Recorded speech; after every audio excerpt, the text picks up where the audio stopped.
Chapter 333. At this time, someone actually jumped out to support Li Wangyu. Was he not afraid of being spat to death by Wei Jing? Everyone turned to look. It was Zhang Liang, the Duke of Chongping. What did Zhang Liang mean by this? Including Pai Lupi, no one understood. Only Li Wangyu and the other wastrels looked at each other, as if they had guessed what the Duke of Chongping was thinking. Today, they had a conflict with his wife and adopted son at the gate of the northern Yamen. Could it be that the Duke of Chongping wanted to use this opportunity to take revenge? Li Wangyu's guess was correct. Zhang Liang had been urged by Li Wangyu to use this game of polo to give the wastrels and Li Wangyu a little bit of trouble, so as to vent his anger for his wife, Li Wangyu. Originally, Zhang Liang had been struggling to find an opportunity to speak. Now that Li Wangyu had taken the initiative to suggest that they play in 3 days, he did not care about Wei Zheng's anger and hurriedly interjected, expressing his willingness to play with Li Wangyu. He was afraid that Pai Lupi would not allow it, so he took the initiative to explain, "Your Majesty, this subject is willing to play polo with Huxian Man in 3 days. Today, Huxian Man and my wife had a misunderstanding at the northern Yamen gate. This subject wishes to use this opportunity to play polo with Huxian Man to resolve the misunderstanding. Your Majesty, please allow it." Zhang Liang's words might seem absurd and laughable to the people of the future. However, in the Tang dynasty, this was a common method to resolve conflicts between nobles.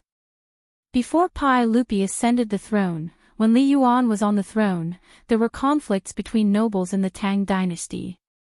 Occasionally, there would be large-scale private fights between troops. When words could not convince the other party, they would use their swords to resolve the problem.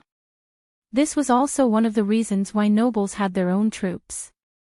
Ever since Pai Lupi ascended the throne after the incident at the Xuanwu Gate, he had decreed that nobles were forbidden from using troops to fight. Once discovered, they would be severely punished. Under the suppression of Pai Lupi's imperial power, private fights were suppressed. However, when nobles had conflicts, there had to be a way to resolve them. Therefore, it became an unspoken rule among the nobles of the Tang dynasty to solve conflicts by hitting the ball. The reason why Zhang Liang did not mention Qing Chumo and the other debauches, and only mentioned Li Wangyu, was because this fellow also bullied the weak and feared the strong. From his point of view, although Li Wangyu was loved by Pai Lupi, he was, after all, the lowest-ranked county official who founded the country. He did not hold an official position in the court and had no power or influence. But behind Qing Chumo and the others were Qing Yaojin, Fang Xianling, and other military bigwigs, so he did not want to offend them. Therefore, even when Hou Junji urged him to find trouble with Qing Chumo and the other dandy, he was very smart to bypass them and only mentioned that he had some misunderstanding with Li Wangyu. Li Wangyu didn't think much of Zhang Liang's words, but the group of silk pants became anxious and waved their hands at Li Wangyu. Qing Yaojin and Fang Xianling also spoke. "Zhang Gonggong, it's just a misunderstanding. Why do you have to do this? Son of a bitch, isn't it just a little conflict with your wife? You want to hit the ball with my nephew for such a trivial matter, don't you feel embarrassed?" Pai Lupi also glared at Zhang Liang, his dissatisfaction was obvious. Zhang Liang did not expect that Pai Lupi, Qing Yaojin, Fang Xianling, and the others would defend Li Wangyu like this. He could not help but feel embarrassed. Li Wangyu felt a little confused. Wasn't it just hitting the ball? How big of a deal was it? Was it necessary? Anyway, he wanted to show Pai Lupi and the stubborn old man Wei Jing 3 days later. What difference did it make who he played with? He did not pay attention to the dissuading eyes of the silk pants and nodded his head casually. "Mr. Zhang, if His Majesty agrees, then you and I will hit the ball 3 days later." After he said this, the wooden platform suddenly became silent. Even Wei Jing, who had been glaring at him, looked at him like he was a fool. The silk pants were even more speechless. They covered their faces with their sleeves and did not want to look at him. Pai Lupi was also stunned. Ziyu, you really want to hit the ball with Mr. Zhang? Li Wangyu saw everyone's reaction and finally began to realize that there seemed to be something that he did not know. He asked weakly, Your Majesty, if I say no now, is it too late? Pai Lupi did not speak, but Qing Yaojin scolded, Nonsense, how can a man's words not count? Li Wangyu rolled his eyes. Old hooligan, it's okay for others to say this, but King owe me copper coins for playing mahjong before saying this. Li Wangyu knew that there must be something wrong with everyone's reaction. He quickly asked the silk pants in a low voice. The answer he received made him break out in a cold sweat. F***ck, what kind of stupid rule was this? As long as he agreed to Zhang Liang's suggestion, Li Wangyu, as the head of the family, had to play the game. Zhang Liang naturally had to play as well, but could he compete with Zhang Liang? Although Zhang Liang did not have any great skills, he was still a veteran of the battlefield. Playing polo was a piece of cake for him. However, Li Wangyu had only learned how to ride a horse for 2 months. He barely knew how to ride a horse, so how could he be considered skillful? With his thin and weak body, if he really fell off the horse, wouldn't his head bleed and even break his bones? Playing polo in the Tang dynasty was really too dangerous. In today's polo, the players did not have any protective measures and were very easy to get injured.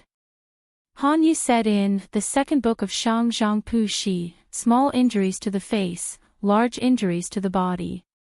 During the Tang dynasty, there were many examples of people getting injured or even dying from playing polo. During the Tang dynasty, Li Hing fell off the horse and died from a stroke.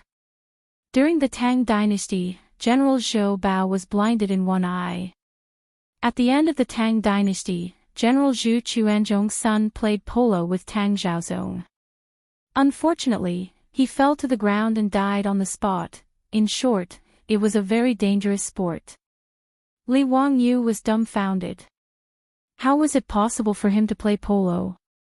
Before he could change his mind, he heard Pai Lupi stand up and announce, since Chongping County Duke and Huxian County Duke have agreed to this, then 3 days later, we will have a match at Taiji Palace's Wuda Hall to test Huxian County Duke's words. Were they really going to play? It was as if Li Wangyu could already see himself rolling off the horse's back, his flesh lacerated and his flesh mangled. His back was soaked in cold sweat. In the face of the pressure of survival, Li Wangyu's thoughts were as fast as lightning. He came up with an idea. Your Majesty, I have something to say, Li Wangyu hurriedly shouted. Speak. Since 3 days later, you want to test whether my method of protecting the horse's hooves is feasible, then I will be responsible for setting up the polo field. Is that okay? Zhang Liang didn't have any objections to this. Pai Lupi thought for a moment, then nodded in agreement. The matter was settled. Even the stubborn old man Wei Jing didn't say anything. Everything would be decided in 3 days' time. After Wei Zheng's disturbance, today's polo match couldn't continue. Pai Lupi directly stopped the match and prepared to return to the palace. Li Wangyu hurriedly ran after him. Pai Lupi turned his head in confusion. Zio, is there something else? Li Wangyu rubbed his hands and laughed. Uncle, there is something else. What is it? Borrow a horse. Chapter 334. In the Tang dynasty, 10 people were required to play in a regular cricket match. Li Wangyu currently had neither men nor horses, so he naturally had to ask Pai Lupi for them. Horses were easy to get. Pai Lupi might not have anything else, but he had plenty of fine horses in the palace. Among them, there were 10 Turkic horses, which were named by Pai Lupi as the 10G horses. They were all first-class horses. Pai Lupi was naturally reluctant to lend the 10G horses to Li Wangyu to play polo, but he could choose the other horses. In a polo match, the horses had to be changed 3 times. 30 horses were enough. After solving the problem of horses, Li Wangyu still wanted to borrow people. His Li family was small in number, so he couldn't drag the old housekeeper Li Heng, his beautiful boss, Aphrodite, Perrin, and the 4 maidservants into the match, right? However, Pai Lupi shook his head and refused. Zio, the cricket match in 3 days is between you and Zhang Liang. It's not convenient for me to lend you a batter from the palace. Li Wangyu pondered for a moment and understood Pai Lupi's meaning. As the emperor of the Tang dynasty, he naturally had to be impartial. Although Li Wangyu was now his nephew, he still couldn't be biased. If he lent a batter, it would show his bias, and it would easily cause the court to criticize him. After sending off Pai Lupi, Li Wangyu began to think hard about where he could find a batter. Niu Wu and the other old soldiers were all skilled in archery and horse riding, but how could they know how to play polo? Just as he was feeling distressed, a group of playboys gathered around. Zio, if you don't bring us brothers to the cricket match in 3 days, we'll cut ties with you. Ching Chimo patted Li Wangyu's shoulder and said. That's right, us brothers also want to play. The Yuchi twins also expressed their stance. Fong Yai cracked his knuckles and said with a smile, "Heh, how can you not count me in for this kind of thing?" Even Niu Jingping, whose leg was inconvenient, was the same. I'm lame, but I have no problem hitting the ball. Zio, don't forget about your brother. After beating up the young one today, I'll teach the old one a lesson in 3 days. What's there to be afraid of? Ziyu, there's no need to worry. We beat him up together. If the prefectural Duke Chongping is unhappy, we brothers will take it on together. Yes. 3 days later, I'll kill that old bastard Zhang Liang. The silk pants words made Li Wangyu's nose tingle. These bastards were really interesting. This was something that he couldn't avoid, but this group of silk pants actually wanted to step in personally.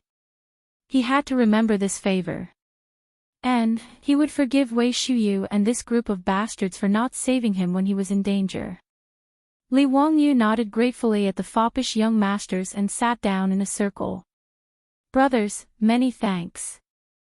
Cho Kuan stood to the side and said sadly, Ziyu, this whole thing happened because of me. If there's anything I can do, I won't refuse. Of those who wanted to hit the ball, only fatty Cho Kuan didn't say anything. It wasn't that he didn't want to, but that with his size, it was too difficult to find a horse that could carry him. Li Wangyu laughed and patted his belly, which looked like it was 4 months pregnant. Stop talking nonsense. If you continue to be so pretentious, I'll beat you up. The silk pants also laughed and stepped forward to trample on fatty Cho Kuan's body of fat, laughing and joking. This made Cho Kuan feel less guilty. Ching Chimo laughed. Ziyu, you still don't know how to hit the ball, right? Let's go, brother will take you to practice. The silk pants also became interested. Knowing that Li Wangyu had borrowed a horse from Pai Lupi, they all clamored to ride the palace's imperial horses. Li Wangyu hurriedly stopped them. Brothers, please wait. There's no hurry to hit the ball. The most important thing right now is to make the horse's shoes. Have you all forgotten the reason why I'm hitting the ball with the prefectural Duke Chongping in 3 days? What's a horse's shoe? Ziyu, do you really have a way to reduce the wear and tear on the horse's hooves? Horse shoes aren't reliable. I think Ziyu can definitely do it. Ever since Li Wangyu's amazing performance at the Zhe Temple, Fong Yai had 100% trust in Li Wangyu. Wei Shuyu also nodded. I think my family's lord is going to fall this time. Ziyu, you must win. Yes, if there's really a way to reduce the wear and tear on the horse's hooves, that would be great. The tournament that Ziyu mentioned just now sounded very exciting. Not to mention the baseball field that can seat tens of thousands of people. Just thinking about it makes me excited. Ziyu, what method do you have? Hurry up and tell us. We brothers will help you plan it out. Li Wangyu smiled mysteriously. Hee hee, I'll keep it a secret for now. You all follow me. Oh right, does anyone know a good blacksmith? I need to make a batch of things. Fatty Cho Kun hurriedly said, I know. Xie Ji blacksmith shop in the east. My family's rice business needs ironware and they make it there. Let's go quickly. Li Wangyu pushed Fatty Cho Kun and ran out of the barracks. The group of debauches looked at each other and chased after them with a smile.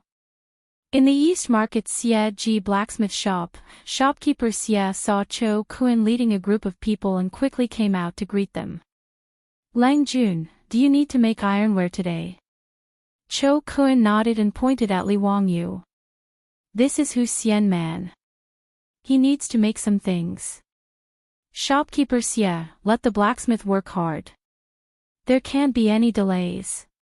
Shopkeeper Xie quickly went forward to greet the young man in front of him when he heard that the young man in front of him was Hu Xian man. When he found out the identity of these debauches, he became even more unwell. He couldn't even speak clearly. I can't walk downstairs. I didn't know you were here. I'm sorry for the neglect. Please wait for a moment. I'll call the blacksmith over immediately. After saying that, shopkeeper Xie turned around and ran into the shop. After a while, he came out with a middle-aged man. This is the best craftsman in my shop.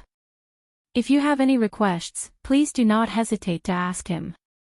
I'm not bragging, but our Xie Ji blacksmith shop is one of the best blacksmiths in Chang'an City. I'm sure you'll be satisfied. Li Wangyu nodded, but he didn't rush to say what he needed to make. Instead, he asked Ching Chumo to bring a horse over. Ching Chumo was confused by him, but he still followed his orders and brought the horse over. Li Wangyu asked shopkeeper Xie to bring a brush, ink, and paper. He spread the paper on the ground and asked the debauches to help him make the horse's hooves stand on the paper and not move. He took the brush and sketched the outline of the horse's hooves. Zio, what are you doing? The debauches couldn't understand what he was trying to do. Hee, don't worry. You'll know in a while. Li Wangyu took the paper with the outline of the horse's hooves. He compared the size of the horse's hooves and drew a U-shaped pattern. Then, he handed it to the strong blacksmith. Please help me make this object. It doesn't need to be too thick, just about an inch thick. You need to make holes in these places on the iron plate. Li Wangyu pointed to the marked places on the drawing and explained.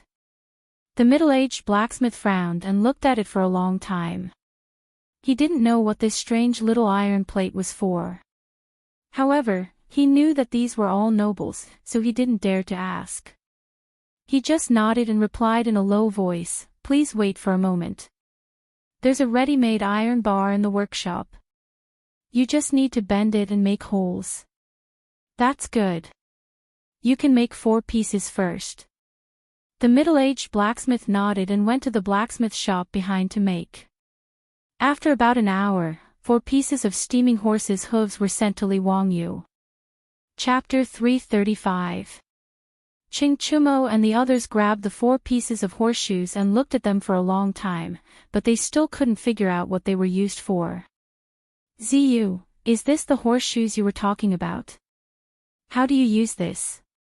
Li Wangyu didn't answer, but asked, which one of you has a good stable boy? Let me borrow it, and you will know the use of this horseshoes. Duke Lu's residence was not far from the East Market. After a short discussion, they got on their horses again and headed towards Duke Lu's residence. As soon as he entered Duke Lu's residence, Li Wangyu regretted it. He actually forgot that the old hooligan, Qing Yao Jin, also returned home after the polo tournament was cancelled. Miscalculation, it was really a miscalculation. He turned his head and glared at Ching Chumo. You did it on purpose, didn't you?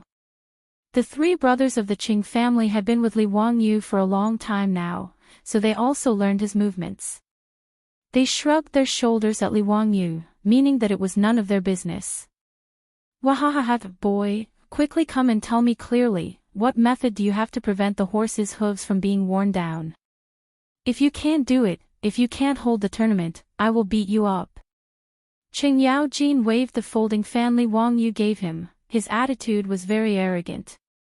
Faced with the old hooligan's threat, Li Wangyu could only obediently admit defeat. Uncle Qing, I came to your residence specifically to demonstrate to you. Why don't we go to the residence's stable now? Summon your manners stable boy, and I will teach him. How effective it is, Uncle Qing will know when you see it. Including Qing Chumo, the group of debauches looked at Li Wangyu with disdain. You have the nerve to say such words? You came here specifically to demonstrate to Qing Yaojin. Are you sure? Li Wangyu stared back at them. F***ck, do you dare to say no? All the debauches, we don't dare. Qing Yaojin was very satisfied with Li Wangyu's answer and took the lead to the residence's stable. When they arrived at the stable, Li Wangyu asked the stableman to prepare the wooden frame that was usually used to cut the horse's hooves. He took out a fine horse from the stable and tied it to the wooden frame to prevent the horse's hooves from hurting anyone when the horse's hooves were being nailed. He asked the stableman to clean the horse's hooves and use a small knife to cut off the uneven parts of the horse's hooves. After the preparations were complete, he took out the horseshoes that he had made in the blacksmith's shop and had the stableman nail the horseshoes to the horse's hooves. Using an iron nail to nail this piece of iron to the horse's hooves. Regarding Li Wangyu's instruction, Wuxia of Duke Lu's mansion was stunned for a long time, not knowing whether he should follow it or not. On the other hand, Qing Yaojin's eyes lit up. He had already figured out what was going on. Bastard, what are you standing there for? Why haven't you done as Hu Xiannan said? Seeing the stableman standing there in a daze, Qing Yaojin couldn't help but curse. Only then did the stableman wake up from his dream. He hurriedly picked up the wooden hammer and nails and began to nail the horseshoes as Li Wangyu had instructed. The horseshoes were a layer of cuticles, similar to human nails, and did not feel any pain. Under everyone's gaze, the horse's hooves were nailed to the horseshoes. Li Wangyu had the stableman release the bound horse and was ready to test the effect of nailing the horseshoes. Qing Yaojin pulled away Qing Chumo, who was about to mount the horse, and directly jumped onto the horse's back. Duke Lu's mansion occupied a large area, and there was even a horse training field set up in the mansion. Qing Yaojin pulled the reins and urged the horseshoe-nailed horse to run towards the training field. Li Wangyu and the wastrels bitterly smiled. They could only slip away and chase after the horses, but the horseshoes nailed to the metal horseshoes made an unprecedented crisp knocking sound on the bluestone floor of the mansion.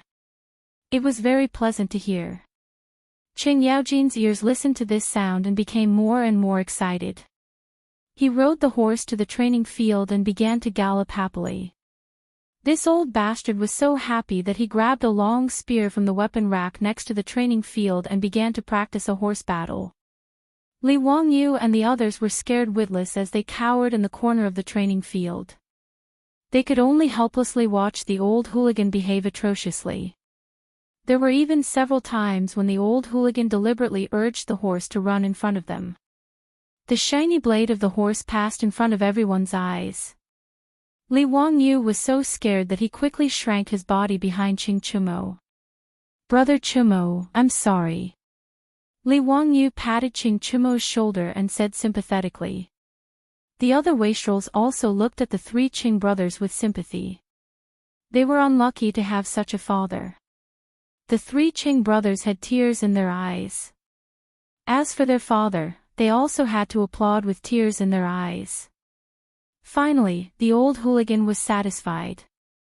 He rode the horse in front of everyone and dismounted. He personally checked the horse's hooves and then raised his head and laughed. Boy, if you had such a good thing, why didn't you take it out earlier? Do you know that you almost made a mistake? If my Tang dynasty's army had these horseshoes earlier, how many more horses could we have produced every year? He had made the horseshoes himself, but in the old hooligan's words, it was his fault. Li Wangyu was too lazy to argue. He obediently bowed his head and admitted his mistake. Only then did Qing Yaojin let him go. These horseshoes really are useful. Why didn't this old man think that nailing a piece of iron to the horse's hooves could prevent them from wearing out? Even if the horseshoes wear out, I can just replace it with a new one. Good, this is really good. This won't do. This old man must go to the palace to see the emperor. This matter cannot be delayed.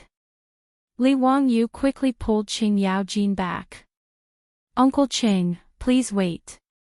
If you go to the palace, won't everyone know about it? Hee, this little nephew is still waiting for 3 days to play ball with Prefectural Duke Chongping. Qing Yaojin glared at him. He wanted to say something, but after thinking about it, he laughed. Wahahaha, you're right. Then let's talk about it in 3 days. However, this horseshoes of yours must be kept a secret. You must not let others know about it. Where did you get this horseshoes made from? Chang and East City's Xie blacksmith shop. Qing Yaojin nodded. Mend, send someone to the East City's Xie blacksmith shop. Bring everyone to the Golden Guard of the Left's barracks. Don't let a single person leave. Do you hear me? Yes, sir. Qing Yaojin's personal guards immediately received the order and rushed out of the residence. Li Wangyu couldn't help but sweat profusely. What was this old hooligan trying to do? Wasn't he making a big fuss over a minor issue? Bringing everyone from the blacksmith shop to the barracks. Wasn't this too much of an exaggeration? Without waiting for him to persuade him, Qing Yaojin turned his head and continued to make arrangements. Zio, Yu, Chimo, and the others will move to the Golden Guard of the Left's barracks in the next 3 days. Send the horses His Majesty lent you there as well. For the next few days, don't leave the barracks. Practice well inside. Nanny. Even they were going to live in the barracks. What was this old hooligan trying to do? Li Wangyu was confused. He opened his mouth, wanting to object. However, Qing Yaojin didn't give him a chance to speak. He waved his hand and had someone send them to the Golden Guard of the Left's barracks. Li Wangyu wanted to cry but had no tears. What kind of sin had he committed? He could only send someone to Zhou village to deliver a message, saying that he would be staying in Chang and for a few days. His beautiful superiors didn't have to worry.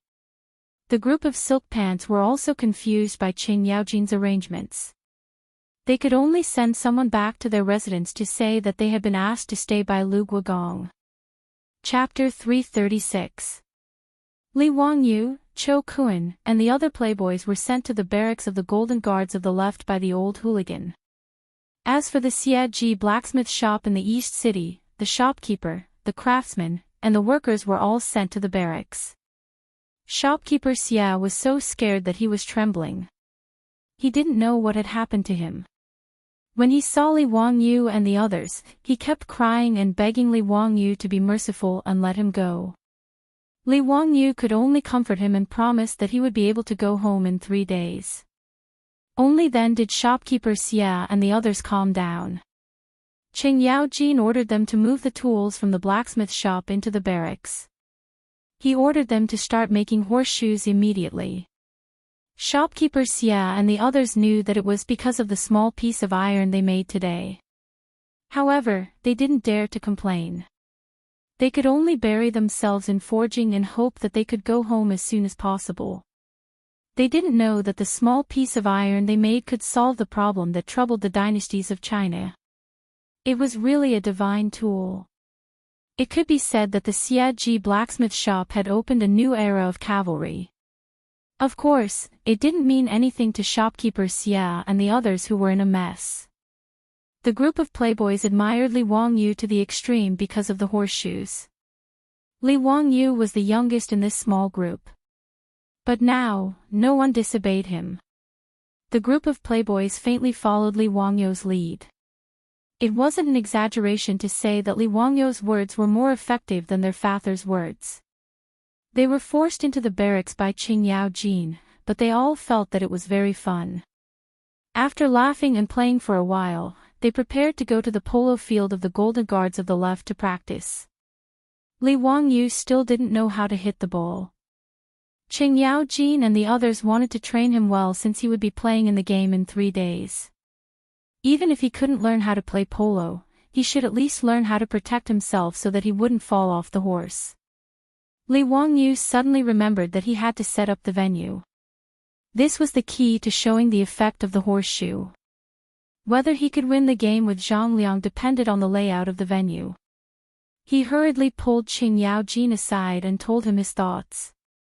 After hearing Li Wangyu's words, Qing Yao Jin, this old hooligan, couldn't help but slap Li Wangyu heavily on the shoulder.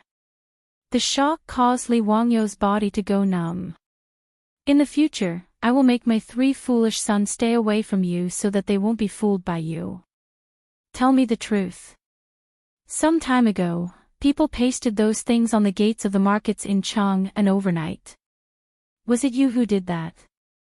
Hee, Uncle Qing, what are you saying? That night, I was at your house, drinking with Brother Chumo and the others. Li Wangyu of course would not admit it, and replied with a smile. Qing Yao Jin nodded. I know. It seems that it was you who did it. It must be my 3 foolish sons and your gang of bad friends. Damn, this Qing Yao Jin was really cunning. Li Wangyu rolled his eyes, indicating that he was tired and didn't want to talk with this old bastard. Well, I will ask someone to prepare the things for you. But can you do it? Hitting the ball is not so simple. Be careful if you fall off the horse and your head bleeds. In my opinion, you are too impulsive. Although Zhang Liang doesn't have any *T ability, he is not someone you can compete with. Li Wangyu really wanted to raise his middle finger to this old hooligan. Damn, today on the wooden platform, who blocked my mouth with words, saying that a man's words should be nailed with a mouthful of saliva. Li Wangyu knew that he couldn't win the argument with this old hooligan. He turned around and went to find the playboys to practice. In the Tang dynasty's polo tournament, each side had 10 batters. Everyone discussed for a while. Apart from Li Wangyu who had to play, the other 9 people were the Qing brothers, the Yuqi twins, Fang Yai, Chai Lingwu, Niu Jingping, and Wei Shuyu. As for Du He and Du Go, they could only serve as substitutes and cheerleaders. These 9 people, including Wei Shuyu, were all good at playing polo. Niu Jingping, who had always been low-key, was even more outstanding. After all, he was Niu Jinda's son. Although one of his legs was lame, it didn't affect him from learning his father's archery skills. It was also because his legs were inconvenient that Niu Jingping became more and more passionate about polo. Because riding on horseback had nothing to do with his legs. Speaking of his father, Niu Jinda, he was also a fierce general in the early Tang dynasty. However, he was too low-key and didn't have good luck. Even Zhang Liang, that kind of trash, later became a duke and was ranked among the 24 meritorious officials of Lingyan Pavilion. Niu Jinda, who came from Wagong village and joined Pai Lupi with Qing Yao Jin, Qin Qiong, and the others, was only conferred the title of Langyi County Duke. He was so low-key that even the old and new Tang book were not given to him. As for himself, he had made illustrious military achievements and was far from what trash like Zhang Liang could compare with. Therefore, sometimes, being too honest and dutiful was not good. Niu Jinda, Qin Yao Jin, Qin Qiong, and the others had a deep relationship. Even Niu Jingping, Qing Chimo, and the others had a deep brotherly relationship. They were so close that they almost wore the same pants. The people of old Niu's family really lived up to their surname. Each of them was as low-key as old Niu. Niu Jingping usually didn't talk much among the playboys. However, today, after riding on horseback and holding his polo stick, he was like a different person. He was abnormally excited. Zio, watch brother show you what hitting a ball is. Niu Jingping pulled the reins and the horse rushed out. Qing Chumo used all his strength to hit the ball in Niu Jingping's direction. However, Niu Jingping did not wait for the ball to hit the ground and directly hit the ball in the air. The ball was 70 to 80 feet away from the goal. The red polo ball was like a meteor. It flew straight to the goal and accurately drilled into the goal like a guided missile. Li Wangyu and the other playboys applauded and cheered. Niu Jingping's play was really wonderful. It was not inferior to the batters they saw in the Northern Imperial Army field today. In order to practice, Qing Yaojin even arranged opponents for the playboys. The left Imperial Guard's batters would practice with them. Li Wangyu temporarily stayed on the sidelines and watched. He planned to familiarize himself with the rules first. However, after watching the playboys practice for a while, he frowned. There seemed to be something wrong with the polo of the Tang dynasty. Looking at the scene of 20 people chasing the red polo ball in Noda's polo field, Li Wangyu hugged his elbow with one hand and supported his chin with the other. He started to think. Why did he feel that there was something wrong? At this time, on the field, Fang Yai had just intercepted the opponent's attack and hit the ball forward. The 20 horses turned their heads and chased the ball again. Li Wangyu suddenly clapped his hands, startling Cho Kun, who was next to him. That's right, that's it. I know. Li Wangyu didn't care about anything else. He quickly blew the copper whistle and stopped the game. Chapter 337. Although polo in the Tang dynasty was prosperous, in Li Wangyu's eyes, it was still very rough. In his opinion, including the playboys, whether it was horsemanship or batting skills, they could be called perfect. It was a personal skill that the stuntmen in the movies of later generations could not show. But these batsmen of the Tang dynasty mostly used cavalry formations when playing polo. Out of the 10 batters, other than one goalkeeper, the remaining 9 were in a cavalry triangular charging formation, with 3 men in a team cooperating with each other. There was no distinction between forwards, midfielders, and defenders on the field. As a result, the originally spacious polo field was not effectively used. In Li Wangyu's eyes, it was wonderful and lively, but there were no skills or tactics in it. He was used to playing live football games in later generations, so he was familiar with football tactics like 3-4-3 and 4-4-2. Why couldn't it be the same in polo? Qing Chumo and the others were playing happily, but the game was stopped by the whistle. They looked depressed. Zio, what's wrong? Why did you whistle? Li Wangyu asked someone to bring him a pen and paper, and while writing and drawing on it, he replied, "Brothers, don't worry. I have some ideas to discuss with you. Zio, you also know batting tactics. Hey, wait for me to draw it for you. You'll know when you see it."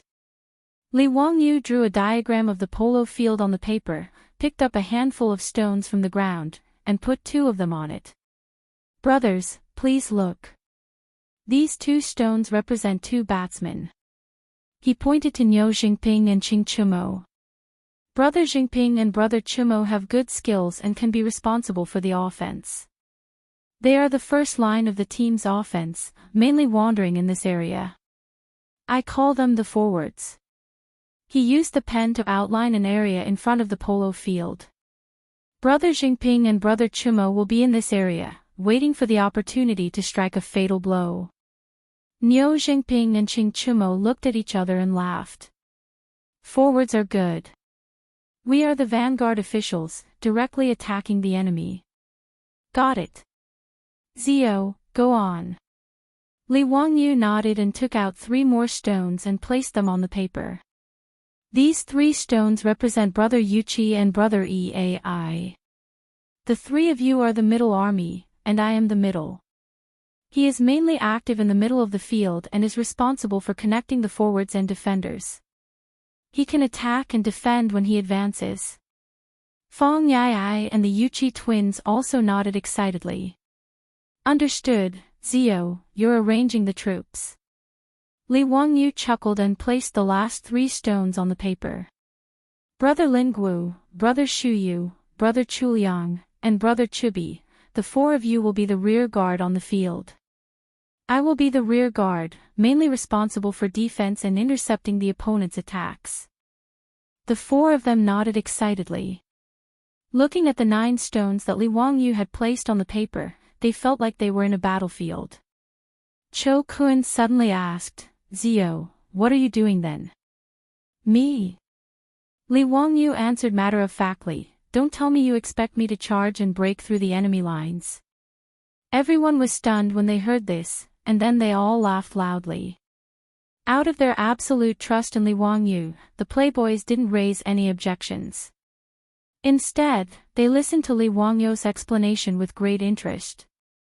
Li Wangyu picked up his pen again and circled around each position, explaining how they should run to attack, widen the field, and use the ball to control the players. He explained to the playboys for a long time. The playboys were all quite smart. After Li Wangyu's explanation, they all roughly understood their duties and running routes on the field. Zio, this formation of yours is quite interesting. Let's try it out. Ching Chumo couldn't wait. Li Wangyu nodded and was about to get on his horse when he suddenly thought of something. He called over an imperial soldier and asked him to bring him a helmet. Everyone didn't understand, and Li Wangyu was too lazy to explain. Damn, this group of barbarians. They didn't bring any protective equipment for such a dangerous sport.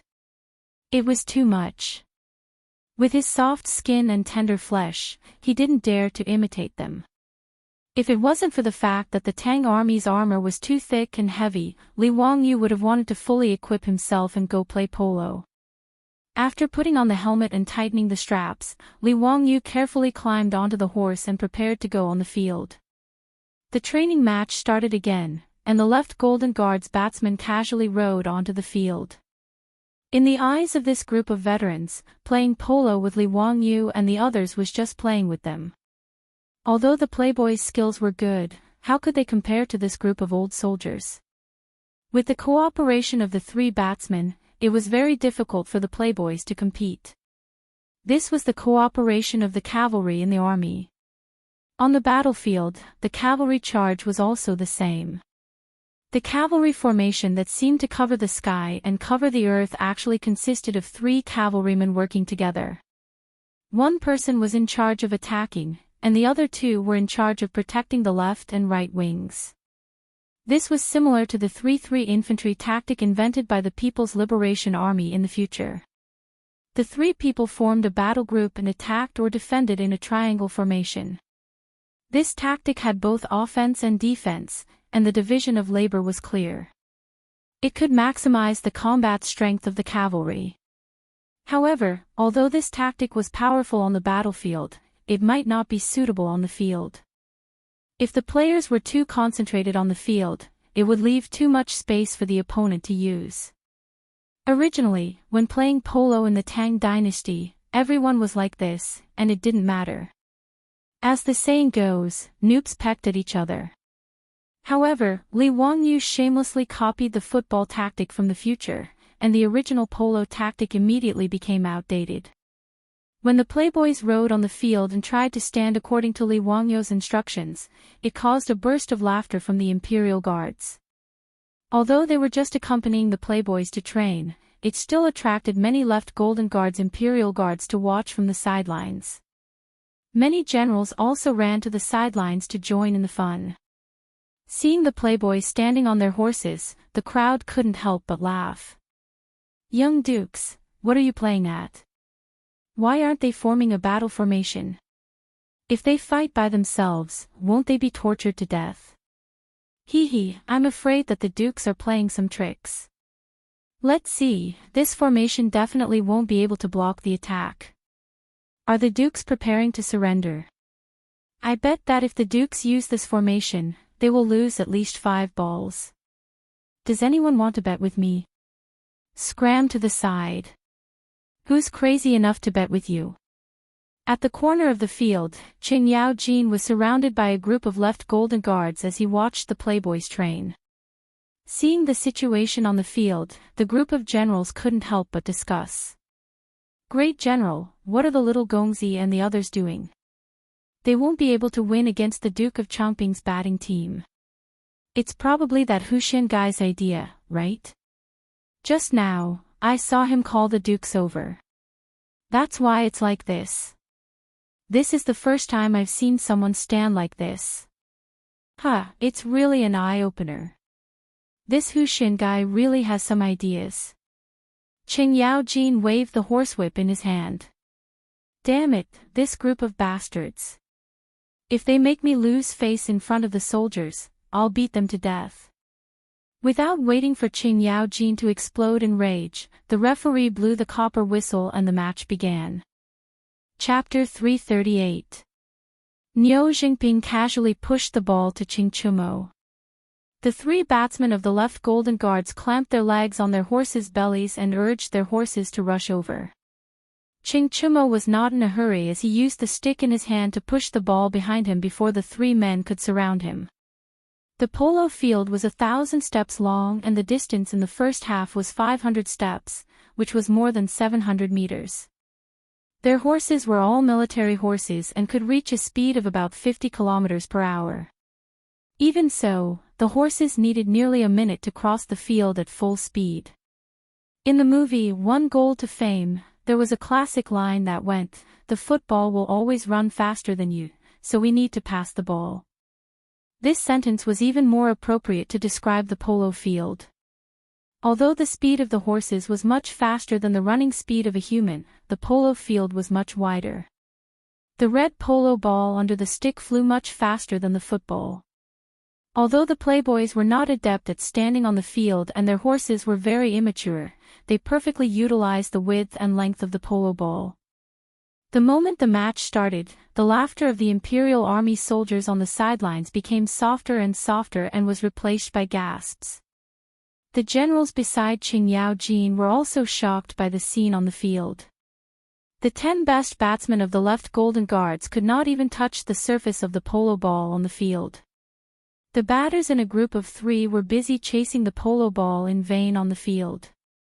On the other hand, the debauches were having a very easy time fighting. Every time they were about to be caught or surrounded by their opponents, they would always be able to move the ball as if they were taking a stroll in the park.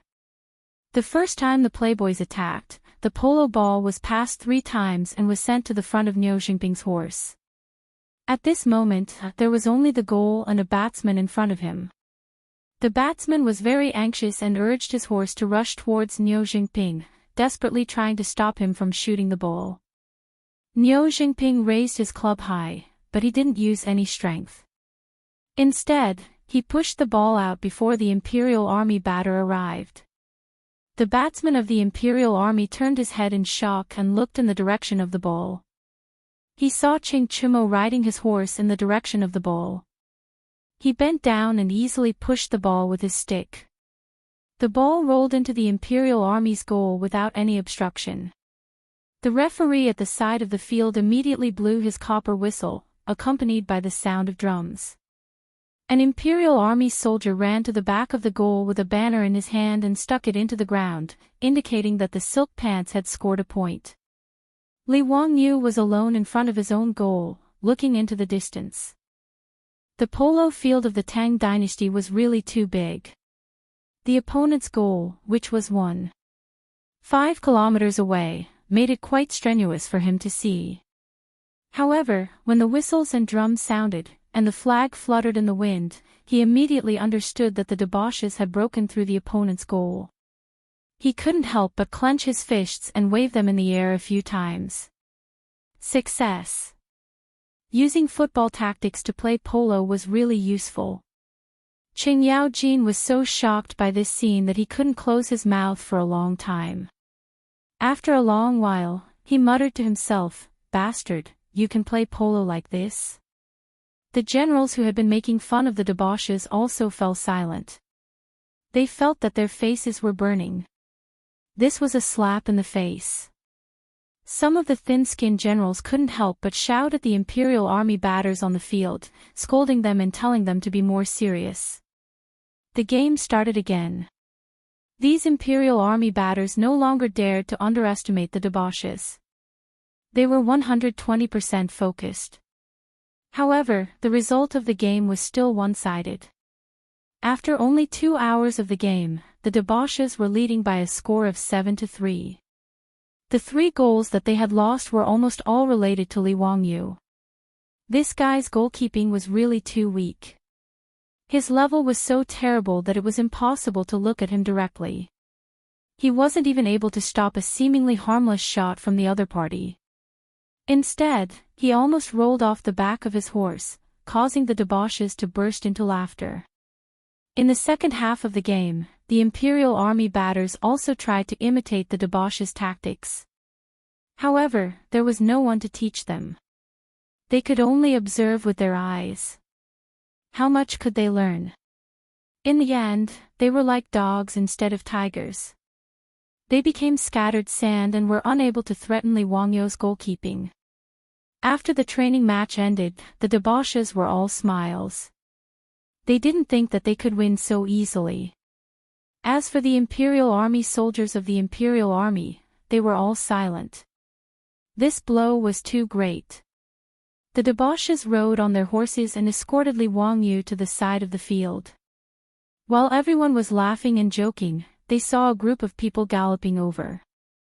"Bastard brat, if you don't teach the batters of the left golden guards that you used just now, don't even think about leaving this military camp." From afar, Qin Yaojin's hoarse voice could be heard shouting. It scared Li Wangyu so much that he shrank his neck back. This old hooligan couldn't see anything good in his eyes. The horseshoes were snatched away by him. He even wanted to snatch the tactics for playing polo. He was really going too far. Li Wangyu took a deep breath and glared. He opened his mouth and roared, "Yes. Uncle Qing, don't worry. I will do my best to teach them." Damn it, he had to lower his head when he was under someone else's roof. This was the Imperial Army of the Imperial Army. Facing the old hooligan's threat, Li Wangyu admitted that he wasn't a tough guy and couldn't say no. 3 days passed quickly. On this day, the martial virtue hall of Taiji Palace was unusually lively. As the saying goes, Taiji gave birth to yin and yang gave birth to the 4 symbols, and the 4 symbols gave birth to the 8 trigrams. There were many gossipers in Chang'an. The imperial tutor of the crown prince, Li Wangyu from Hu County, was in the Imperial Army's barracks 3 days ago. He had a conflict with the wife of the Duke of Changping's family, the Li clan, and beat up Zhang Liang's adopted son. Today, he was going to teach the saint how to protect the horseshoes and play polo with the Duke of Changping. These gossips had already spread to the ears of all the nobles and officials in Chang, and within 3 days. In this era where there was a serious lack of entertainment, even the nobles and officials in Chang were very bored. After hearing about the commotion in front of the martial virtue hall, who could still sit still? Therefore, all those who were qualified to enter the Taiji Palace to watch the ball game came.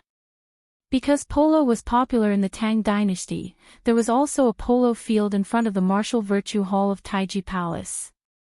However, the field was slightly smaller. It was about 800 meters long and 400 meters wide. It had to be said that the most distinctive feature of the prosperous Tang dynasty was the word big. The streets were 150 meters wide and the palace was tall. Therefore, it wasn't surprising that there was such a big polo field in front of the martial virtue hall. The nobles and officials arrived at the martial virtue hall one after another. However, when they saw the polo field that was being used today, they all had the same thought. What the hell is going on in this polo field? Chapter 339. The Tang dynasty had strict requirements for a polo field used for batting. First, the field had to be flat and there could be no holes. Otherwise, the horses and batters would be injured. Secondly, grass could not grow on the field. The ground had to be compacted. But today, the field in front of the Hall of Martial Virtues was filled with all kinds of broken weapons and arrowheads. Many of them were even rusty. This field could be used for batting. Was this not a garbage dump? Where did all these broken metals come from? The officials and nobles all had black faces full of question marks. Some of them were old and had blurred vision. They even walked closer to see what was going on. Someone waved his hand to summon a servant from the Hall of Martial Virtues and asked why the field had become like this. The servant looked left and right and helplessly replied in a low voice, replying to the noble, Lu Guogong, with the approval of the saint, specially used a carriage to transport these weapons and poured them on the field. Do you know why this is? This servant really does not know. Seeing that they could not get an answer from the servant, the nobles and officials began to discuss. What was Lu Guogong, Qingjie trying to do? Was he afraid that the county boy would be at a disadvantage, so he purposely caused trouble and caused today's batting competition to be cancelled? This guess received the approval of many people. After all, based on the current situation, today's batting competition would definitely not be able to continue. The horses' hooves were weak. Who would dare to let these precious horses run on such a field?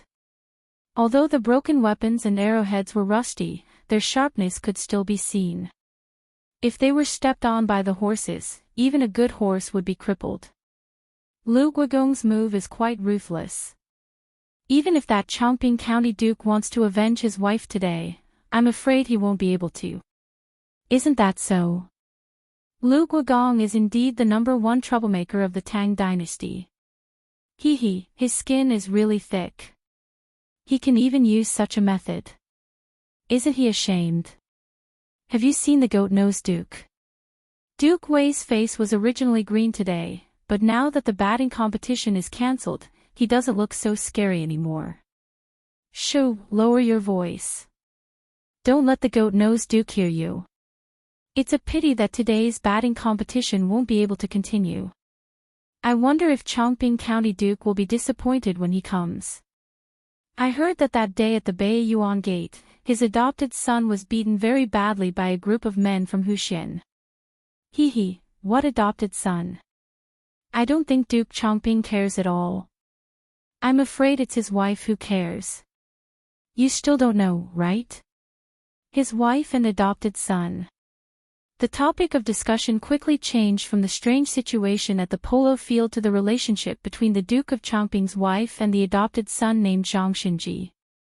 This level of digression was not much different from the forums of the future. Since ancient times, the gossipers were still the same. As expected, when Zhang Liang led a group of fake disciples into the square in front of the Hall of Martial Virtues and saw the baseball field, he immediately jumped up and cursed. Ho Junji was also dumbfounded. He had never imagined that a mighty duke like Qing Yaojin would do something like this. What was even more unexpected was that Pai Lupi actually acquiesced to Qing Yaojin's actions. It seemed that it would be impossible to make things difficult for Qing Yaojin today.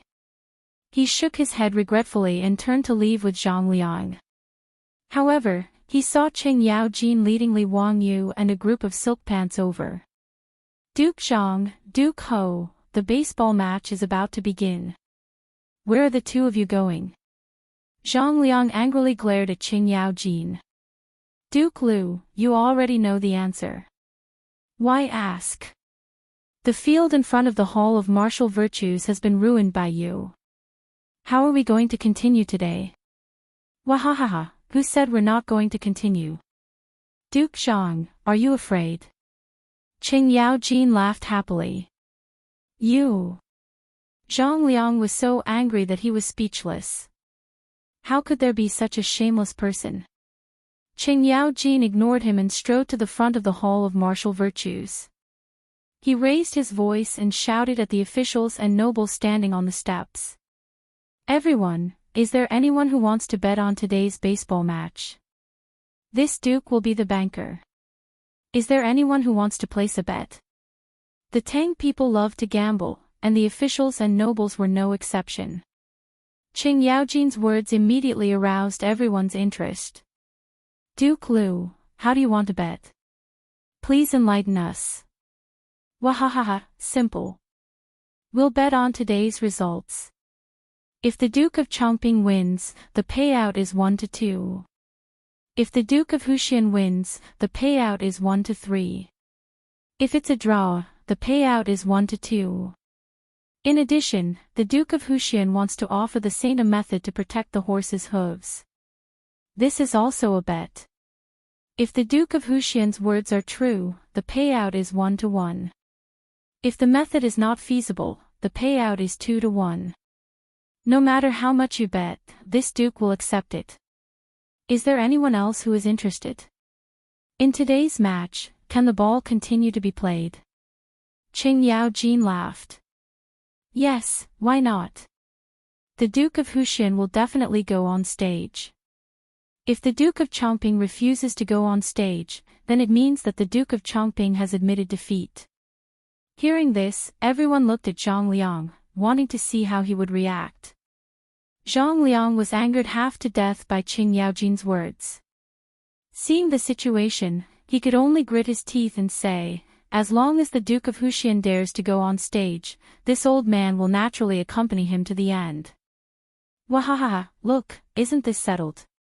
Today's match will definitely continue. How about it? Who wants to make a bet with this Duke? Qing Yaojin's words aroused everyone's interest. However, someone asked, Duke of Lu, we know that the Duke of Chongping's fake sons are all good at batting. However, who are the Duke of Huxian's batters? This Duke has 3 sons. The Duke of Zhang's eldest son, the Duke of Liang's second son, the Duke of Yi's 2 sons, the Duke of Qiao's eldest son, the Duke of Langyi's eldest son, and the Duke of Huxian himself. Qing Yaojin recited the name list of Li Wangyou's team members, but everyone shook their heads. A bunch of hedonistic sons of dukes and prefectures going to compete with the fake sons of Zhang Liang's household? Wasn't this a joke? Zhang Liang's fake sons were somewhat famous among the batters of Chang'an. Many of the nobles present had seen their matches. As for those hedonistic sons, they were not bad compared to the other sons of nobles. However, when compared to Zhang Liang's fake sons, they were nothing. In the words of the later generations, this was like a professional player against an amateur player. Did the result of this match need to be said?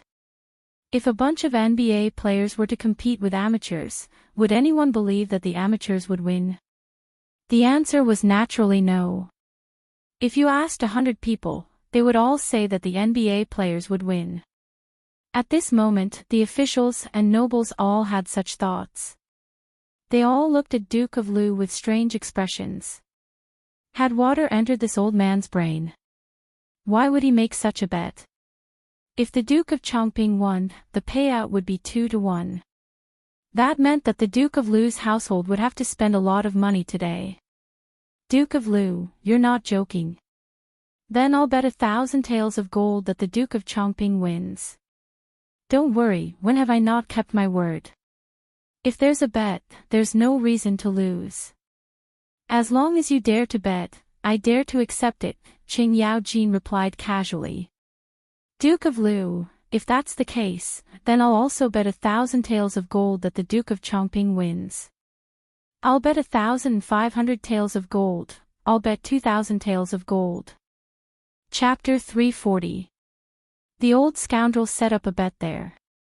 Because there were too many people betting with him, Qing Yaojin even found an eunuch from the palace to record the bets with paper, ink, and brush. Almost all the officials and nobles were betting on the Duke of Chongping's victory. Only a few people placed their bets on Li Wangyu and the other wastrels.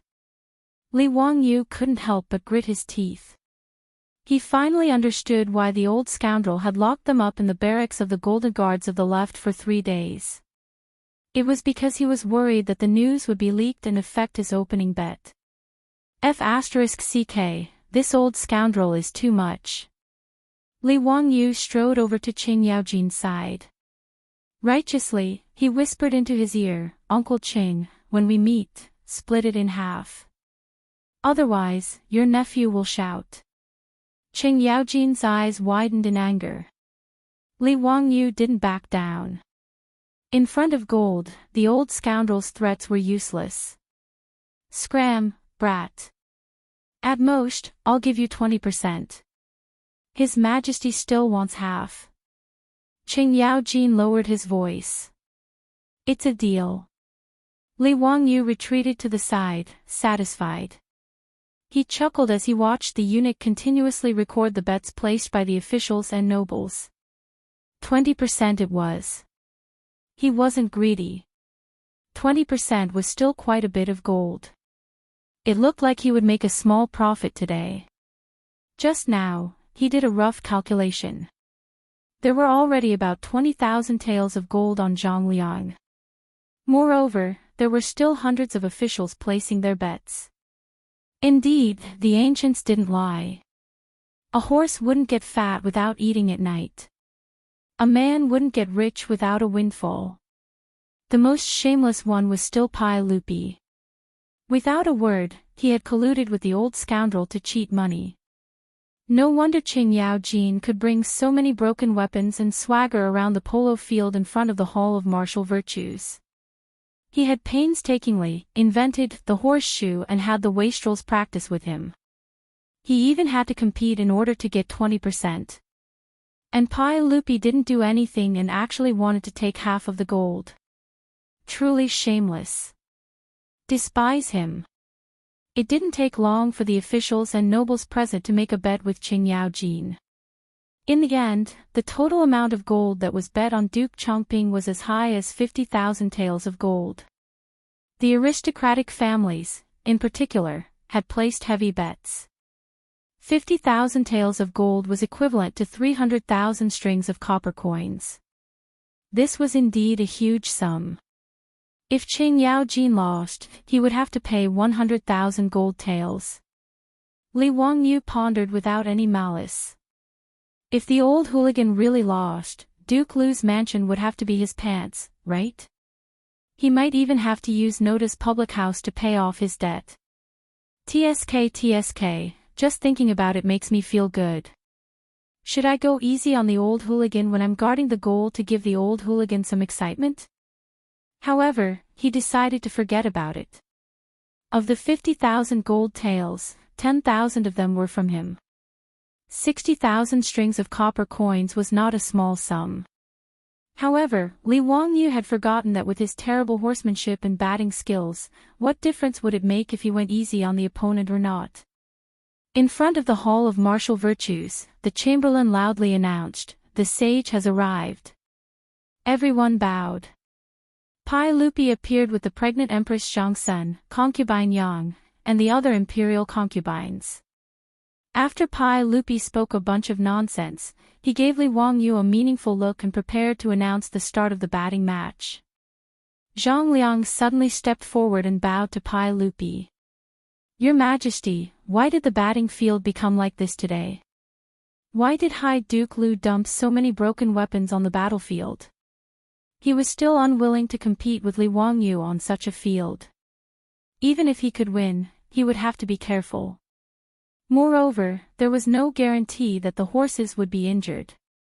The horses weighed nearly a ton and ran at a speed of tens of kilometers. The force of impact was enormous. If the broken weapons on the field were to be touched by the horses, the force would be greater than a person slashing down with a knife. The horses would definitely be injured. Duke Chongping's 30 fine horses had been painstakingly gathered from all over the world. Normally, he treasured them a lot. If a few of them were to be destroyed because of today's batting match, it would be too painful. Thus, he stepped forward and asked this question. Pai Lupi was very calm. He only nodded slightly at Qing Yaojin, indicating for him to explain. The old hoodlum stepped forward. "Today is the day of the county's men. I am going to present the method of protecting the horses' hooves to your Majesty. Naturally, the test will be strict. When cavalry is on the battlefield, can we ask the enemy to clean up the battlefield before charging? This old man's arrangement is to simulate the battlefield environment. Duke Zhang, do you have any questions?" Zhang Liang was speechless at Qing Yaojin's words. He could only cup his hands to show his approval. Li Wangyu and the Silk Pants all mounted their horses and headed towards the field. On the other side, Zhang Liang was also helpless. He could only instruct his fake sons to be more careful and slow down the horses to prevent them from getting injured. Previously, after seeing the situation on the field and confirming that they had to continue batting, Zhang Liang had already ordered people to put rattan shoes on the horses' hooves. Although it wasn't very useful, it was better than nothing. It would more or less provide some protection. However, the officials and nobles discovered that the horses that Li Wangyu and the Silk Pants were riding didn't have any protection on their hooves. Everyone widened their eyes and stared closely at the horses. However, the hooves of the horses were empty. They couldn't see anything. "Isn't the county's man going to present the method of protecting the horses' hooves to your majesty today? Why isn't there any difference? He didn't even put on his shoes. Isn't he afraid of injuring these fine horses?" Some sharp-eyed people recognized the markings on the horses that Li Wangyu and the others were riding. They couldn't help but shake their heads and bitterly smile. The horses that the county's man is riding are all imperial horses from the palace. TSK, your majesty lent them the horses. If the imperial horses are injured, let's see how the county's man will explain himself to your majesty. Are they really imperial horses? The county's man is too impulsive. He's riding on the field without any protection. Do you really believe that the county's man can come up with a method to protect the horses' hooves? Since ancient times, who has ever heard of a method to prevent the horses' hooves from being damaged? This is pure nonsense. I think Lu Guogong is going to spend a lot of money today. I think that county's man knows how to summon the wind and rain, scatter beams to form soldiers, and has an immortal method to protect the horses' hooves. These imperial horses are all rare fine horses. It would be a pity if they were ruined because of this. The officials discussed animatedly. On the side, Wei Zheng's face darkened again. He took large strides and walked in front of Pai Lupi. "Your Majesty, how can you let that brat mess around like this? When did the county's man protect the horses? After this match, I'm afraid that the imperial horses will be ruined. Your Majesty, please immediately stop the county's man from messing around." Pai Lupi calmly replied, "How does Duke Wei know that the county's man didn't protect the horses' hooves? Isn't it obvious? I'm not blind." Wei Zheng said angrily. Duke Wei, don't be anxious. Just relax and watch. These imperial horses are mine. I'm not anxious, so why should Duke Wei be so anxious? Pai Lupi's attitude angered the old man so much that he almost vomited blood. Just as he was about to stiffen his neck and continue to admonish him, he heard a series of rapid drumming from the side of the field. The match had already begun. Chapter 341. Just like in the barracks of the Golden Guards of the left, when the officials and nobles saw the Silk Pants positions, they couldn't help but roar with laughter. Even Pai Lupi, although Qing Yao Jin had already told him everything, including the mysterious horseshoes and Li Wangyu's new polo tactics, Pai Lupi knew everything. But after seeing this scene with his own eyes, he still couldn't help but shake his head. In everyone's opinion, it was necessary for batters to form a 3-on-3 formation. If the three of them couldn't coordinate well, then they weren't good batters. But at this moment, on the polo field, the Silk Pants were spread out. In everyone's eyes, this tactic was completely undesirable and couldn't stop the Duke of Chongping's attack. Zhang Liang was overjoyed at the unexpected good news. This was simply giving him free money. Just now, when Qing Yao Jin was the banker, he had also bet 1,000 taels of gold on himself to win. It seemed that today, he would be able to help his wife vent her anger and earn a small fortune. Zhang Liang waved his hand and called for his fake sons to advance. In his imagination, this loose formation would be easily broken by his side and he would be able to send the ball into the opponent's goal without any hindrance. He only needed to carefully steer the horse and not step on the broken weapons on the ground. This actually slowed down Zhang Liang's advance, but in his eyes, it didn't matter. It was just a slight delay. Seeing the opponent's attack, the Silk Pants didn't panic in the slightest and slowly retreated on their horses. Under the protection of two fake suns, Zhang Liang dribbled the ball into the center of their territory. The Silk Pants scattered around the field suddenly sped up and charged at Zhang Liang. Originally, there was only one person in front of him, but in an instant, Zhang Liang was shocked to find that 5 or 6 fine horses had appeared in front of him, directly blocking him and his fake sons. This was the all-offense and all-defense tactic that the Silk Pants and Li Wangyu had been practicing in the barracks of the Golden Guards of the left for the past few days. Li Wangyu had transferred the all-offense and all-defense tactic from the soccer field to the polo field and found that the results were surprisingly good. Total attack and defense was a tactic proposed by the Dutch in the later generations. It emphasized that there was no fixed position on the field other than the goalkeeper. When you needed to attack, you were the striker.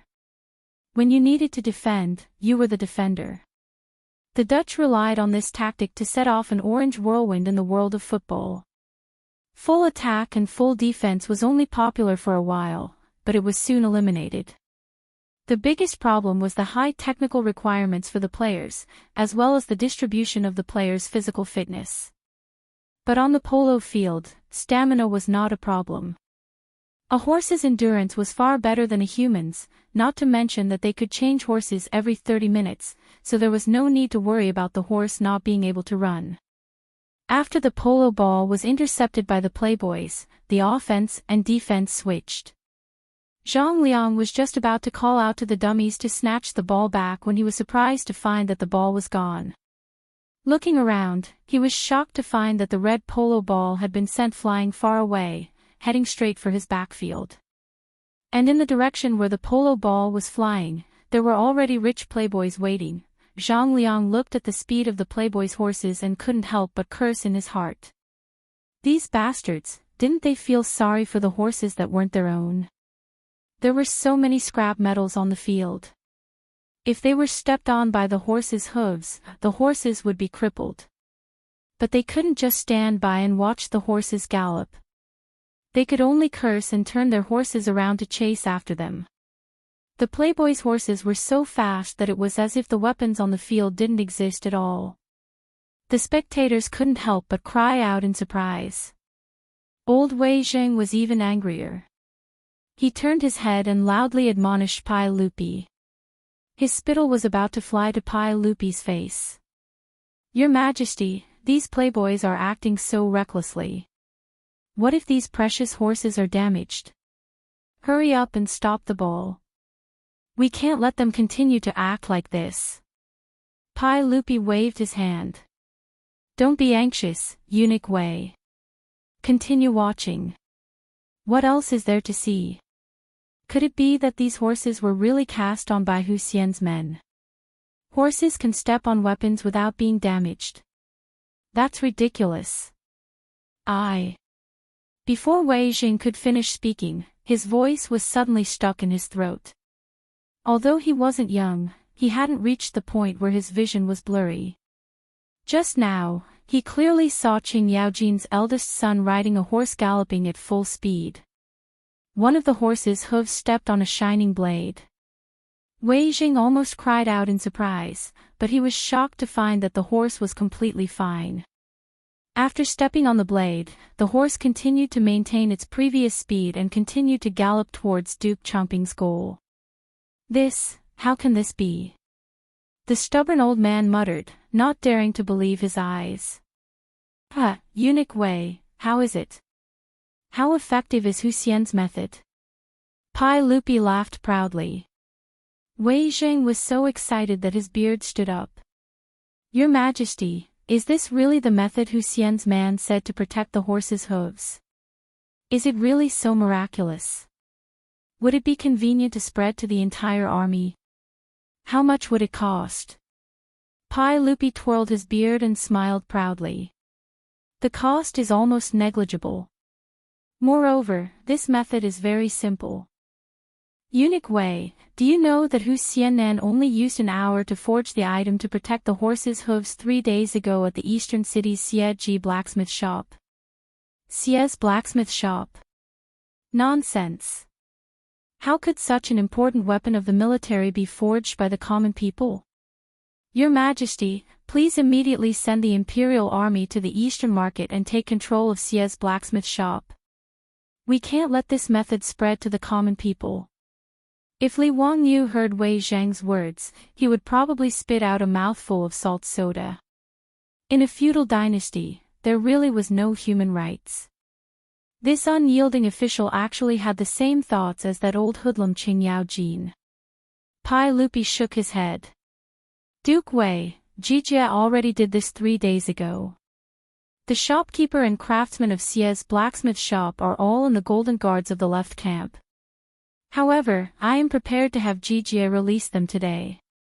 Wei Jing anxiously said, Your Majesty, you can't. Pai Lupi didn't wait for Wei Jing to spit and continued. Duke Wei, this method of Hu Xian's man is too simple. Once it is used in the military, there will be no secrets. The common people will know at a glance. There is no meaning in keeping it a secret. Therefore, I naturally won't be a petty person and continue to detain the craftsman and shopkeeper of Xie's blacksmith shop. Wei Jing naturally couldn't not believe the words of the emperor of the Tang dynasty. Although he still didn't understand how Li Wangyu did it, he could only silently nod. This official congratulates Your Majesty. This official misunderstood Hu Xian's man. When the game is over, this official will apologize to him. Pai Lupi smiled and waved his hand. Duke Wei, there is no need to be like this. That kid doesn't deserve your praise. He is just a little clever. Don't let this kid be arrogant and complacent. Wei Jing also smiled. Hu Xian's man is smart. It is also Your Majesty's discerning eyes that didn't bury his talent. When Pai Lupi heard this, he couldn't help but nod and laugh. For a moment, the emperor and his subjects were harmonious, and the atmosphere was harmonious. If Li Wangyu heard the conversation between the two, his eyes would definitely pop out of their sockets. Wei Jing, who was famous in history for reprimanding Pai Lupi, actually knew how to flatter him. In fact, Wei Zhang's EQ wasn't low. Otherwise, how could he always anger Pai Lupi half to death, but still live well and hold a high position? He was also a smart person. While Pai Lupi and Wei Jing were talking, the polo match in front of Wudo Hall had already been scored. Chapter 342. The wastrels were like cats playing with mice on the field, easily tearing apart the defense of the Chongping Prefectural Dukes team. In their first attack, they sent the red ball into the goal. This change not only stunned Zhang Liang, but also the officials and nobles who had placed heavy bets on the side of the field. When the drum that signified the goal sounded, the sidelines were completely silent. There wasn't even any sound of cheering. After a while, Pai Lupi lightly clapped his hands. Qing Yaojin, Yuqi Jingde, and the others began to stomp their feet and cheer, breaking the strange silence on the sidelines. The following match was even more one-sided. It was even easier than the first match between the wastrels and the Imperial Army of the left. After all, the Imperial Army didn't have to worry about their horses being injured and used all their strength to gallop. As for Zhang Liang, it was as if he was dancing in shackles. His hands and feet were tied, and he didn't dare to use all his strength to gallop. Even though he was so careful, 2 of the horses that were wearing rattan shoes were accidentally injured. This made Zhang Liang's heart bleed and he was filled with regret. Looking at the 7 or 8 banners behind his own goal, he knew that he had completely lost today. Li Wangyu rode his horse back and forth in front of his own goal. It was truly too easy. He didn't even have a chance to spur his horse to gallop. After 2 hours of competition, everyone else was drenched in sweat. They had changed their horses several times, but only he was clean. He hadn't even changed his horse. As for the officials on the sidelines, they were as uncomfortable as if they had eaten a fly. This result, which was out of everyone's expectations, was simply inconceivable to the extreme. If it weren't for the fact that the Chongqing prefectural duke, Zhang Liang, had also lost 1,000 taels of gold and lost a lot of face in front of everyone, perhaps everyone would have suspected that he had colluded with the wastrels to fake the match.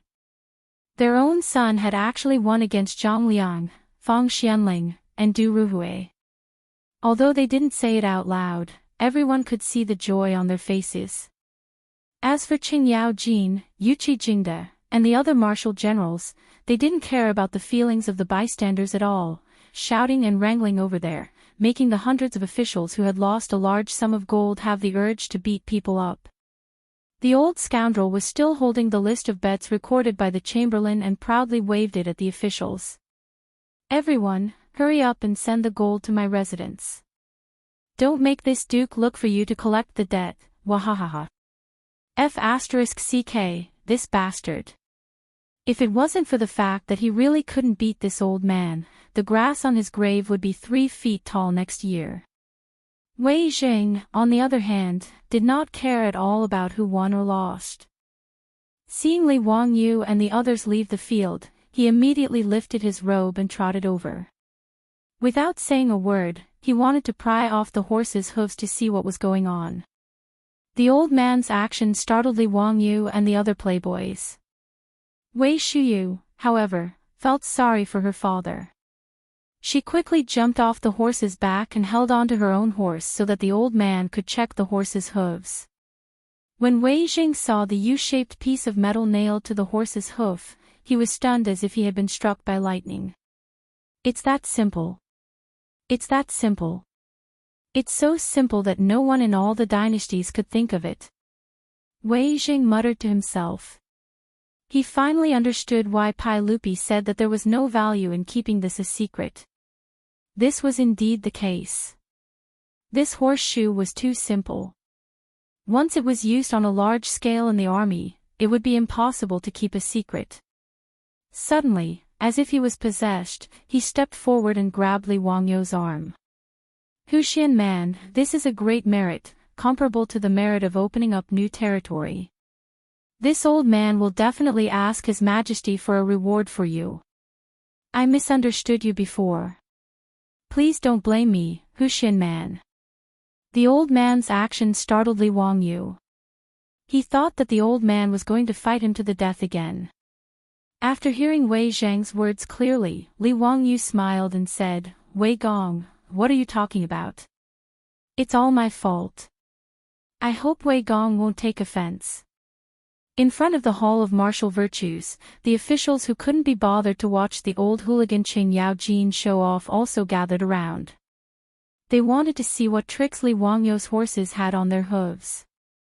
Everyone had seen the performance of both sides' horses on the field. Who would have thought that the Duke of Chongqing, who was wearing rattan shoes and was so careful, would still injure 2 horses? On the other hand, the Huxian man, who seemed to have no protective measures, not only did his horses come out unscathed, he also completely ignored the broken weapons. This made everyone curious. When they saw the horseshoe nailed to the horse's hooves, everyone suddenly understood. With such a strange idea, the Duke of Chongqing's loss was not unjust. The polo enthusiasts surrounded the silk pants and asked them about the tactics they had used. When they found out that the Huxian man, the imperial tutor of the crown prince, had taught them, the officials couldn't help but raise their eyebrows. Could this Huxian man really be a literary star that descended from the heavens? It was said that Zhangsun Wuji had said that the world was divided into 10 portions, and Li Wangyu had 8 portions. From the looks of it, this was not a lie. These officials of the imperial court waved the folding fan Li Wangyu had given them the other day, exclaiming that this youth was not ordinary. Li Wangyu's limelight was now second to none. At this time, Zhang Liang's face was gloomy as he walked over with his horse. "Huxian man, you've won today's match. I concede defeat. Duke of Chongqing, you let me win." Zhang Liang coldly snorted and threw the reins in his hands to Li Wangyu. He didn't want to waste any more words, so he turned and left. Li Wangyu was baffled. What was the meaning of this? Qing Chumo saw his confusion and laughed loudly. Ziyu, the family head of the losing side, will give his horse to the other side. This is the rule. TSK, your luck is not bad. Duke of Chongping's Xiao Yibai is a rare and famous horse. You really got lucky. The Xiao Yibai he spoke of was a white horse with a body as white as snow, without a single strand of other hair. Even the horse's mane was pure white. Compared to the white horse that Yang Quan had given to the Li family, Xiao Yibai was an extremely luxurious prince. The original white horse was a beggar wearing dirty white clothes. The two simply couldn't be mentioned in the same breath. Li Wangyu immediately fell in love with this white horse. Under the sun, its coat was so white that it was dazzling. No wonder it was called Xiao Yibai. It was extremely fitting. So winning the match had this kind of benefit. Li Wangyu couldn't help but want to thank Zhang Liang. He really was a good person, giving him gold and a horse. He was too polite. Ziyu, how about I exchange 2 horses with you? Hee, I also really like this Xiao Yibai. Fang Yi shamelessly asked. In response to his words, Li Wangyu threw out the contempt of a king. Please leave in a mellow posture. What do you mean? Fang Yi stupidly asked. Du He's eyes turned, and he figured out the meaning of Li Wangyu's words. Holding back his laughter, he said, I'm telling you to get lost. I'm going to kill you. While the silk pants were laughing and joking, in front of the Hall of Martial Virtues, Pai Lupi was put in a difficult position because of Wei Zhang's words. Duke Wei, I'm afraid this is not appropriate. After all, he's only 16. Chapter 343. Naturally, Pai Lupi and Wei Zhang were talking about Li Wangyu. Facing Pai Lupi's hesitation, Wei Zhang said righteously, Your Majesty, horses are the military equipment of the country. Without them, the country is in danger. Hu Xiannan has presented this horseshoe, his merit is no less than opening up new territory. With such a wonderful merit, how can we not reward him because he is young? Pai Lupi hesitated. Of course, I agree with Duke Wei's words. However, Zio has only been given a title for a month. If we give him another title, won't we be spoiling him? It turned out that Wei Zhang was actually advising Li Heir, requesting Li Heir to reward him with a title of nobility based on the contribution of the horseshoes. Pai Lupi was hesitant about Wei Zhang's suggestion. It was not that he was unwilling to give up the title. In truth, with Li Wangyu's contributions, it was already unfair for him to only be given the title of founding county man. After the Ministry of Works experimented with 4-wheeled carriages, they realized that using these carriages to transport grain was not only many times faster than before, but the cost was also reduced to 10% of the original. Just this item alone was enough to stabilize Long Jiudo, who was originally in a precarious situation. Long Yudao faced a lot of military pressure, especially to defend against the Western Turks. The Tang dynasty had always wanted to send in a large number of troops. However, due to the lack of supplies, notice Long Yudao only had a few thousand men.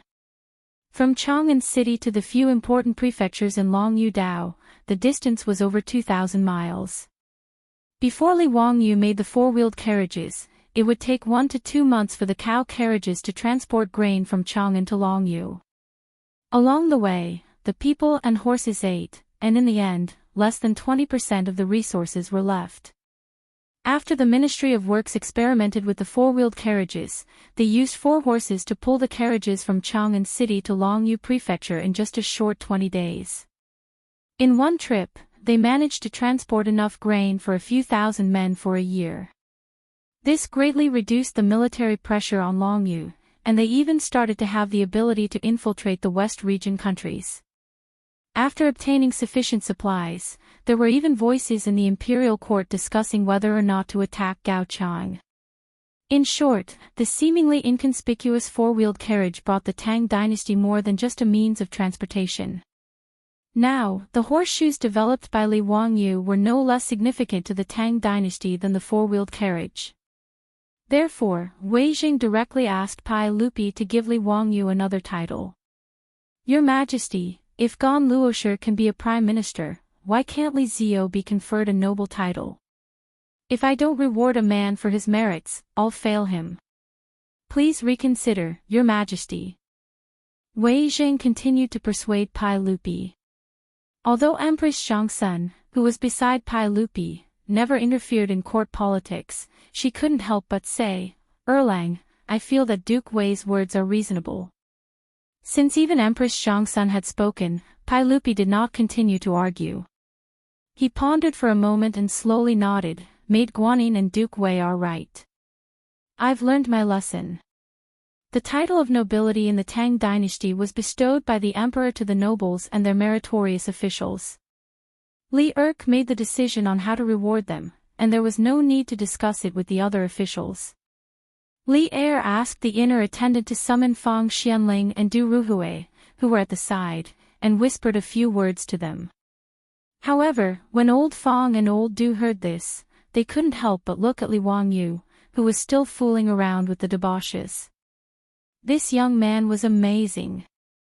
Looking at their own son beside him, old Fang and old Du, the two officials in the imperial court, felt a little depressed.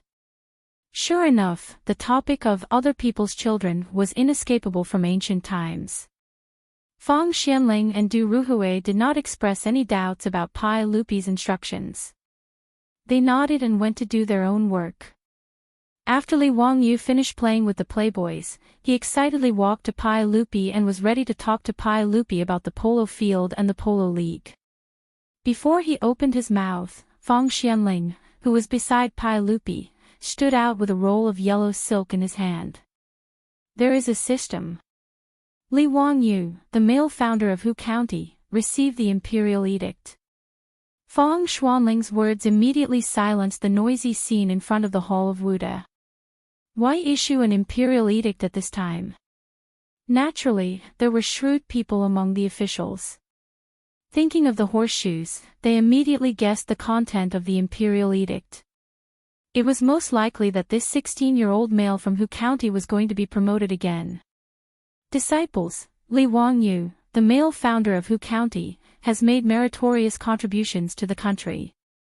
Meritorious son, the male founder of Hu County, is bestowed with 10,000 gold, 500 households in the fief, and 200 households in the fief. As this imperial edict was hurriedly written by Fang Xianling and Du Ruhui and stamped by Pai Lupi was issued, Li Wangyu couldn't help but feel a little dizzy. I've been promoted again. This was somewhat out of his expectations. He didn't expect Pai Lupi to be so generous. His title from Hu County's male to Hu County's son seemed to sound a little better. The officials discussed animatedly, their expressions of envy overflowing from their words. However, no one stood out to oppose it. Even if the aristocratic families didn't get along with Li Wangyu, they also knew that given Li Wangyu's contribution to the horseshoes, it was already harsh to just give him the title of son of Hu County. Congratulations, son of Hu County, for your promotion to the imperial court is worthy of celebration. Congratulations, son of Hu County, congratulations to His Majesty. Congratulations, son of Hu County, this old man has long seen that son of Hu County's bearing is extraordinary. You're definitely not a person who stays in the pond. Li Wangyu had been promoted to noble in front of everyone. Even the aristocratic families could only pinch their noses and go up to the court to congratulate him and say a few polite words. Li Wangyu could only smile and return the greetings, the muscles on his face almost cramping from smiling. In truth, being promoted to noble meant little to the current Li Wangyu.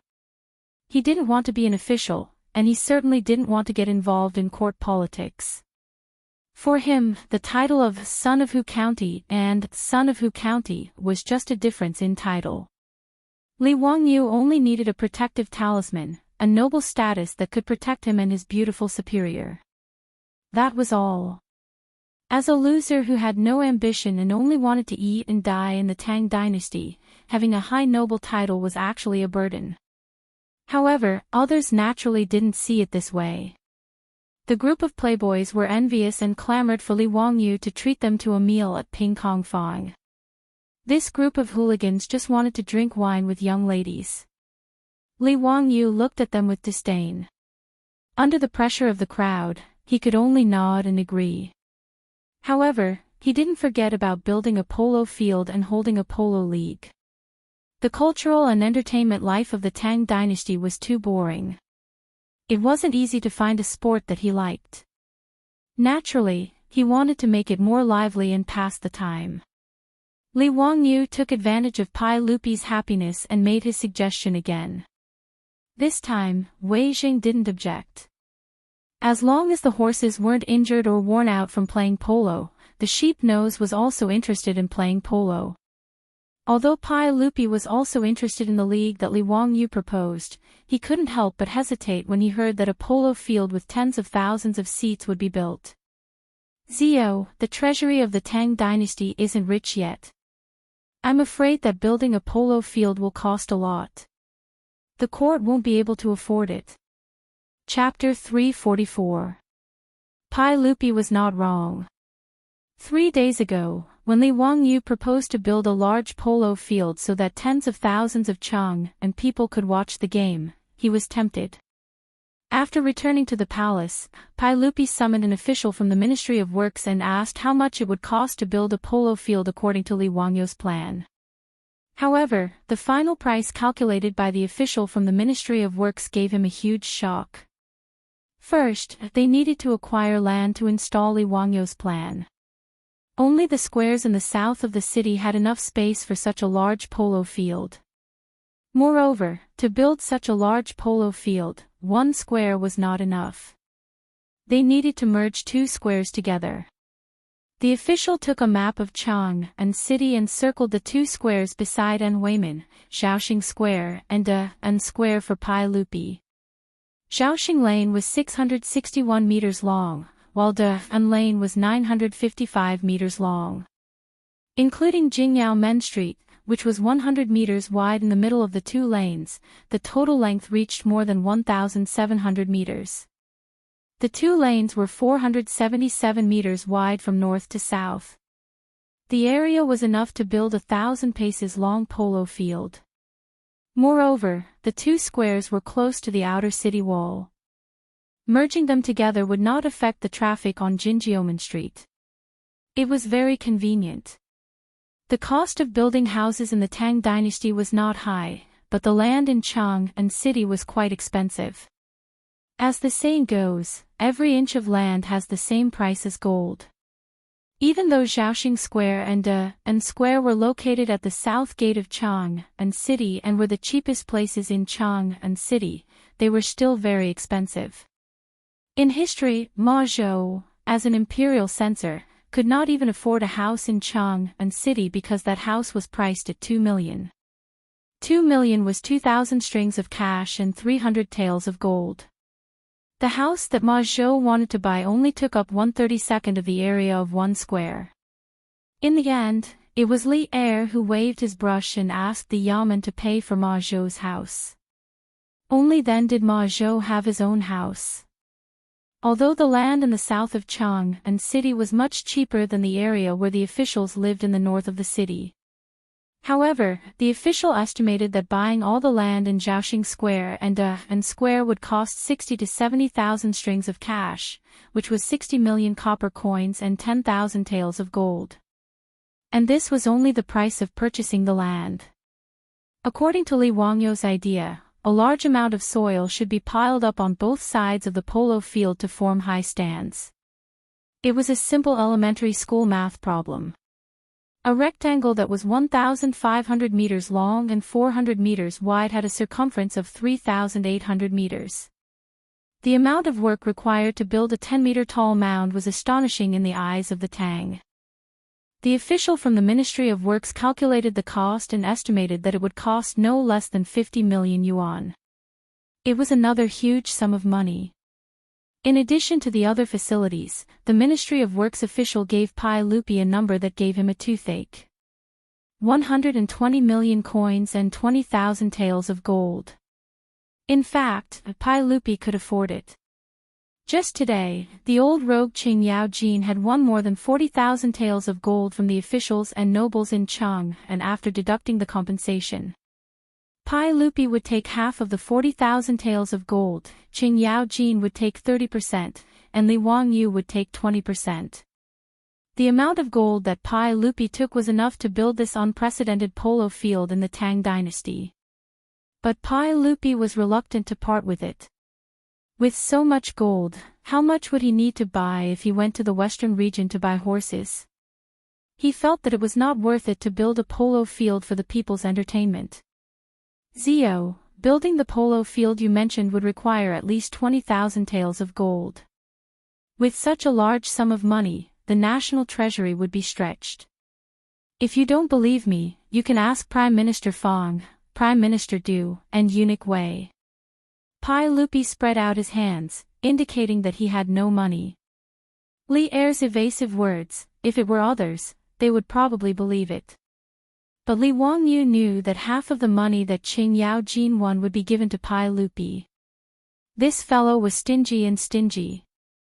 Li Wangyu purposely pointed his mouth in Qing Yao Jin's direction, indicating that he knew about the division of the spoils. Your Majesty, please think of another way. Pai Lupi ignored his hint and pretended that he did not see it. He clenched his teeth and said, Zio, I can't cook without rice. I really don't know what to do. Damn, this fellow was born in the year of the Pai Xiu, only taking in and not taking out. With Pai Lupi acting so shamelessly, Li Wangyu could not do anything about it. Did this fellow not understand that if there was output, there must be input? 3 days ago, he thought of building a polo field on a whim. But in the past few days, Li Wangyu had carefully thought about it and felt that it was very promising. The tickets for the polo field, the on-site advertisements, and the surrounding shops were all money. And for a long time in the future, it would be impossible for a second polo field of this scale to appear in Chang'an City. Was there a need to worry about not being able to make a profit? The Tang dynasty was lacking in entertainment, and polo was popular but rarely seen. Was there a need to worry that the stadium would not be full for every game? Seeing that Pai Lupi was unwilling to pay, Li Wangyu rolled his eyes and leaned over to Pai Lupi and whispered, Uncle, can I borrow some money from you? Borrow money? How much do you want to borrow? I don't have 20,000 taels of gold to lend you. Pai Lupi heard this and looked at Li Wangyu very warily. Li Wangyu laughed. Not much, just 10,000 taels of gold. No. Uncle, I'll pay you according to the interest rate of the official money. How about that? No, I don't have money. You really don't want to lend? No. Li Wangyu pretended to be regretful and shook his head. If you don't want to lend, then forget it. I'll ask the officials later and see if I can borrow 10,000 taels of gold. By the way, I can also talk to them about Lu Guogong being the banker and setting up the gambling. Come back, you bastard. Be careful or I'll beat you. Okay, when Lu Guogong receives the gold, I'll ask him to give you 10,000 taels of gold. Don't talk nonsense.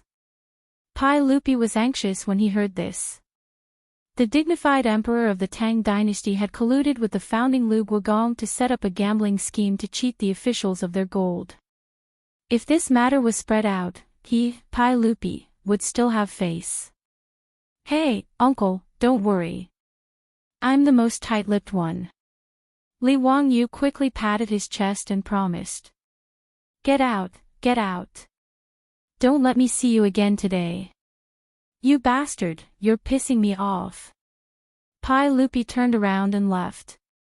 He didn't want to say another word to Li Wangyu. Empress Xiangsun and concubine Yang both covered their mouths and chuckled. They followed Pai Lupi and left. After Pai Lupi left, Li Wangyu was very proud.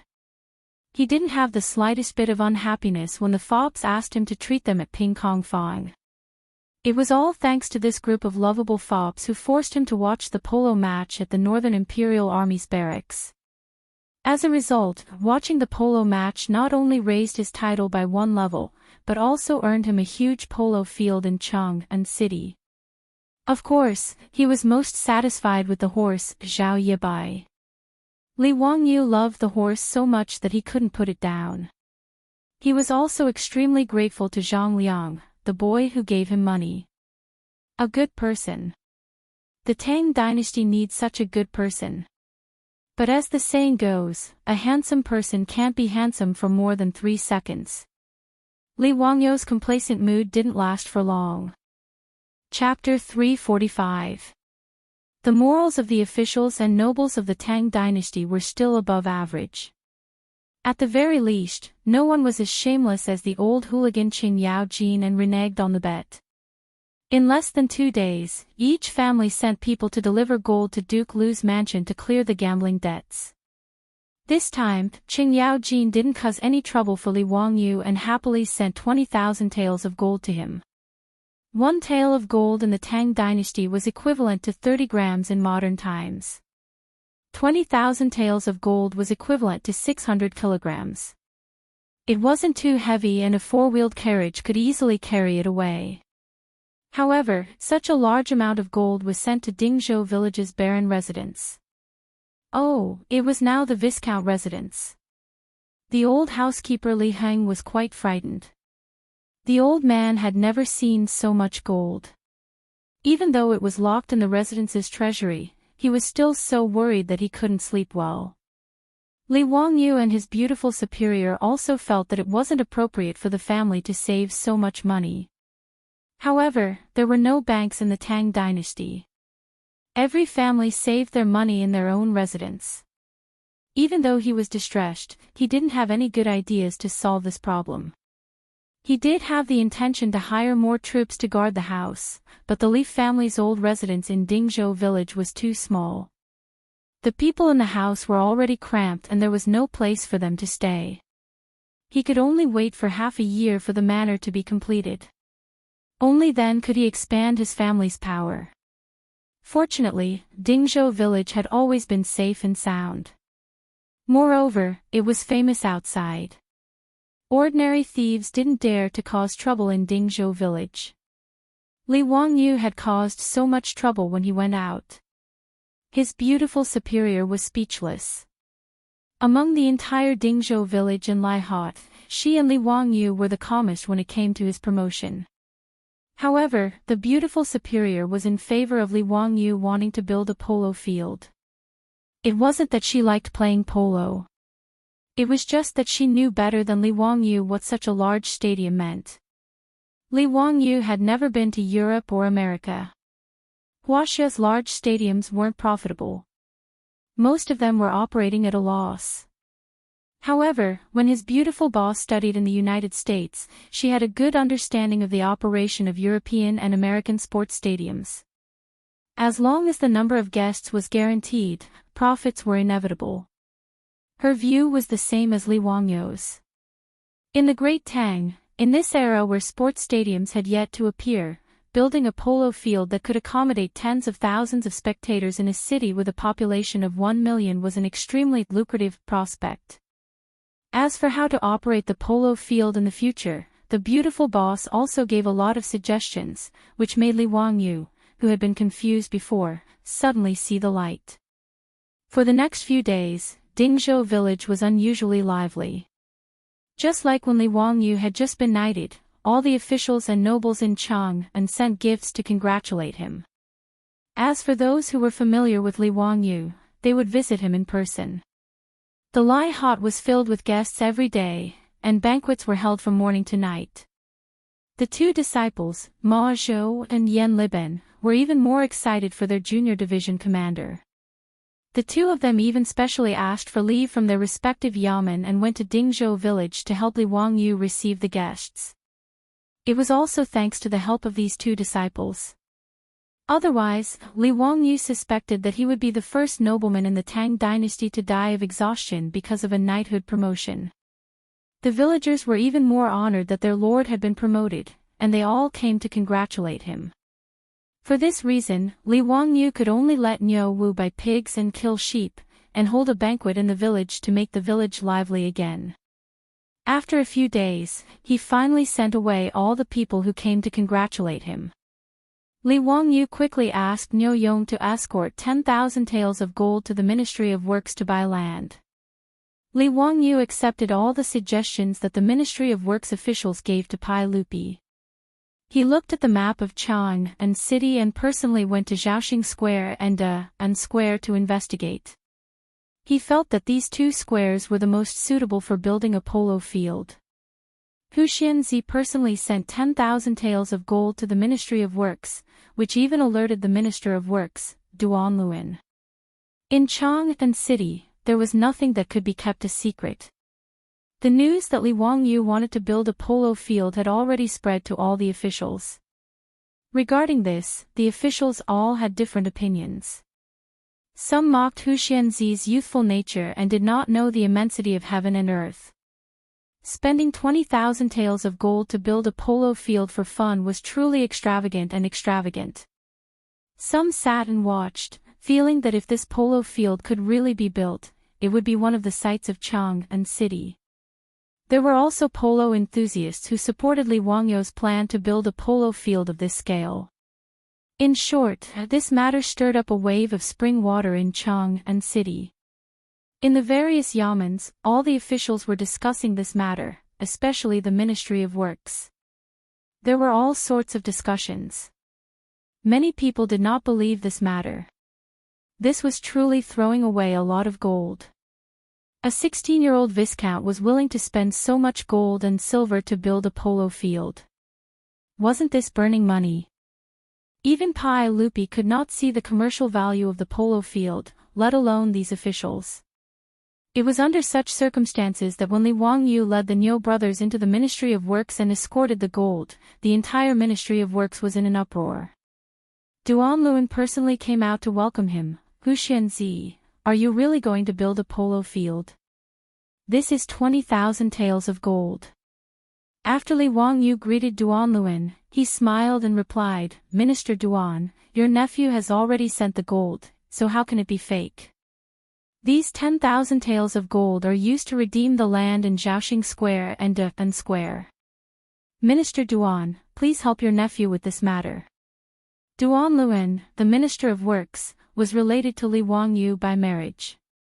He was the son of the Sui dynasty's Minister of War, Duan Wenjin. After rebelling against the Sui dynasty, he joined the Tang dynasty and married Li Yuan's daughter, Princess Gaomi. Princess Gaomi was Pai Lupi's sister, so Duan Luan was Pai Lupi's brother-in-law. It made sense for Li Wangyu to call himself a nephew. If the polo field was to be built successfully, the Ministry of Works would have to cooperate. Not only did they need to redeem the land, but they also needed to recruit workers to build the polo field. Since ancient times, there had been too many shenanigans involved in construction projects. Li Wangyu did not wish for the gold that he had painstakingly dug out from Li Er's mouth to be embezzled by others. Hu Xianzi is indeed a young hero. You are really generous. Don't worry, I will help you with this matter. As long as you have enough money, the polo field will be completed in at most a year. Duan Luan twirled his beard and nodded with a smile. Li Wangyu hurriedly bowed again, thank you, Minister Duan. When the polo field is completed, your nephew will invite Minister Duan to watch the football match. Haha, that's great. I am also looking forward to it. The two exchanged a few more pleasantries. After Li Wangyu handed over the gold to the officials of the Ministry of Works, he left in satisfaction. However, to Li Wangyu's surprise, the Ministry of Works had only begun to redeem the land for a few days when something happened that caused him trouble. He never expected that the Tang dynasty would also have nail households. Chapter 346. Zhaoxing Square and Dan Square were located outside of Chang'an City. Most of the square was farmland, and there were not many people living there. Farming in the city was a habit of Chinese cities. For a huge city like Chang'an, even if it was surrounded by the enemy, they would not lack food for a short period of time. As for Hu Xianzi wanting to buy their land, the people in these two squares did not have much of an opinion. After all, Hu Xianzi had paid the copper coins according to the market price, which was enough for them to buy land from other squares. The matter of the Ministry of Works helping Li Wangyu to buy land went smoothly. However, there were exceptions to everything. The Ministry of Works officials met with a family in Dawn Square who refused.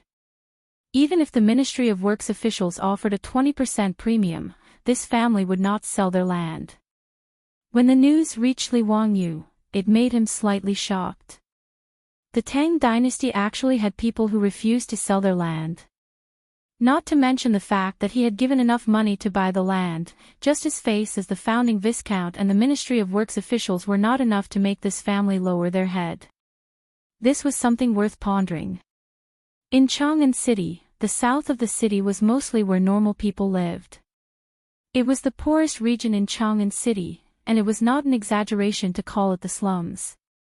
The walls here were even made of yellow dirt, and they were only half a person tall. They were really old and broken. For a family living in such a place to be able to go against the Ministry of Works and not sell their land, Li Wangyu could not help but find it weird. Seeing that the matter of buying land had been delayed, Li Wangyu was a little anxious, so he brought Niu Wu to Chang'an to personally ask the Ministry of Works. Minister Duan, who is it that is not willing to sell their land? What is their background?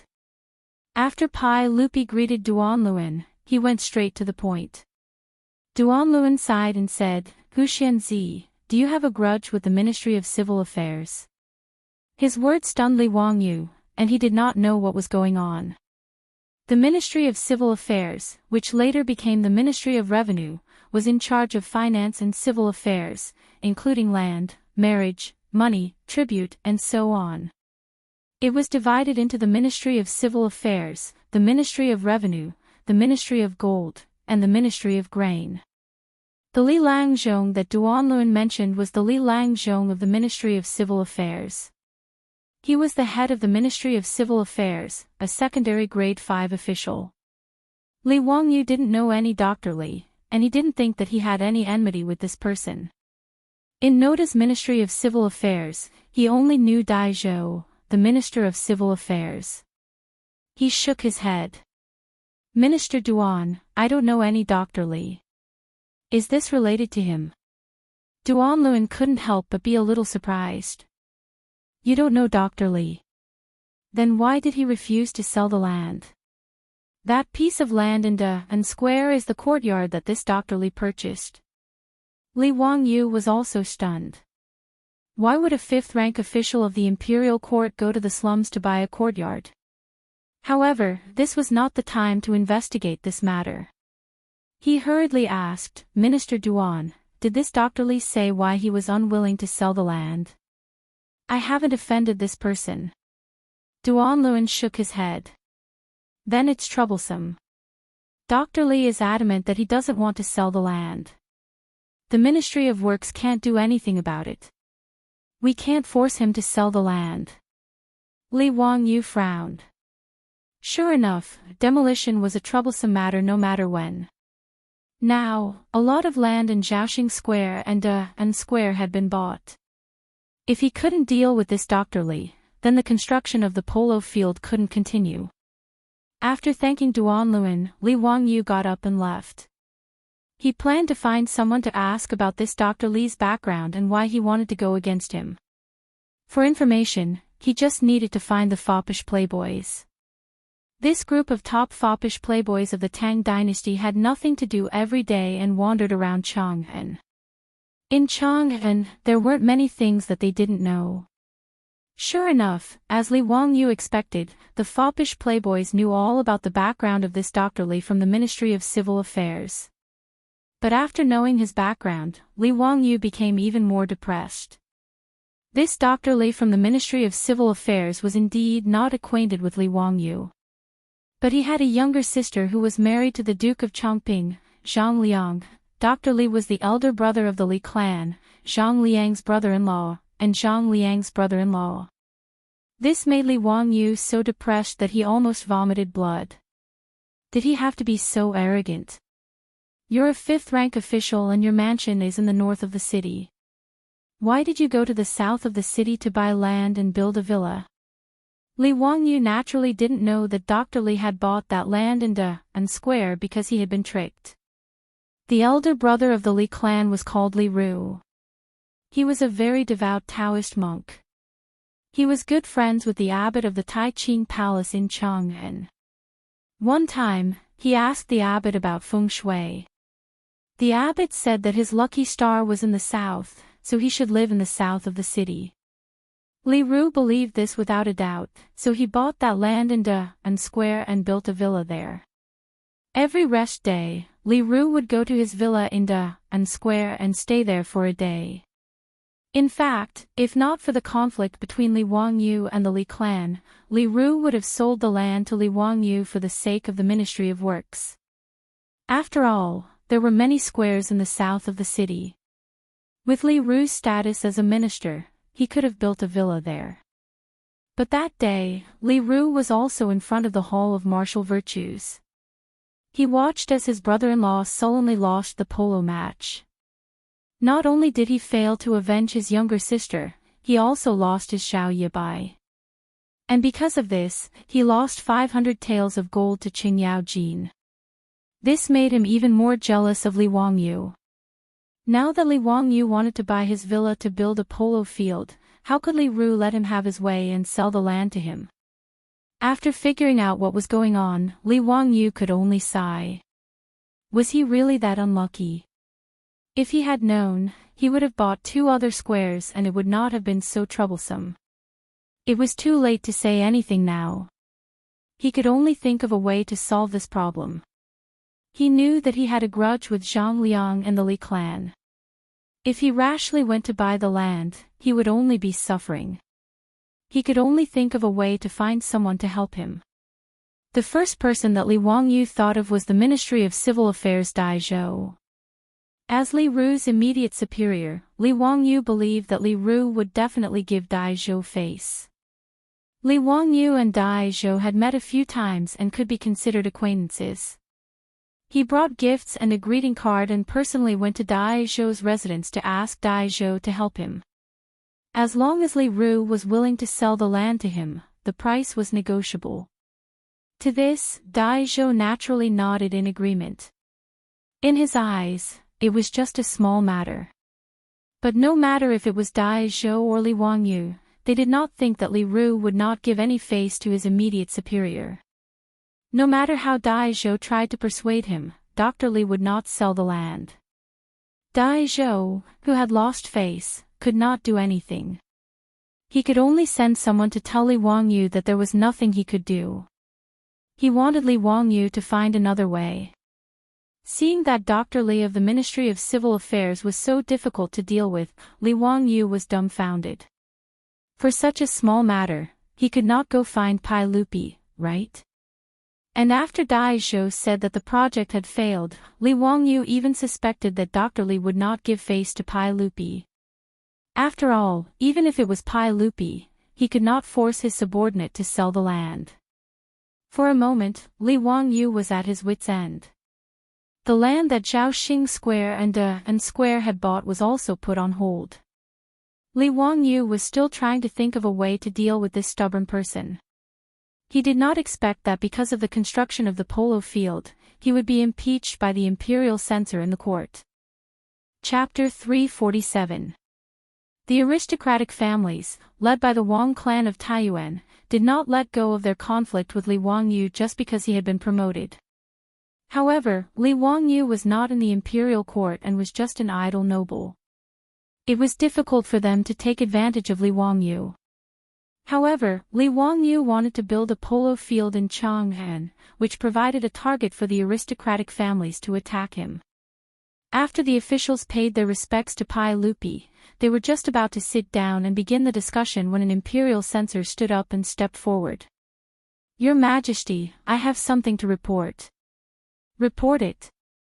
"I am impeaching the founder of Hu County. He is arrogant and extravagant.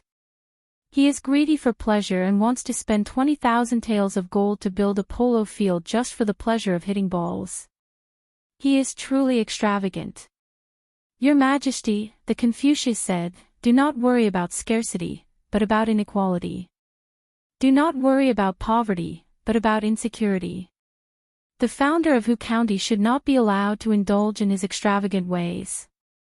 He is an extravagant person who wastes his wealth and brings harm to himself. When Pai Lupi heard this, he could not help but frown. Everything was going well, so why was Li Wangyu being impeached? He did not care about the censor's impeachment. If Li Wangyu was willing to spend money to build a polo field, why should he care about them? Naturally, he could not casually say this, so he continued to listen to the censor. Your Majesty, the Confucius said, there is only so much wealth in heaven and earth. Frugality is a virtue. Prohibition of extravagance is a good government. However, the founder of Hu County spent a lot of money to build a polo field. He also forcefully bought land from the people, causing public resentment. I ask Your Majesty to punish the founder of Hu County and ban the construction of a polo field. When Pai Lupi heard this, he could not help but curse the censor for looking for trouble. If you say that Li Wangyu is extravagant, why don't you go and see what kind of life those aristocratic families are living? In the hall, the people close to Li Wangyu all had unhappy expressions. They all felt that the censor's impeachment was a waste of time and was looking for trouble. As an imperial censor, Ma Zhou naturally had to speak for his teacher. He immediately stood up and retorted. Your Majesty, the founder of Hu County spent a lot of money to build a baseball field. But it was not for his own selfish desires. It was built for the people of the Tang dynasty. Pai Lupi pretended to be surprised and asked cooperatively, "Oh. What do you mean?" Ma Zhou bowed, Your Majesty, the baseball field built by Huxian County can accommodate tens of thousands of citizens at the same time. The people of the Tang dynasty like to play ball, but they usually don't have the chance to see it. If the baseball field is built, the tens of thousands of people in Chang and can have fun with His Majesty. This is a wonderful thing. How can it be called arrogant and extravagant? He glanced at the censor from an aristocratic family and said in a clear voice, Mr. Huxian spent a lot of money to benefit the people of Chang'an. What he did was to help the people of Chang'an. He should be rewarded by His Majesty. Ma Zhou paused and continued, as for the land redeemed by Mr. Huxian County, the people complained. Let me ask you, what kind of people did they complain about? Why didn't I hear any complaints from the people of Zhaoxing and Dehan? But they were very satisfied with the land redeemed by Mr. Huxian County. This. The censor was a little speechless. He couldn't say that Minister Li of the Ministry of Civil Affairs complained, could he? For a moment, he was speechless. Hearing Ma Zhou's words, all the officials in the hall nodded and agreed with Ma Zhou. After all, they couldn't see the commercial value of the baseball field. Even in Pai Lupi's eyes, Li Wangyu had too much money to burn. That was why he used his own money to build such a huge baseball field. It was not an exaggeration to say that such an act was selfless and helped the people of Chang'an. Even many officials secretly cursed Li Wangyu for being a spendthrift. Of all the things he could do, he used 20,000 taels of gold to build a baseball field. He really had nothing better to do.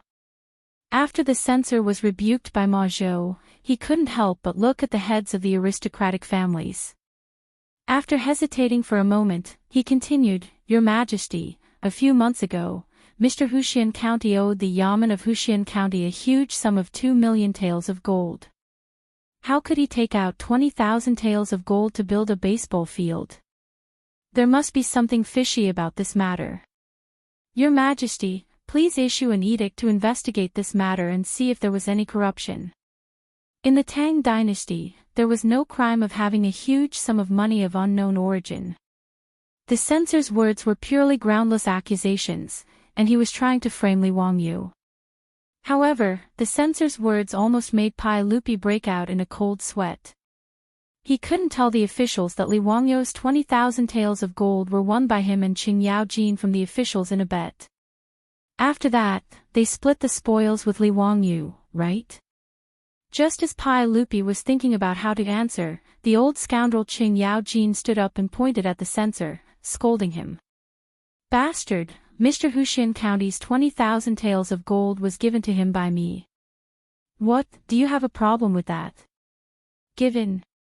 Qing Yaojin's words made the officials in the hall speechless. Old man, can't you be a little more reliable? That was 20,000 taels of gold, not 200 copper coins. Qing Yaojin, you said you gave it to Mr. Huxian County. Don't you feel guilty? Why don't you give it to me? However, since Qing Yaojin said so, what could they do? Are you going to bite this old man? Why did Lu Guogong give Mr. Huxian County so much gold?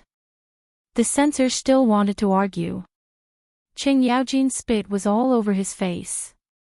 None of your business. The censor's face turned red from Qing Yaojin's scolding, and he didn't know how to answer. After Qing Yaojin's pestering, Pai Lupi couldn't help but breathe a sigh of relief. He didn't want to continue arguing about this matter, so he said, Mr. Huxian County is willing to build a baseball field for the people. It is a good story. We are happy to see it happen. Don't mention this matter again.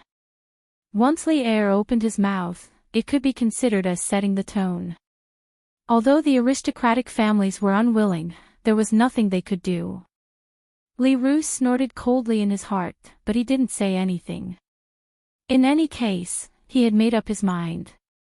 No matter what, he wouldn't sell the land of and Square to Li Wangyou. The aristocratic families didn't manage to overthrow Li Wangyou in the court, but they used the same old trick again. They began to spread rumors in the streets to slander Li Wangyou. It was originally just nonsense, but they didn't expect that the rumors targeting Li Wangyou would be so fierce, causing the people of Chang, and who didn't know the truth, to talk about it. Delang, have you heard? Zhaoxing and Square in the south of the city are going to be flattened to build a baseball field. I heard that Mr. Huxian County is going to spend 20,000 taels of gold to build this baseball field. TSK, 20,000 taels of gold. How much money is that? These damn dignitaries, they have so much money, but they don't know how to share some with us. I thought that the county was a good person, but I didn't expect him to be so extravagant. Bah, how can these dignitaries be good people? They should all be beheaded. Shoo, lower your voice. Do you want to die? I heard that the talents of Zhaoxing and Square are pitiful. They were directly driven out by Mr. Huxian County and became beggars. Their good homes are gone just like that. This county is so young, but he's so rich and heartless. He really deserves to die. Because of the people's hatred of the rich, rumors like this fermented through the mouths of the people, and it caused the anger of the people in Chang'an. Li Wangyou's name was stinking in the streets for a while. In this regard, Li Wangyou, who was thinking hard about how to buy land from Li Ru in Dingzhou village, knew nothing about it. Chapter 348. In fact, how much money Li Wangyou spent had nothing to do with the people. But in the eyes of the illiterate people of the Tang dynasty, being rich was a sin in itself. As the saying went, I'm right when I'm poor, but you're not benevolent when you're rich. Most people had this idea about the rich merchants and aristocratic families. This was also one of the reasons why the rebels of the past dynasties could always attract enough response as long as they shouted the slogan, equal status, equal wealth. Of course, the people couldn't be blamed for this. Even in the prosperous Tang dynasty, under such a feudal system, all kinds of injustice could be found everywhere. It was quite normal for the people to hate the rich and powerful. However, Li Wangyou had suffered an unexpected calamity. After a wave of rumors spread by the aristocratic families, coupled with the common people's innate hatred for the rich and powerful, Li Wangyou had been tricked just like that. Now in Chang'an, people were either discussing how much money the county official had to spend 20,000 taels of gold to build a polo field, or cursing the rich and unbenevolent rich and powerful. For this reason, Li Wangyu sneezed a lot at home these days, thinking that he had caught a cold. On this day, Li Wangyu was still worrying about Li Ru in the mansion when he saw the old butler Li Hing hurriedly leading the old village chief in. "Old village chief, what's the matter? Why are you in such a hurry?" Li Wangyu saw the old man's nervous look and couldn't help but ask curiously. "Li Jia Xiaolang, a lot of beggars suddenly came to the village today, a large group. Old Mi has asked the village's young men to stop them at the entrance of the village. Do you want to drive them away?" Beggars were beggars. Li Wangyu couldn't help but be stunned when he heard this. Has there been a disaster recently? Since the government ordered to eliminate the locusts, the big locusts plague of Zhengguan 2 years ago had almost been eliminated. Although this year's grain reduction was certain, there shouldn't be people fleeing and begging, right? And even if they wanted to flee, shouldn't it be in July or August, when there was a shortage of food? It was only the end of April and the beginning of May. How could there be groups of beggars? The old villager shook his head and said, "They don't look like refugees. They look more like beggars in Chang'an. They speak with the accent of Chang'an." Li Wangyu asked curiously, "Beggars in Chang'an? Why would these people come to my Dingzhou village to beg for food?" Dingzhou village was located in Chang'an, 100 miles away from Chang'an city. Although it had only been half an hour on horseback, it was obvious that these beggars did not come here on horseback. It would take a day to walk 50 kilometers on foot. What attracted these beggars from Chang'an city to Dingzhou village? Even the old villager was confused. He had lived his whole life, and this was the first time he had encountered such a thing. Let's go. Let's go to the village entrance and see what's going on." Li Wangyu simply stood up and beckoned the old villager to walk towards the village entrance. When they arrived at the entrance of the village, they saw that it was already crowded with people. There was indeed a group of beggars dressed in rags outside the village. They were clamoring to enter the village, and there were no less than 100 of them. At the entrance of the village, there was a group of old soldiers leading the village's young and strong men. They held weapons and stared at the beggars covetously, not allowing them to move forward.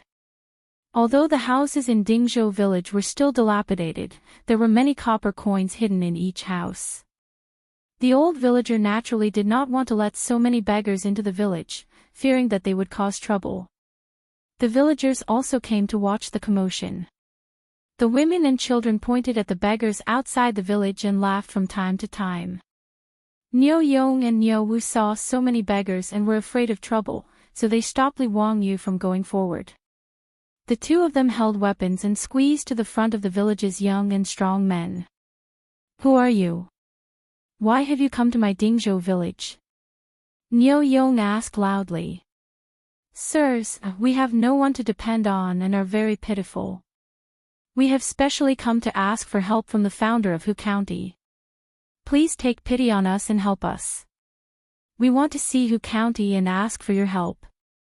Please have mercy on us. Please take pity on us and help us." The group of beggars clamored and shouted all kinds of things. Some even sang a beggar's song. There are only 12 hours in a day, and there are only 2 or 3 rooms. Each room only asks for 1 coin. Heaven, heaven, heaven is so pitiful. This group of beggars was so noisy that it gave the Niu brothers a headache. They wanted to give them some clothes and food to send them away. "How can beggars like you meet our Langjun? I'll get someone to prepare some clothes and food for you. Leave quickly. You all have hands and feet. What can't you do? Why must you beg for food?" "Sirs, we don't want clothes or food. Please give us some gold. We will leave immediately and won't bother you." "What?" The beggar's words stunned Niu Yong, Niu Wu, and the young and strong men of Dingzhou village. They don't want clothes or food, but they want gold. Where did this group of lunatics come from? Yes, that's right. Hu County has so much gold that he doesn't have anywhere to spend it. It's spread throughout Chang, and that Hu County throws away his gold casually like he's throwing away his worn-out shoes. If that's the case, why don't you give it to us? Yes, everyone in Chang'an says so. Hu County has so much gold that he can't fit it in his house. If he has mountains of gold and silver, please take pity on us. Just a little bit from the nobleman's fingers will save us. I'm not greedy. Just give me a piece of gold leaf. The beggar's words almost made the villagers laugh. Even Li Wangyu, who was behind the crowd, shook his head with a wry smile. Which bastard spread this rumor? He had mountains of gold and silver in his house. He really didn't know what he was talking about. He didn't know that a rumor was fiercer than a tiger. Li Wangyu's 20,000 taels of gold had been exaggerated beyond belief by countless people in Chang'an. In addition, some people added fuel to the fire. Now Li Wangyu had become the richest man in the Tang dynasty. It was said that all the utensils in Hu County's house were made of gold. Even the trees in his yard were made of gold, from the trunks to the leaves. Some people even said with certainty that they had seen with their own eyes that Hu County's stones in his house were made of gold. He just threw them on the ground casually and didn't even bother to look at them. And so on. The people of the Tang dynasty tried their best to imagine how rich Li Wangyu was with their own imagination. For such rumors, people with a little brain would naturally laugh it off and not take it seriously. But the beggars in Chang'an believed it. Attracted by the Li family's endless gold, this group of beggars formed a group and walked for a whole day before they came to Dingzhou village. They just wanted to ask Li Wangyu to give them some gold. The beggars' words naturally made the villagers of Dingzhou village laugh. They looked at the beggars with a little sympathy before, but now they looked at them as if they were crazy. Beggars didn't want clothes, food, and copper coins. They actually asked for gold. This was the first time they had heard of such a thing. You want to go to heaven? Why don't you just go to Taiji Palace and ask the sage to give you the throne?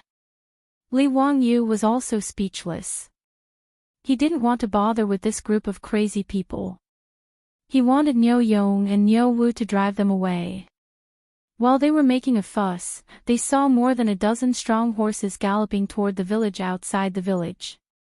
Chapter 349. Niu Yong, Niu Wu, and the others tightened their grip on their weapons when they saw the approaching horses. When they saw who it was, they heaved a sigh of relief.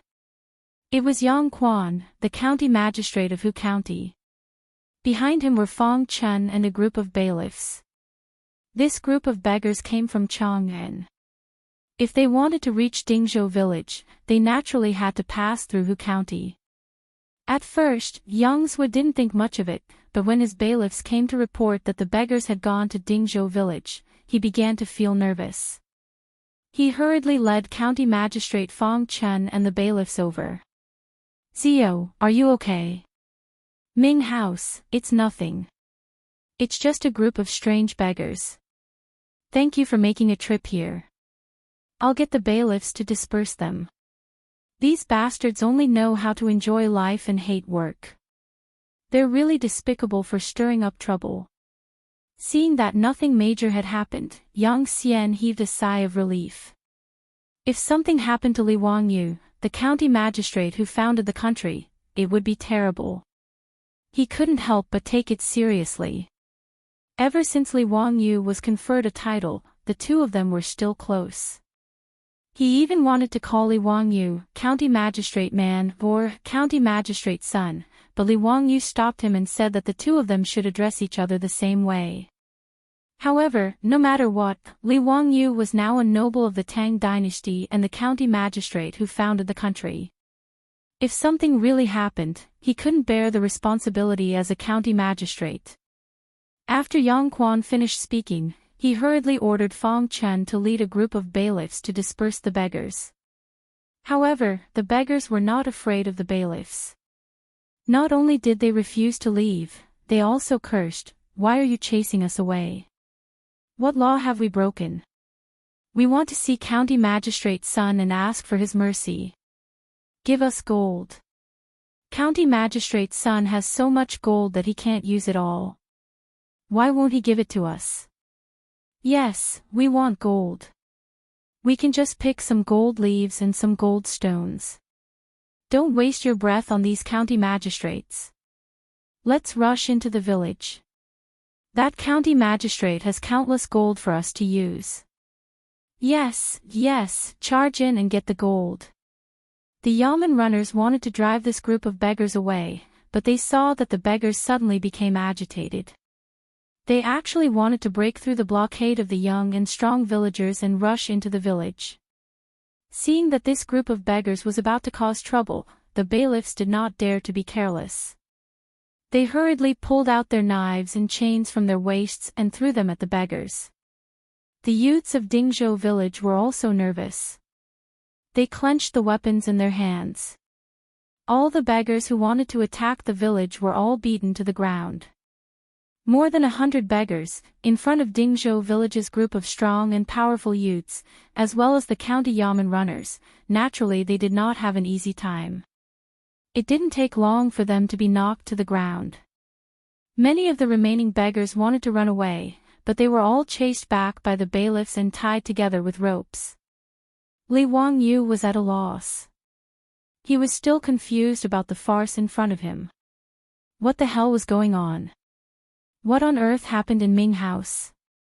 Why did a large group of beggars from Chang and city come to our Dingzhou village to cause trouble? Li Wangyu asked Yang Quan. Yang Quan had a strange look on his face. "Zio, don't you know?" "What do I know?" Li Wangyu was even more puzzled. Yang Quan hesitated for a moment and told him what happened in Chang and city. When Li Wangyu heard all the rumors about him in Chang and city, he could not help but be dumbfounded. What the hell was this? He was planning to build a polo field. Who did he offend? How could it be said that the trees and stones in his house were all made of gold? Damn it, why didn't they say that even the shit he took was made of gold? What was more infuriating was that he, a man of ideals, morals, culture, and discipline, a man from the 21st century, was actually rumored to be a typical example of a rich man being heartless. It was really unbearable. Who the hell was this person who was disgusting him? Li Wangyu began to flip through the little black book in his heart again, preparing to find out what kind of enemies he had.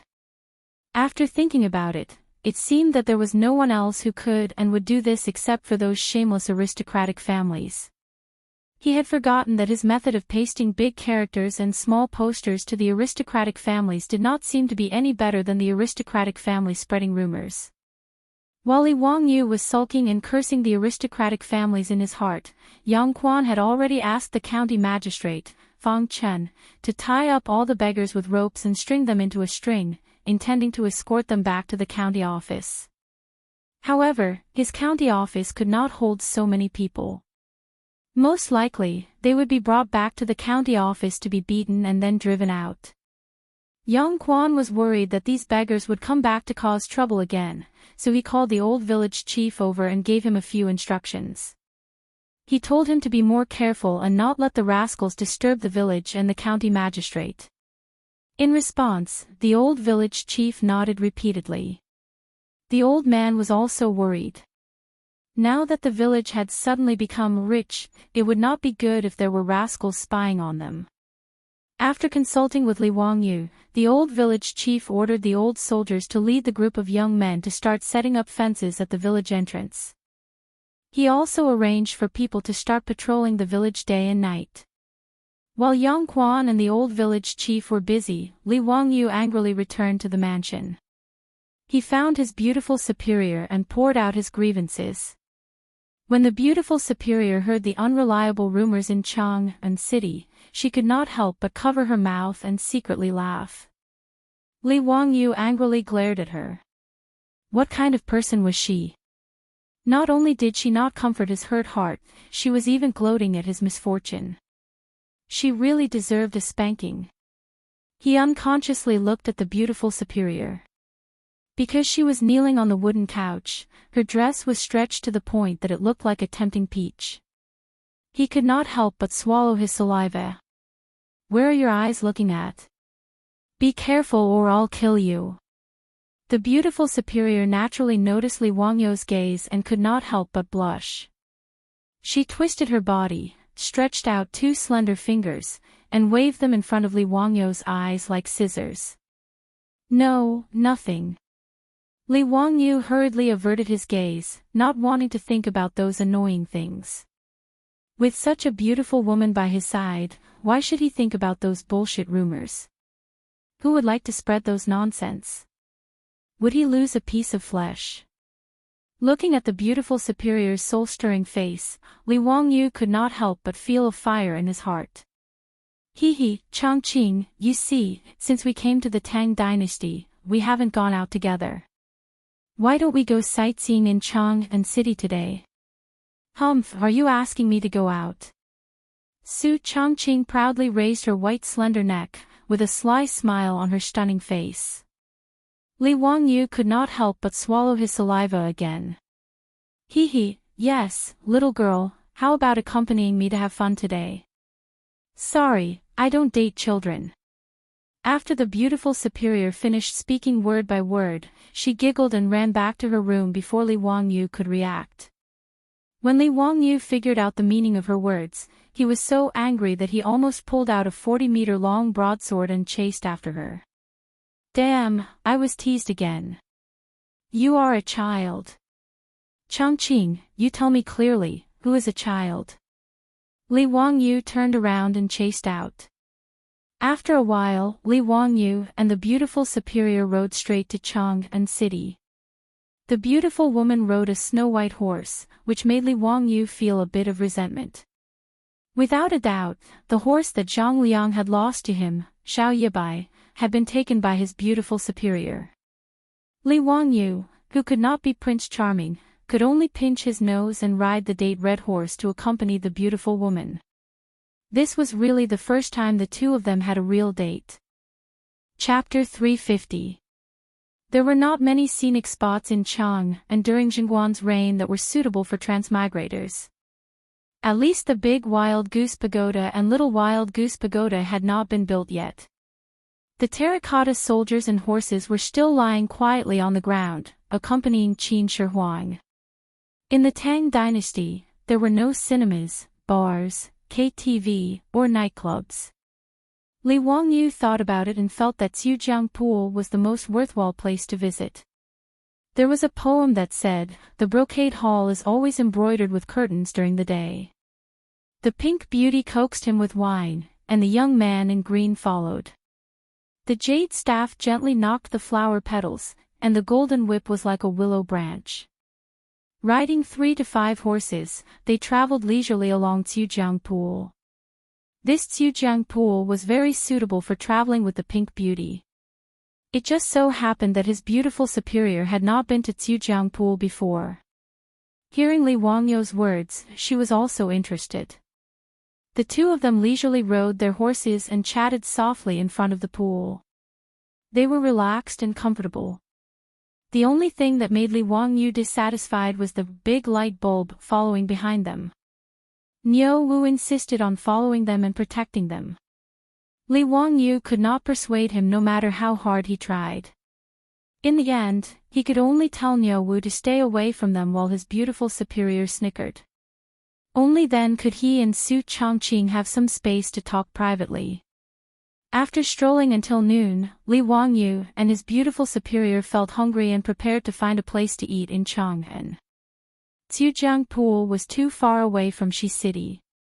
Li Wangyou did not want to cross the city to eat in those restaurants. Suddenly, he remembered the famous Xiao soup pancake in Chang'an. The soup pancake in the Tang dynasty was also known as wonton in the future. Yang Xiong of the Western Han dynasties, Fang Yan, mentioned that pancake is called wonton. Wonton was a kind of pancake.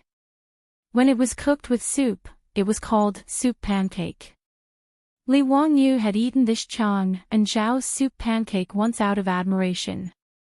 Zhao's wonton pancake was delicious but not greasy. The seasoned soup was mellow but not bland, giving a long aftertaste. Li Wangyu ate it with great satisfaction. Listening to Li Wangyu's introduction, the greedy worm in the belly of the beautiful boss was also aroused, and she nodded repeatedly. The Zhao's soup pancakes were not opened in the east and west markets, but in Zhaogui Square, not far from Xiujiang Pool, outside Chongji Temple. The old couple led their son and daughter-in-law to run a restaurant in the square. The business was quite good. When Li Wangyu arrived with his beautiful boss, the restaurant was almost full of diners. The waiter was shopkeeper Zhao's son. He saw that the three of them were all riding horses, especially the beautiful boss's shining night white. It was so dazzling that it almost blinded everyone's eyes. He knew that the three of them were nobles. In the Tang dynasty, such a majestic horse was comparable to the supercars of the modern era in the eyes of the public. It attracted the attention of the passers-by, and the diners in the restaurant also whispered to each other. Shopkeeper Zhao's son didn't dare to be negligent. He attentively helped them tie up their horses and invited them to an empty table to sit down. "Give us 3 bowls of soup pancakes." "Oh, 4 bowls." Li Wangyu thought of Niu Wu's appetite and quickly added. "Okay, 4 bowls of soup pancakes. Please wait a moment." Shopkeeper Zhao's son hurriedly responded and went to the kitchen to inform his father. The restaurant of the Xiao family was not big, and the diners sat very close to each other. When Li Wangyu and the others waited for the dishes to be delivered, they could clearly hear the diners' conversation. The beautiful boss's shining night white attracted a lot of envious voices. People who loved horses in the Tang dynasty could be found everywhere. Many diners commented on the majestic white horse clearly and logically. They were very envious, and Li Wangyu felt a little complacent in his heart. "Wan Sanlang, look at this white horse. How much is it worth?" "Hee, that's a big deal. In the West Market, it only costs 10 strings of copper coins to pull a horse, but in the army, it costs 50 strings of copper coins to pull a horse. I think this white horse is even more expensive. You can't buy it for less than 100 strings of copper coins." The diner called Wan Sanlang's voice was not low, and all the diners in the restaurant could not help but gasp. "Hiss, so expensive. Wan Sanlang, are you trying to fool us?" "Hey, what's there to fool you? I've been working in the cattle and horse market in the West Market for so many years. How can I not know this?" Wan Sanlang's words made the diners look at Li Wangyu and the others differently. At this time, Li Wangyu and the others' wontons had been delivered. They just pretended not to hear and buried themselves in the food. Everyone's discussion soon shifted from the precious shining yabai to the rumor of 20,000 taels of gold for the construction of a polo field in Chang'an. Li Wangyu could not help but frown when he heard that. Actually, compared to the famous founder of Hu County, what does this horse count for? I'm afraid you don't know. I have an elder brother who works in that county's residence. TSK, I'm not afraid to scare you to death if I tell you this, but in the residence of this county's founder, even the chestnut used for the toilet is made of gold and inlaid with all kinds of gems. Just those gems, any one of them can be exchanged for several horses like this." The man's words caused everyone in the restaurant to gasp again. Li Wangyu, on the other hand, almost choked to death because of his words. Bragging really doesn't pay tax. Also, your elder brother works in my house. This bragging really makes it seem as if it's true. Li Wangyu felt that if he was not talking about himself, he might have believed it. Damn, so what Yang Quan said was true. This rumor is getting more and more exaggerated. If it continues to spread, Li Wangyu will probably become the god of wealth who can turn stone into gold. The beautiful boss naturally heard this and couldn't help but cover her mouth and laugh. This made Li Wangyu so angry that he glared at her. Niu Wu's mouth was wide open. He thought that he was hallucinating. He was about to stand up and refute, but Li Wangyu pulled him back and shook his head, indicating that he should not speak. The atmosphere in the restaurant became livelier because of the bragging man's words. That's why that county spent so much money to build a baseball field for him to play in. It was a small matter. It's just a pity that the people of Zhaoxing and De'an were chased out of their houses in the middle of the night in order to make room for that county. A perfectly good home was gone just like that. I heard about this matter. That county had countless gold in his house, but he was still so stingy. Not only did he not give them the money to buy the land, but he also let the people in his house kidnap women. TSK, the people of those two houses are in trouble. Their homes are gone, and even their slightly beautiful daughters were taken to the county's founder's house to be ravaged day and night. Isn't that right? Fortunately, my house is in Enlu House, which is just across Anhuimen Street from that De'an house. These days, the cries of the people of De'an House can be heard through the walls of the house. It's too pitiful. That county really doesn't know shame and acts like a beast. He's so extravagant and lascivious.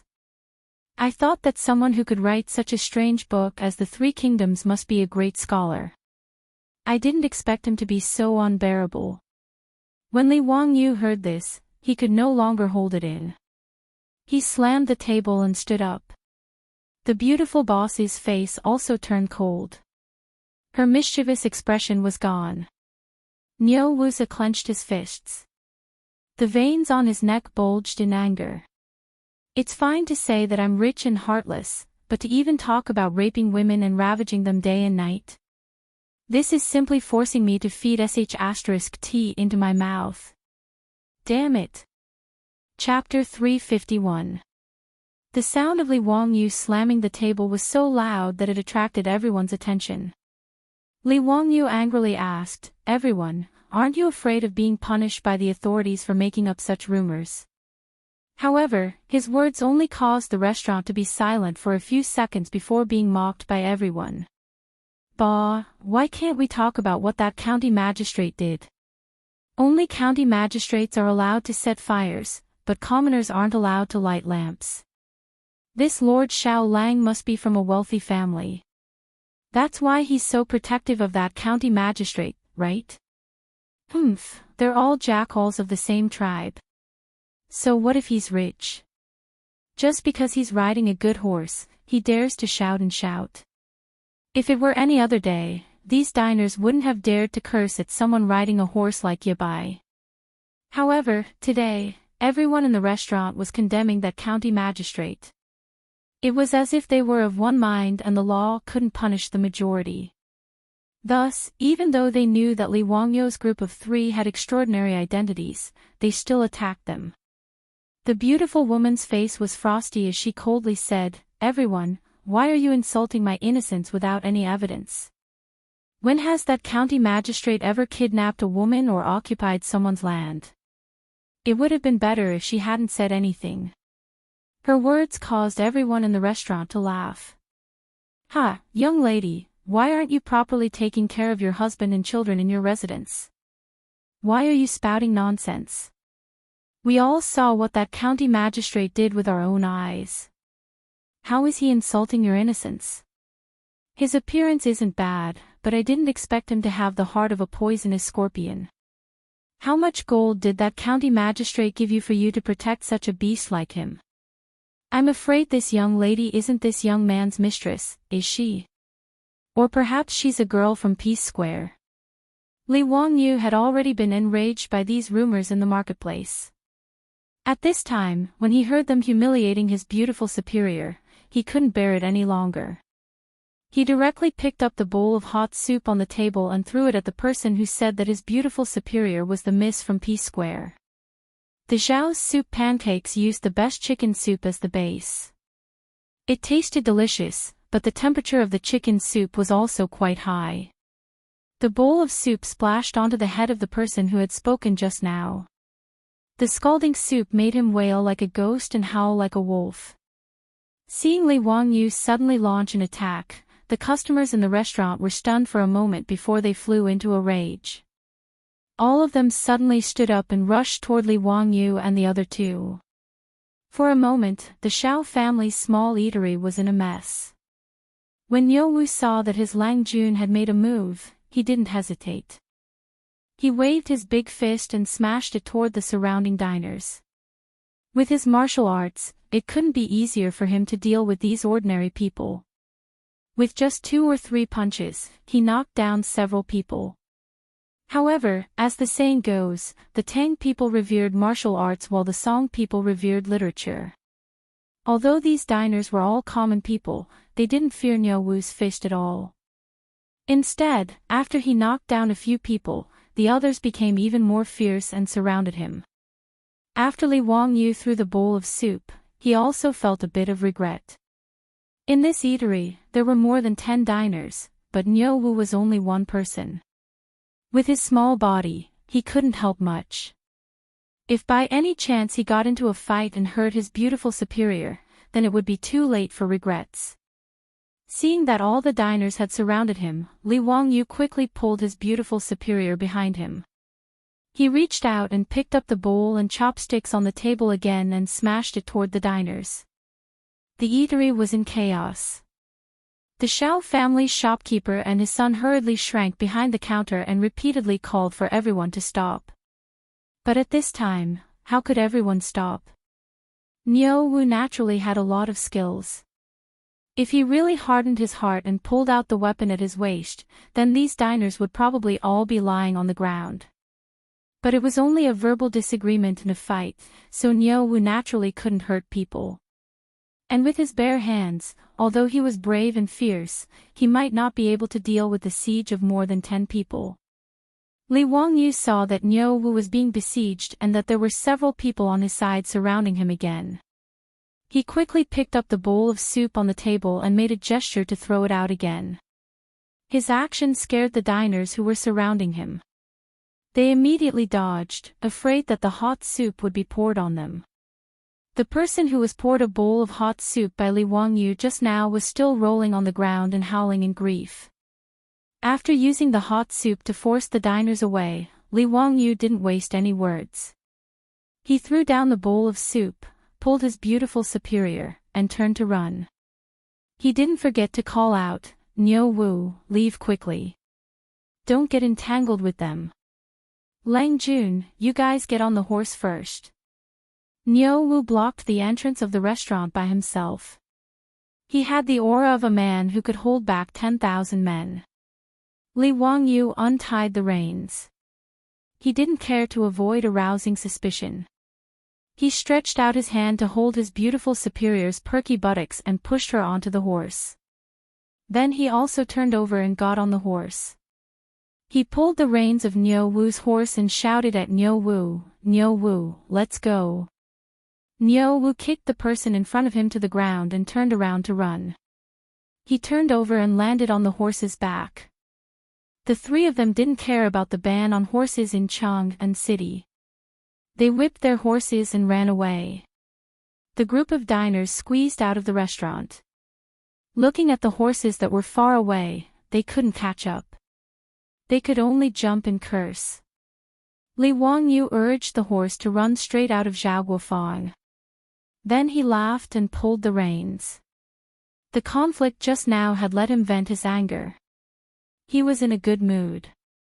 "Niu Wu, send 10 copper coins to Zhao's soup pancake shop as compensation." Today, the Zhao's soup pancake shop had suffered an unexpected disaster. Because of the fight between Li Wangyu and the others, the shop was smashed into a mess. Li Wangyu was naturally not an unreasonable person. Although today's incident was caused by the diner's obscenities, it had nothing to do with Zhao's soup pancake shop. He naturally had to compensate. Niu Wu grinned and nodded with a smile. The beautiful female boss rolled her eyes at Li Wangyu in a flirtatious manner and rebuked, "Look, why are you building a polo field all of a sudden? Now you've made yourself a pest that everyone in Chang and city hates." Let's see how you're going to deal with it. Of course, she didn't really blame Li Wangyu. She just complained out of concern. Li Wangyu also smiled bitterly. He didn't know that it would cause such a big trouble. Have the people of Chang and city gone mad? There are people who believe such ridiculous words, and all of them speak as if it's true. The beautiful superior also sighed. Everyone has the idea of getting rich quickly, but it's difficult to realize. You've been so high profile and spent so much money to build a polo field.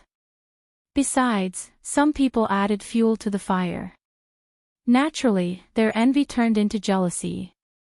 Li Wangyu was furious. He obviously wanted to add some cultural entertainment for the people of the Tang dynasty, but they didn't know how to appreciate his kindness. The matter of buying land had not been solved. Now his reputation in Chang and city was so bad because of the rumors. Li Wangyu really regretted it. If he had known it, he would not have built a polo field. But now, it was too late to say anything. If he couldn't find a way to solve this matter, he really didn't need to come to Chang and city in the future. More than 1 million people in Chang and city could drown him with their saliva. Li Wangyu looked up and sighed. So what if I'm rich? Who did I offend? Chapter 352. Li Wangyu was indeed very annoyed. He had clearly done a good thing, but was misunderstood and even abused by the other party. It was hard for him not to get angry. Just like that monkey's son, he was clearly fighting a monster, but was misunderstood by Tang Sanzang, who not only chanted the golden hoop spell, but also drove the monkey away. It was really sullen. This was also the reason why he couldn't hold back and fought in the Zhao soup pancake shop today. After being disturbed like this, he and the beautiful boss no longer had the interest to continue dating and play. They were also too lazy to find another restaurant to eat, so the three of them directly rode back to Dingzhou village. Back in the backyard, Li Wangyu looked around and saw that there was no one around, so he opened his arms to the beautiful boss. Poor, weak and helpless me, please give me a loving hug. Bah, stinky hooligan, stay away from me. The beautiful boss saw through his sinister intentions at a glance and pushed him away with a very disgusted expression. Li Wangyu's heartbroken look made the beautiful boss unable to help but laugh. Well, seeing how pitiful you are, this miss will reward you with a hug. The beautiful boss said that she was disgusted with Li Wangyu, but still went forward to give him a gentle hug. This was the first time that a beautiful boss had taken the initiative to hug him, so Li Wangyu was instantly revived on the spot as if he had been injected with chicken blood. He was just about to reach out and wrap his arms around the beautiful boss's slender waist, but this demoness had already pushed him away with a giggle. Hey, I'm warning you, don't push your luck. Stingy, I'm not leaving you out. What did you say? Say it again. The beautiful boss put 2 fingers on Li Wangyu's waist. No, nothing. Hee, I said don't let me see you again, otherwise, I'll fall in love with you every time I see you. Li Wangyu's desire to live was very strong, so he immediately began to show off his vulgar words of love. The beautiful boss made a disgusted and vomiting expression. Ugh, too disgusting. You can save these vulgar words of love for Aphrodite. Amidst the laughter and banter between the two lovers, Li Wangyu's depressed mood improved a lot. For Li Wangyu's depression, the beautiful boss could understand. She comforted him, Wangyu, don't worry. There was no way to explain this kind of thing. The more he tried to explain, the worse it would get. It was better to just let it be. Anyway, people are forgetful. After a while, everyone will forget about this matter. Although the beautiful boss's words were reasonable, Li Wangyu still felt aggrieved. Sigh, my heart was originally towards the bright moon, but the bright moon shines on the ditch. Alright, stop sighing. You can't really distribute gold to the people of Chang'an, can you? His beautiful boss didn't mean it, but Li Wangyu suddenly felt a trace of inspiration. Chongqing, what did you just say? What? You can't give gold to the people of Chang'an. Before the beautiful boss could finish her words, she saw Li Wangyu fiercely hugging her and kissing her pretty face with lightning speed. Wahahaha, I have an idea. Yes, it's to give them gold. Hee, I'll see who in Chang'an will say bad things about me. They will have to worship me as the god of wealth. Li Wangyu laughed out loud. His beautiful boss's words just now reminded him, and a flash of inspiration came to his mind. He thought of a way that was not a way, but could perfectly resolve the current situation. Wasn't it just that the people of Chang'an were jealous of his wealth? How big of a deal was it? If he gave them a chance to become rich, would he still be afraid of the people talking bad about him? He was laughing, but he didn't notice that the beautiful boss's cheeks had turned red, and her eyes were about to kill someone. Li Wangyu. The beautiful boss, who was suddenly attacked by Li Wangyu, was embarrassed and angry. She went berserk. It was only then that Li Wangyu realized what he had just done. He hurriedly ran away. With great difficulty, he managed to escape the pursuit of his beautiful boss. Li Wangyu giggled as he touched his lips. The feeling was quite good. After smirking for a while, he began to seriously think about the idea he had just come up with, which was to issue lottery tickets. Li Wangyu bought lottery tickets a lot in the future. However, it was obvious that he didn't have much luck. On the day he transmigrated, the highest winning amount was only 5 yuan. However, there was a reason why this thing could be popular all over the world. Lottery tickets with gambling properties could satisfy people's curiosity and adventurous mentality. Although the winning rate was very low, under the temptation of a huge prize and a small investment, it still stimulated people to buy it tirelessly. As a veteran lottery fan, Li Wangyu knew a lot about lottery tickets. This thing could be traced back to ancient Rome more than 2,000 years ago, which was Rome a few hundred years before the Tang dynasty. The earliest modern lottery tickets were issued in Florence in the 15th century. Therefore, even in the Tang dynasty 1,300 years ago, if Li Wangyu wanted to issue lottery tickets, there wouldn't be any problems. At least, there wouldn't be any technical problems. The only thing he needed to consider was the anti-counterfeiting function of the lottery tickets. He thought hard for a long time and felt that he could only learn from the Ming and Qing dynasties. The anti-counterfeiting method of banknotes should be able to prevent people from forging lottery tickets. The more Li Wangyu thought about it, the more he felt that it was feasible. Moreover, there were huge profits to be made by issuing lottery tickets. If Pai Lupi knew how much money he could make, he would be crazy with joy. Not to mention how much profit the lottery made in the future would make, Li Wangyu knew that in the 15th century, Spain first issued lottery tickets to collect a huge amount of money. The annual income was about 5 million yuan, which was one of the country's huge sources of income. In the 15th century, 5 million pesetas was an astronomical figure in Spain. With the richness of the Tang dynasty, Li Wangyu estimated that the profit he could make through lottery tickets would also be a huge number. Li Wangyu didn't dare to hold such a huge amount of wealth in his hands. That would cost him his life. Therefore, Li Wangyu thought about it and decided to report the lottery to Pai Lupi. He wasn't greedy. It would be enough if he could get a share of the profits. Li Wangyu also thought that if lottery tickets were to be found in the Tang dynasty, it would probably be under the jurisdiction of the Ministry of Civil Affairs. Maybe he could also solve the little problem of the Ministry of Civil Affairs Li Ru. After the beautiful boss stopped chasing him, Li Wangyu immediately told her his idea. The beautiful boss gave him a thumbs up. Wangyu, the lottery is really a good idea.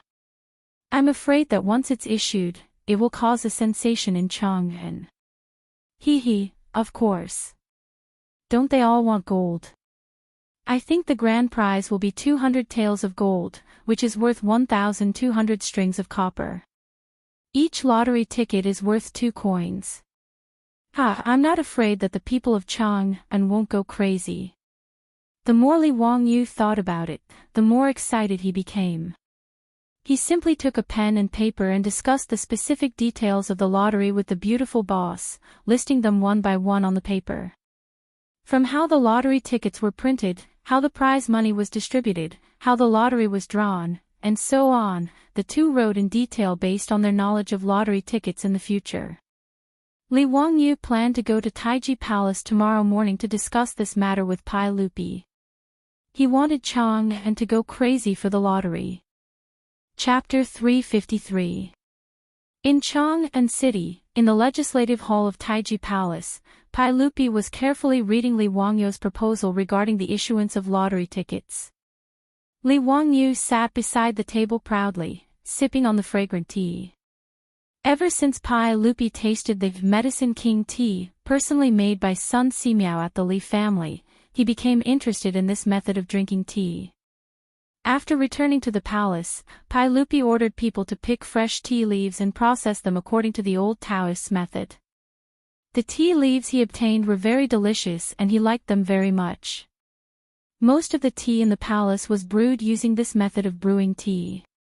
Whatever was good at the top, the subordinates would be even better. Pai Lupi's fondness for tea leaves was copied by many officials. Now in Chang'an City, this method of brewing tea leaves directly was gradually becoming popular. However, the tea leaves that had not been stir-fried did not have a strong aroma. Moreover, the tea leaves had a pungent smell. Li Wangyu leisurely drank his tea while thinking about these trivial matters. He wondered when he should make the stir-fried tea leaves. After presenting this proposal to Pai Lupi, Li Wangyu waited to see the shocked expression on Pai Lupi's face. Wahahaha, I am indeed a genius. I can even think of such a method. Li Wangyu was very proud. However, Pai Lupi on the throne frowned more and more. Not only did he not show the shock and joy that Li Wangyu imagined, but he also looked confused and puzzled. Zio, I'm afraid this lottery ticket of yours is not appropriate. I know that you have been wronged recently, but you don't have to be so prodigal as to give away the gold, right? Not to mention, you can't let the imperial court issue lottery tickets. What? Li Wangyu thought that he was hallucinating. What was Pai Lupi saying? Lottery tickets were a way to accumulate wealth, and he actually said that they were prodigal. Uncle, how is this prodigal? Lottery tickets make a lot of money. Do you think I'm stupid? 2 copper coins to buy a lottery ticket, guess 7 numbers, and win 200 taels of gold if you guess correctly. Aren't you just giving away gold? Pai Lupi shook his head. In the past few days, he had already heard all the rumors about Li Wangyu in Chang and through the 100 Cavalry Department. However, Pai Lupi couldn't do anything about the aristocratic family's incitement of the people's hearts and spreading rumors. There was no way he could go and issue a report to the imperial palace to help Li Wangyu explain and clarify that there wasn't that much gold in Hu County's house, and that Li Wangyu didn't bully the market, kidnap women, or take over other people's fields. That would be too ridiculous. After reading Li Wangyu's suggestion of issuing lottery tickets, Li Er only thought that his nephew had been wronged and couldn't think straight. Thus, he gave away the gold that he had worked so hard to obtain. Li Wangyu was dumbfounded by Pai Lupi's answer. Damn, this illiterate person didn't even pass elementary school math, right? Pai Lupi can't even understand such simple probability. The lottery plan that Li Wangyu and his beautiful boss came up with was basically a copy of the 2 colored balls of the future. However, the 6 red balls didn't have numbers from 1 to 33, but from 1 to 20, and the blue balls had numbers from 1 to 16. A simple mathematical formula could calculate the probability of winning the grand prize. 20 times 19 times 18 times 17 times 16 times 15 times 6 times 5 times 4 times 3 times 2 times 1 times 16 times. The answer was 620160. A 1 in 620,000 chance of winning. Although this was much higher than the two-colored balls of the welfare lottery, which had a 1 in 17 million chance of winning, the population of the Tang dynasty was much smaller after all. If the rules of the lucky lottery were completely copied, Li Wangyu was worried that no one would really win the prize. If 1 million people in Chang'an bought a lottery ticket, they would earn 2 million. Even if someone won the first prize, they wouldn't lose money. Moreover, it didn't mean that if 1 million people bought the lottery ticket, they would definitely win the prize. This was a matter of probability. If the lottery ticket was a loss, the lottery agencies in the future all over the world would have gone bankrupt long ago. However, Li Wangyu opened his mouth and felt that this matter couldn't be explained to Pai Lupi, who was illiterate. "Uncle, about this matter, let's ask Minister Dai to come. He will definitely understand what is going on." In Li Wangyu's opinion, Dai Zhou's mathematics level was still not bad. He should be able to explain it to him clearly. Pai Lupi looked at Li Wangyu doubtfully, but still ordered the chamberlain to summon Dai Zhou. The 6 government offices were all in the imperial city, so they weren't far from each other. Dai Zhou was quickly led into the hall by the chamberlain. After greeting Pai Lupi handed Li Wangyu's proposal for the lottery ticket to him and asked Dai Zhou to look into it and see if it was feasible. To Li Wangyu's surprise, Dai Zhou, who was considered a top mathematician in the Tang dynasty, actually shook his head after looking at his lottery ticket proposal. "That's not appropriate. Huxianzi, forgive this old man for speaking bluntly, but your lottery ticket is too risky. If many people win, wouldn't you have to pay out a lot of gold at once?" Li Wangyu was completely dumbfounded. What was going on? Even Dai Zhou, the Minister of Civil Affairs, couldn't see through such a lucrative lottery ticket. He opened his mouth for a long time, but didn't know how to respond. The reaction of the ruler and his subject was truly beyond his expectations. For a moment, Li Wangyu didn't know what to think. After thinking about it, Li Wangyu didn't want to waste his breath trying to convince the ruler and his subject. Since they didn't want the money that was sent to them, they couldn't blame him.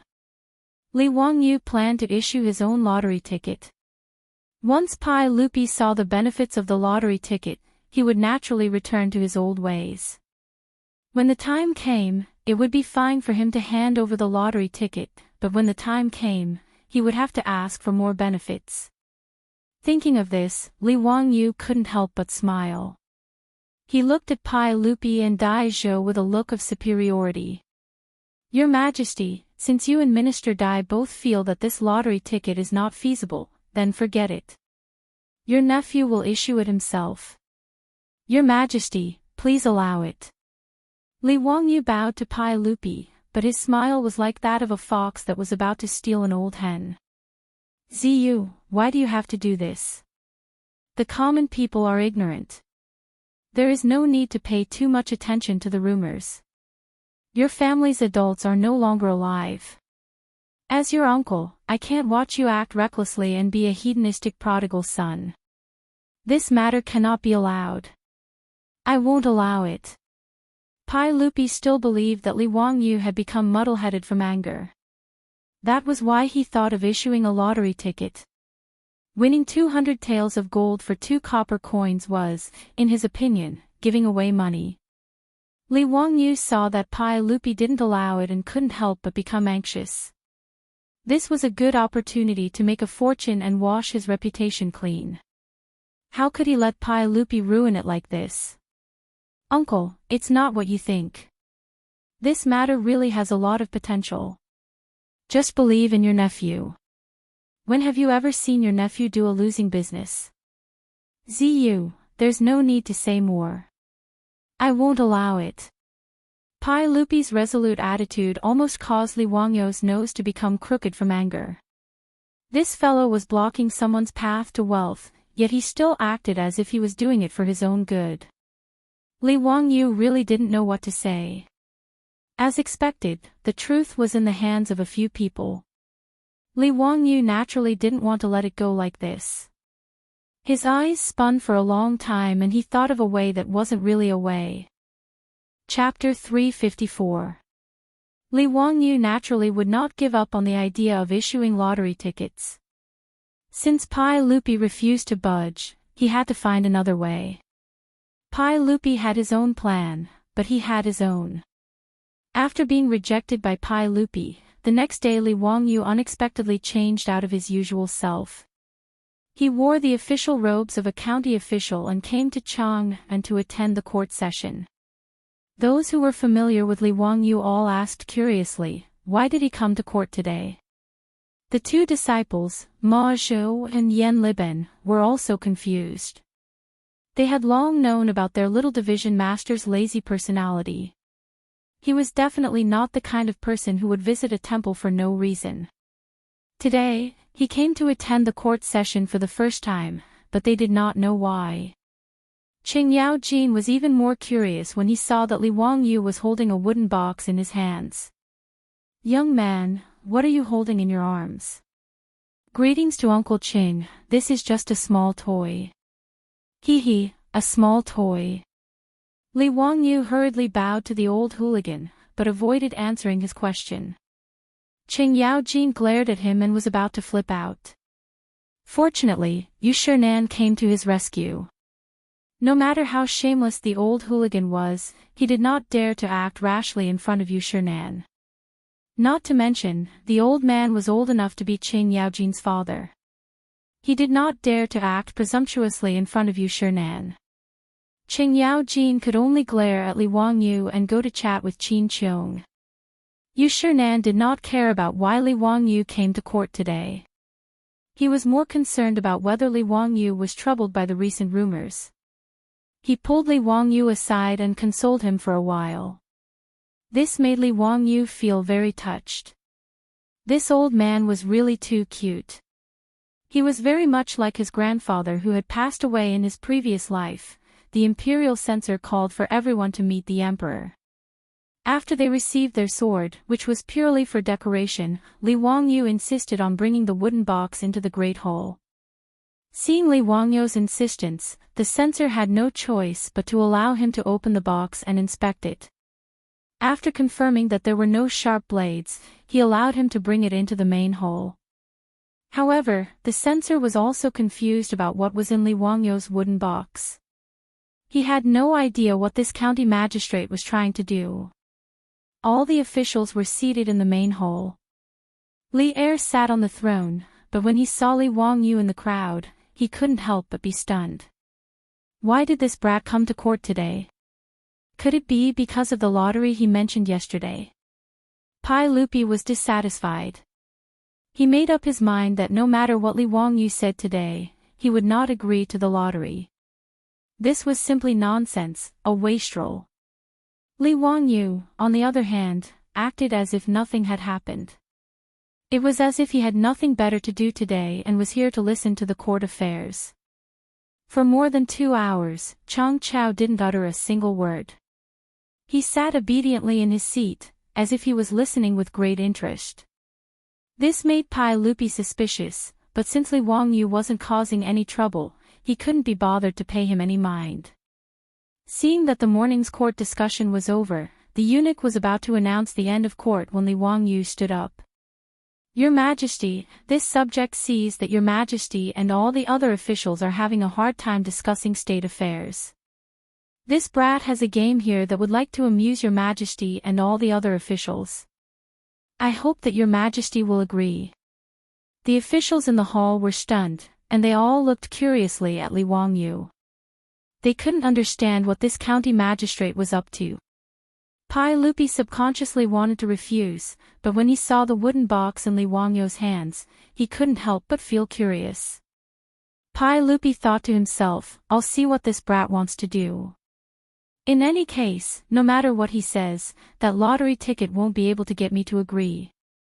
Zio, let's hear it." "Yes, Your Majesty." "Everyone, I have 20 red balls with the numbers 1 to 20 written on them, and 16 basketballs with the numbers 1 to 16 written on them." As Li Wangyu spoke, he opened the wooden box in his hands and showed it to Pai Lupi and the other officials. 2 colored balls. This was the game that Li Wangyu was going to play with Pai Lupi and the other officials. These ping-pong-sized wooden balls were all made yesterday after he was rejected by Pai Lupi. When he returned to Dingzhou village, he found Carpenter Lu and asked him to make them for him. The craftsmen of the Tang dynasty were truly amazing. Although there weren't any modern machines, there were already handmade spindle beds, which worked on the same principle as the beads made by modern machines. Carpenter Lu easily used the spindle bed to help Li Wangyu process 36 ping-pong-sized wooden beads. Then, he painted the red and blue balls with wood paint, and wrote the numbers on them. The Tang dynasty version of the two-colored balls was ready. Li Wangyu's idea was very simple.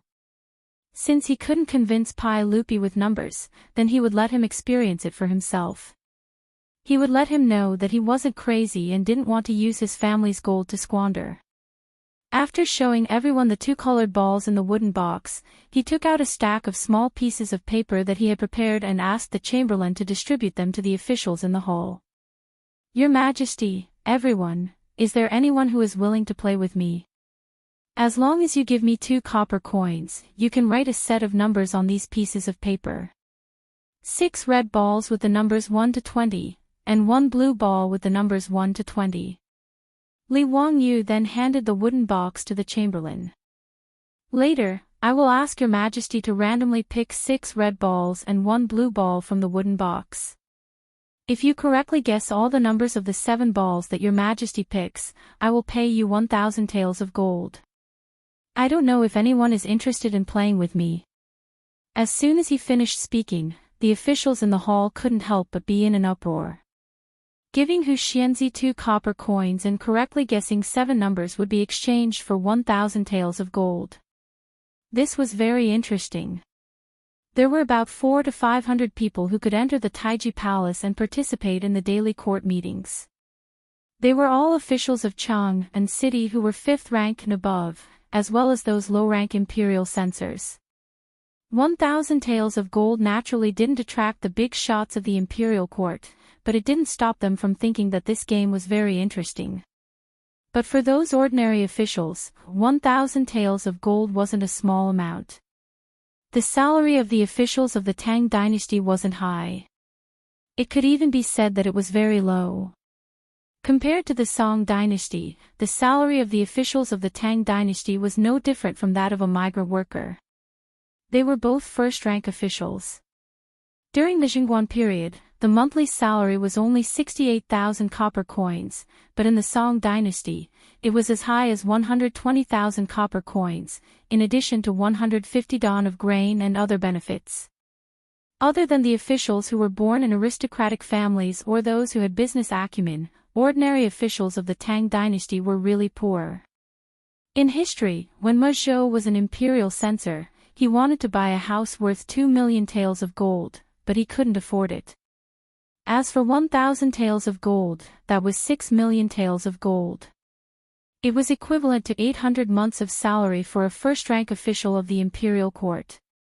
Li Wangyu's words couldn't help but cause the majority of the officials in the hall to become restless. "Hu Xianzi, you're not joking, are you? You're really giving you 2 copper coins. If you correctly guess the number that His Majesty will draw, you'll get 1,000 taels of gold. Ha, it's even interesting.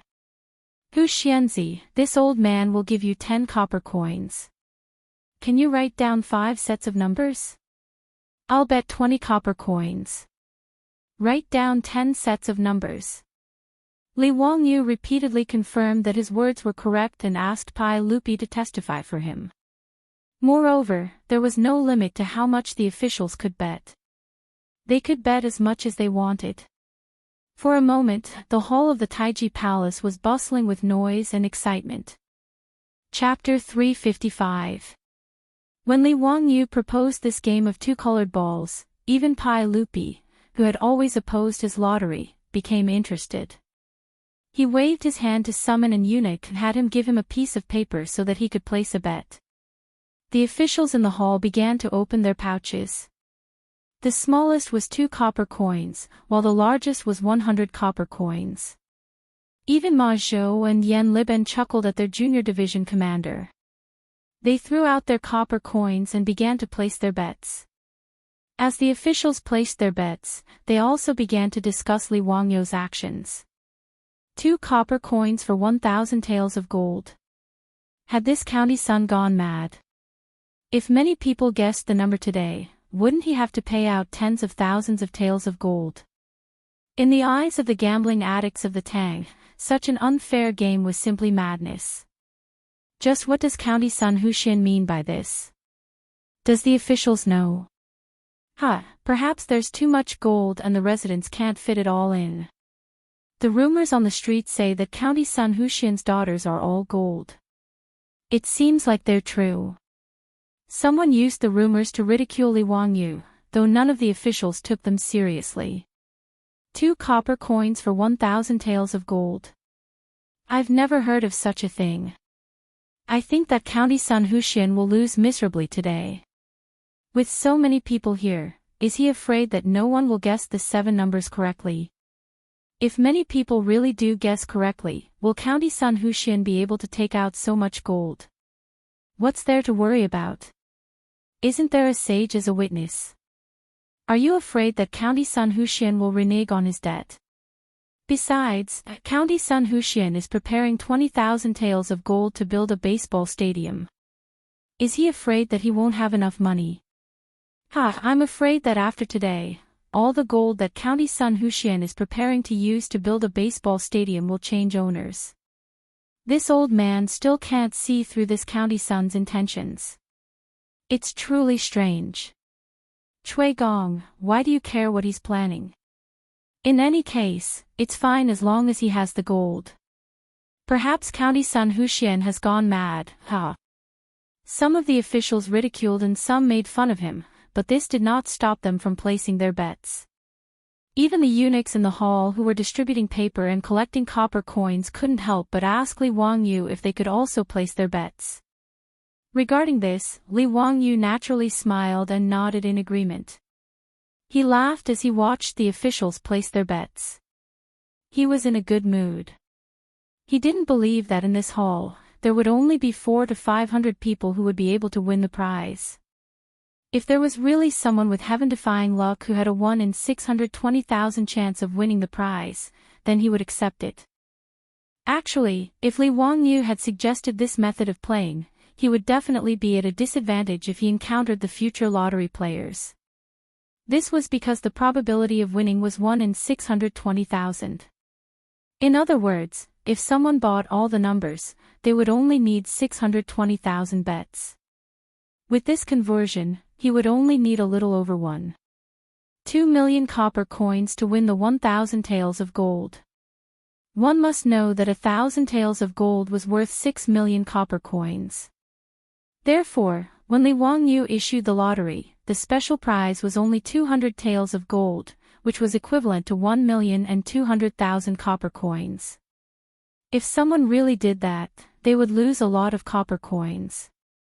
Naturally, he was not afraid that someone would do that. Today, in order to attract the attention of the officials, Li Wangyu deliberately increased the prize by 1,000 taels of gold. He was betting that the mathematics students of the Tang dynasty would not be able to calculate the probability of winning the prize. It didn't take long for the eunuch to help Li Wangyu collect all the copper coins that the officials had placed their bets on. These officials more or less had some copper coins scattered on them. After counting, there were actually more than 30,000 copper coins, which made up 30 strings of copper coins. Li Wangyu smiled and asked the eunuch to help him put away the copper coins. He held the box of 2 colored balls and walked to the front of the imperial stairs, asking Pai Lupi to personally open the prize. Pai Lupi did not refuse.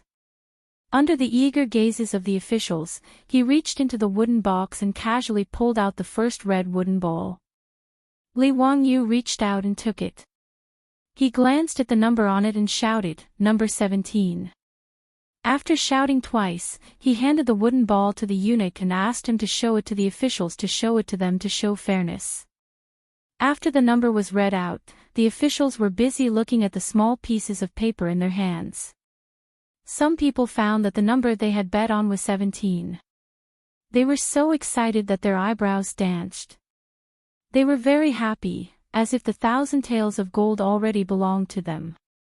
Those who did not guess the number were depressed and helplessly threw away the pieces of paper in their hands. Today, Li Wangyu only wanted to show Pai Lupi how the lottery worked, so he did not set up the first prize, second prize, and so on. Anyone who guessed the wrong number would be invalidated. When the first red ball was drawn, half of the officials in the hall had already thrown away the small pieces of paper in their hands. Obviously, they did not guess the number 17. Pai Lupi continued to draw the red balls from the wooden box. Li Wangyu on the side constantly called out the numbers. Number 5. Number 19, number 11. Before Pai Lupi could draw the blue ball from the wooden box, he was shocked to find that the officials in the hall had all thrown away the small pieces of paper in their hands. Obviously, none of the 6 red ball numbers were correct. The officials who had just laughed at Li Wangyu were now silent. The people who were originally full of confidence and wanted to win the 1,000 taels of gold from him were now shocked to find that in the end, it was Li Wangyu who won the 30,000 taels of gold from them. Everyone could not help but feel that they had been tricked, but they did not know where the problem was. Pai Lupi was also stunned. Was this the lottery that Li Wangyu spoke of? He seemed to be able to taste something from it. He gestured to the eunuch, indicating that the court was dismissed. He then pointed at Li Wangyu, indicating that he should follow him. The eunuch called for the court to be dismissed. After the officials bowed to Pai Lupi, they discussed the game of 2 colored balls, and walked out of the hall. Li Wangyu hurriedly followed Pai Lupi in the imperial palanquin, all the way to the legislative hall. Zio, was that the lottery that you spoke of? Pai Lupi finally became interested. As soon as he returned to the legislative hall, he could not wait to ask. Uncle, that's right. This is how the lottery is played. Using a small price to win a huge prize, in order to attract the people to buy it. The money to buy the lottery may seem small, but when sand accumulates, it will make a tower. This insignificant amount of money will accumulate into a terrifying amount of wealth.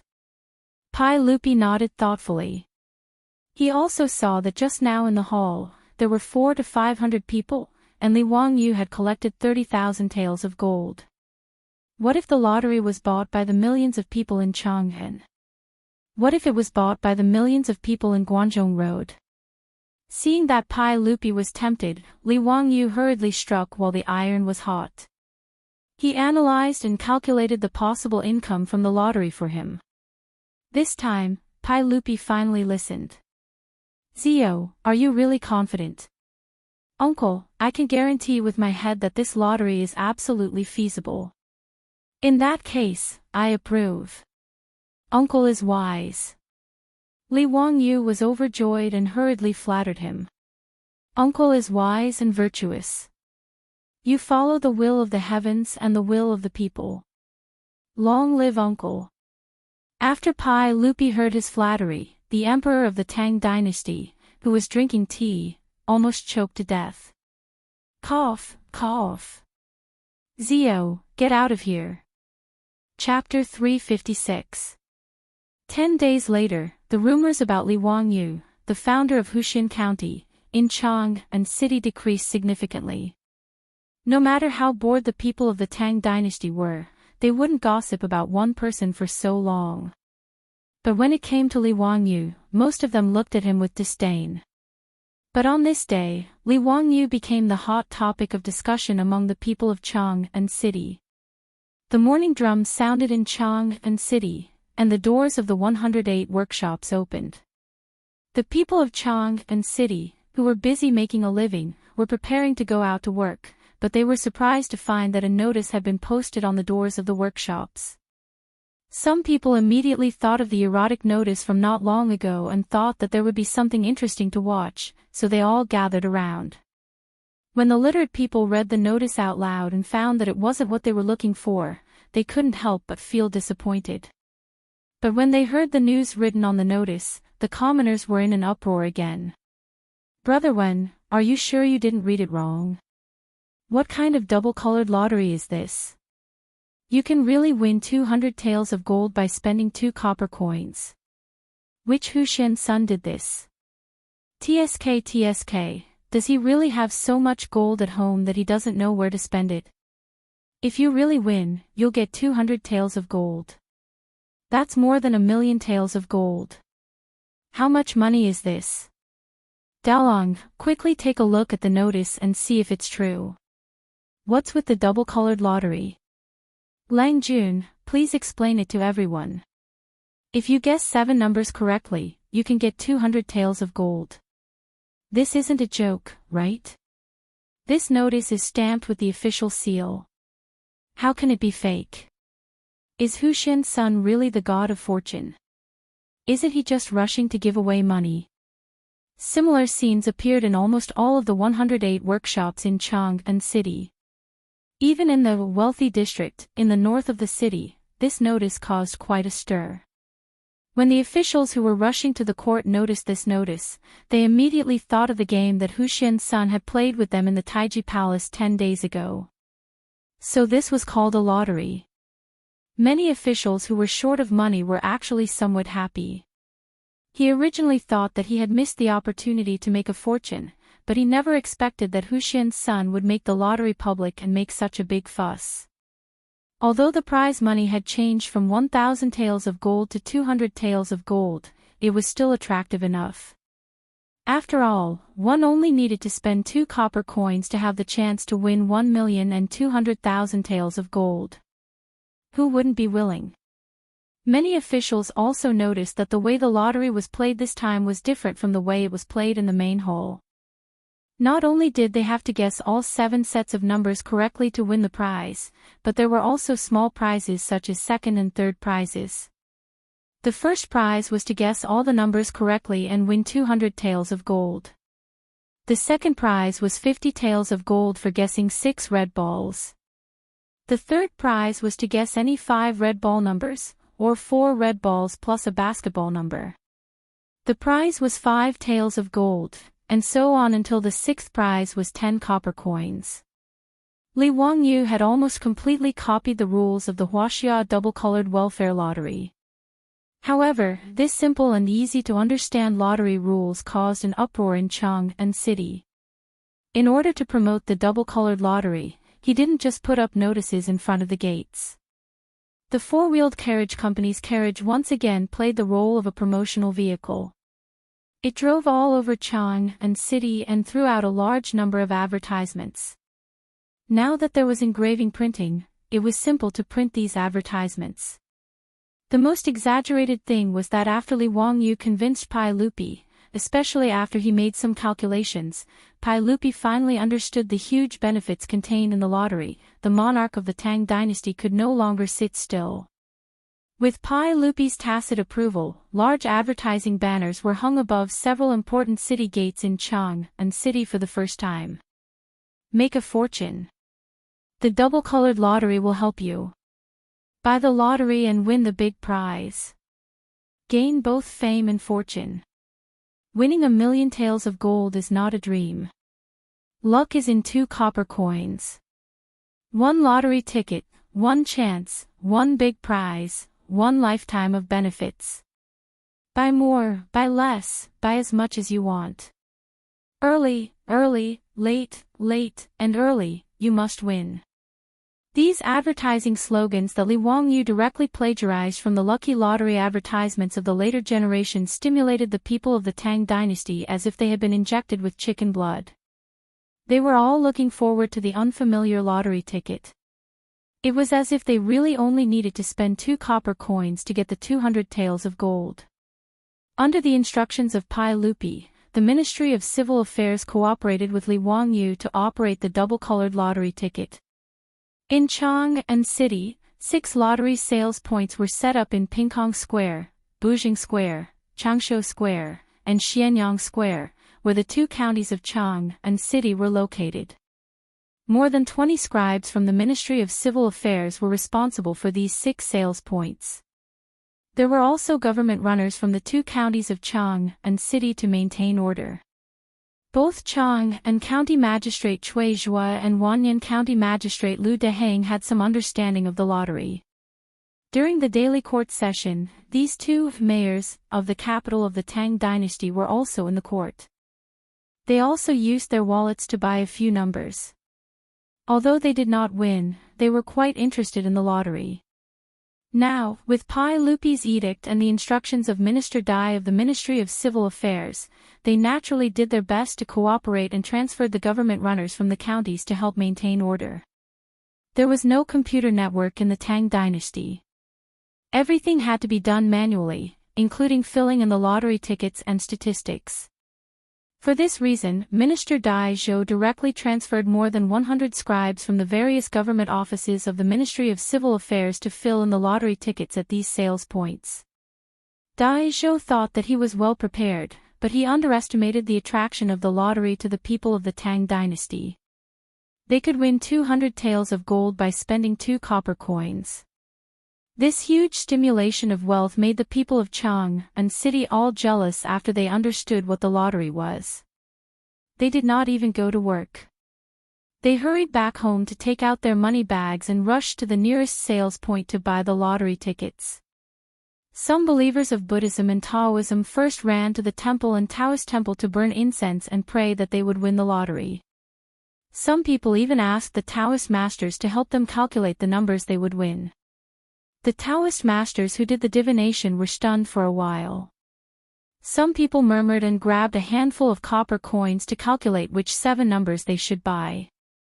Some people who liked to gamble even took out their counting chips and started to calculate. The 6 sales points in Chang and City were instantly crowded by the surging tide of people.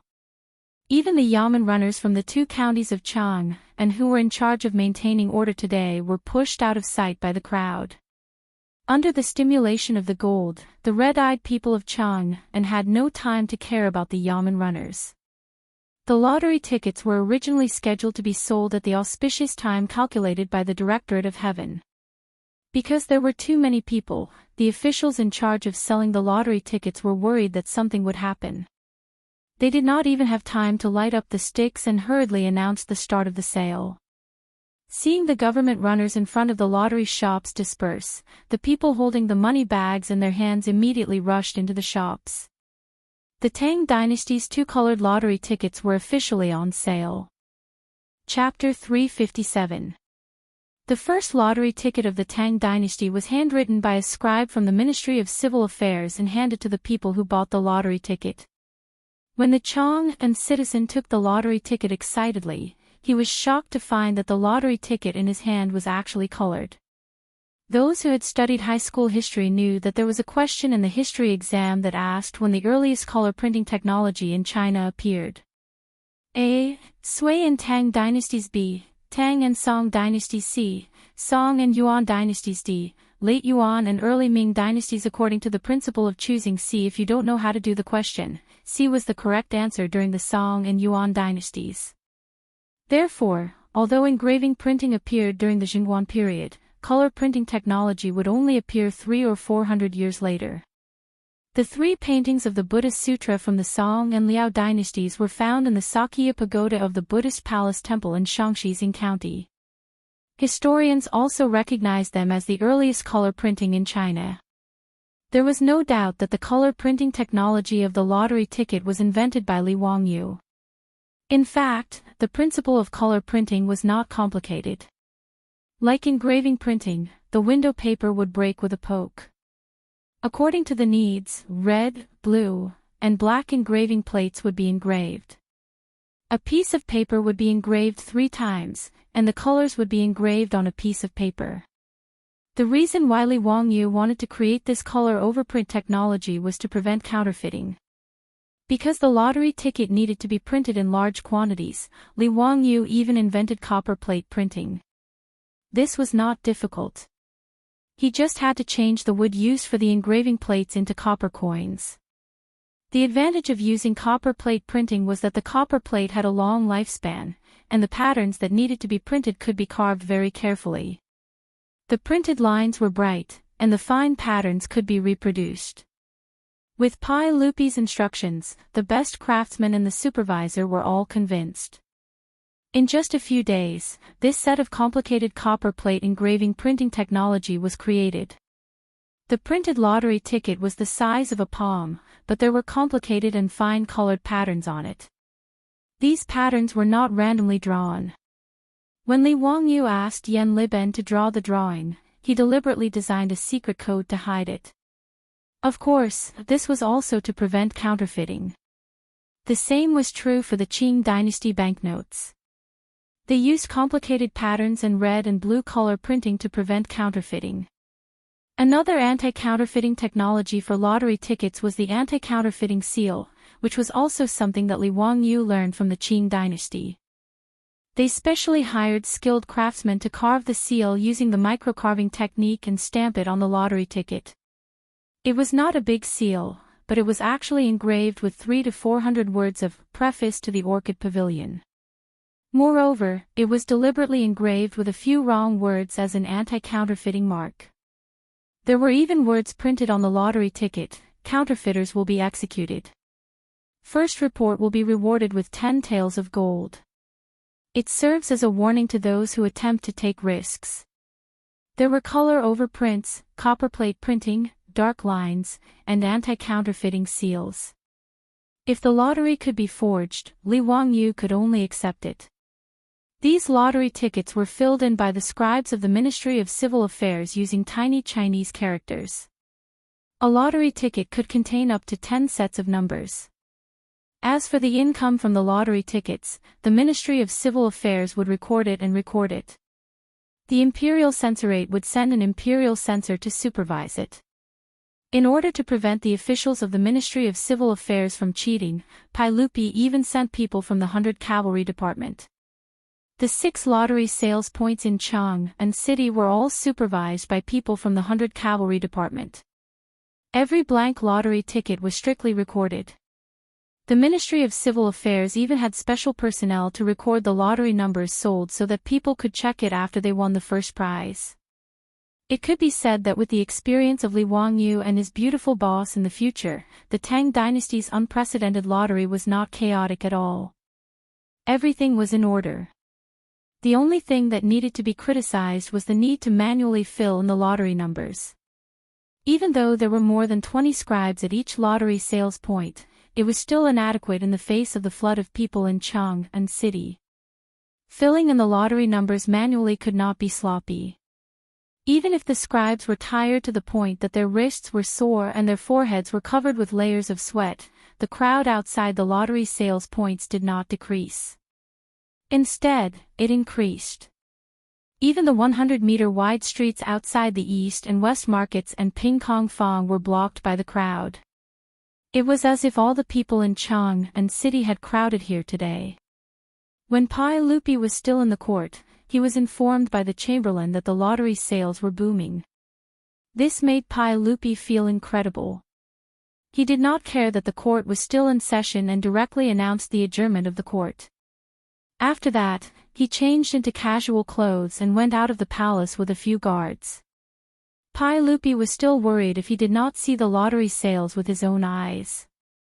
Li Wangyu naturally came to Chang and City early today. He led Niu Wu to inspect the 6 lottery sales points and was ready to make up for the loopholes.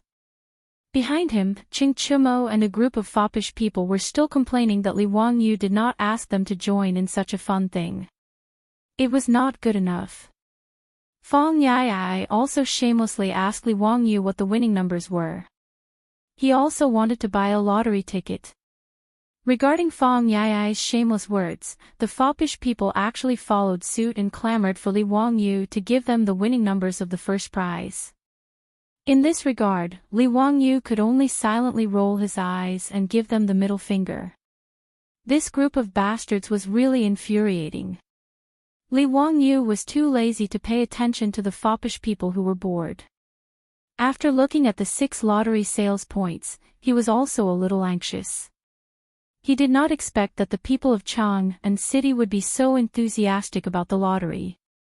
The more than 100 scribes prepared by the Ministry of Civil Affairs were just a drop in the bucket. The attraction of 200 taels of gold was not small. Li Wangyu wondered if the people of Chang and city had all come to buy lottery tickets after seeing the notices and advertisements. Li Wangyu hurriedly rode his horse to the imperial city. He was going to the Ministry of Civil Affairs to discuss with Dai Zhou and see if he could transfer more scribes to the 6 lottery sales points to help. The group had just arrived at the Vermilion Bird Gate when they coincidentally met Pai Lupi, who was out on patrol. Everyone hurriedly greeted him. "Zio, you came at the right time. I was just about to go to the 6 markets to take a look. How is the situation now?" "Uncle, there are too many people." Li Wangyu wiped the sweat from his forehead. Little nephew and Minister Dai both underestimated the enthusiasm of the people to buy lottery tickets. Now the 6 markets are packed with people who want to buy lottery tickets. The scribes of the Ministry of Civil Affairs are simply too busy. Little nephew is going to find Minister Dai to see if he can transfer more people to help. Are there really that many people buying lottery tickets? It is indeed so. Little nephew estimates that there are already no less than 70 to 80,000 people gathered in the 6 markets, waiting to buy lottery tickets. When Pai Lupi heard that there were so many people gathered, he was also a little nervous. He waved his hand to summon the eunuch beside him and gave him an order. Order the Imperial Guards to immediately send Imperial Guards to the 6 markets to maintain order. Then have Minister Dai mobilize scribes to the 6 markets to help sell lottery tickets. Zio, come with me to take a look. The last sentence was directed to Li Wangyu. The uncle and nephew pair led Qing Chumo and his group of foppish people to the nearest peace square. Chapter 358. Pai Lupi's prompt decision to mobilize the Imperial Guards to maintain order was a very wise choice. Otherwise, the lottery sales in Chang and today would have caused a lot of trouble. The 6 markets selling lottery tickets were already overcrowded. Whether it was the yamen runners of Chang and or the marquis in the market, even if they shouted until their throats were broken, they could not stop the people from crowding forward. With so many people crowding here, if an accident happened, the crowd would panic and cause a large-scale stampede. The consequences would be unimaginable. If that really happened, Li Wangyu would not be able to feel at ease for the rest of his life and would feel guilty for the rest of his life. When the fully armed Imperial Guards of Golden entered the market to maintain order, the surging crowd in the 6 markets was finally contained.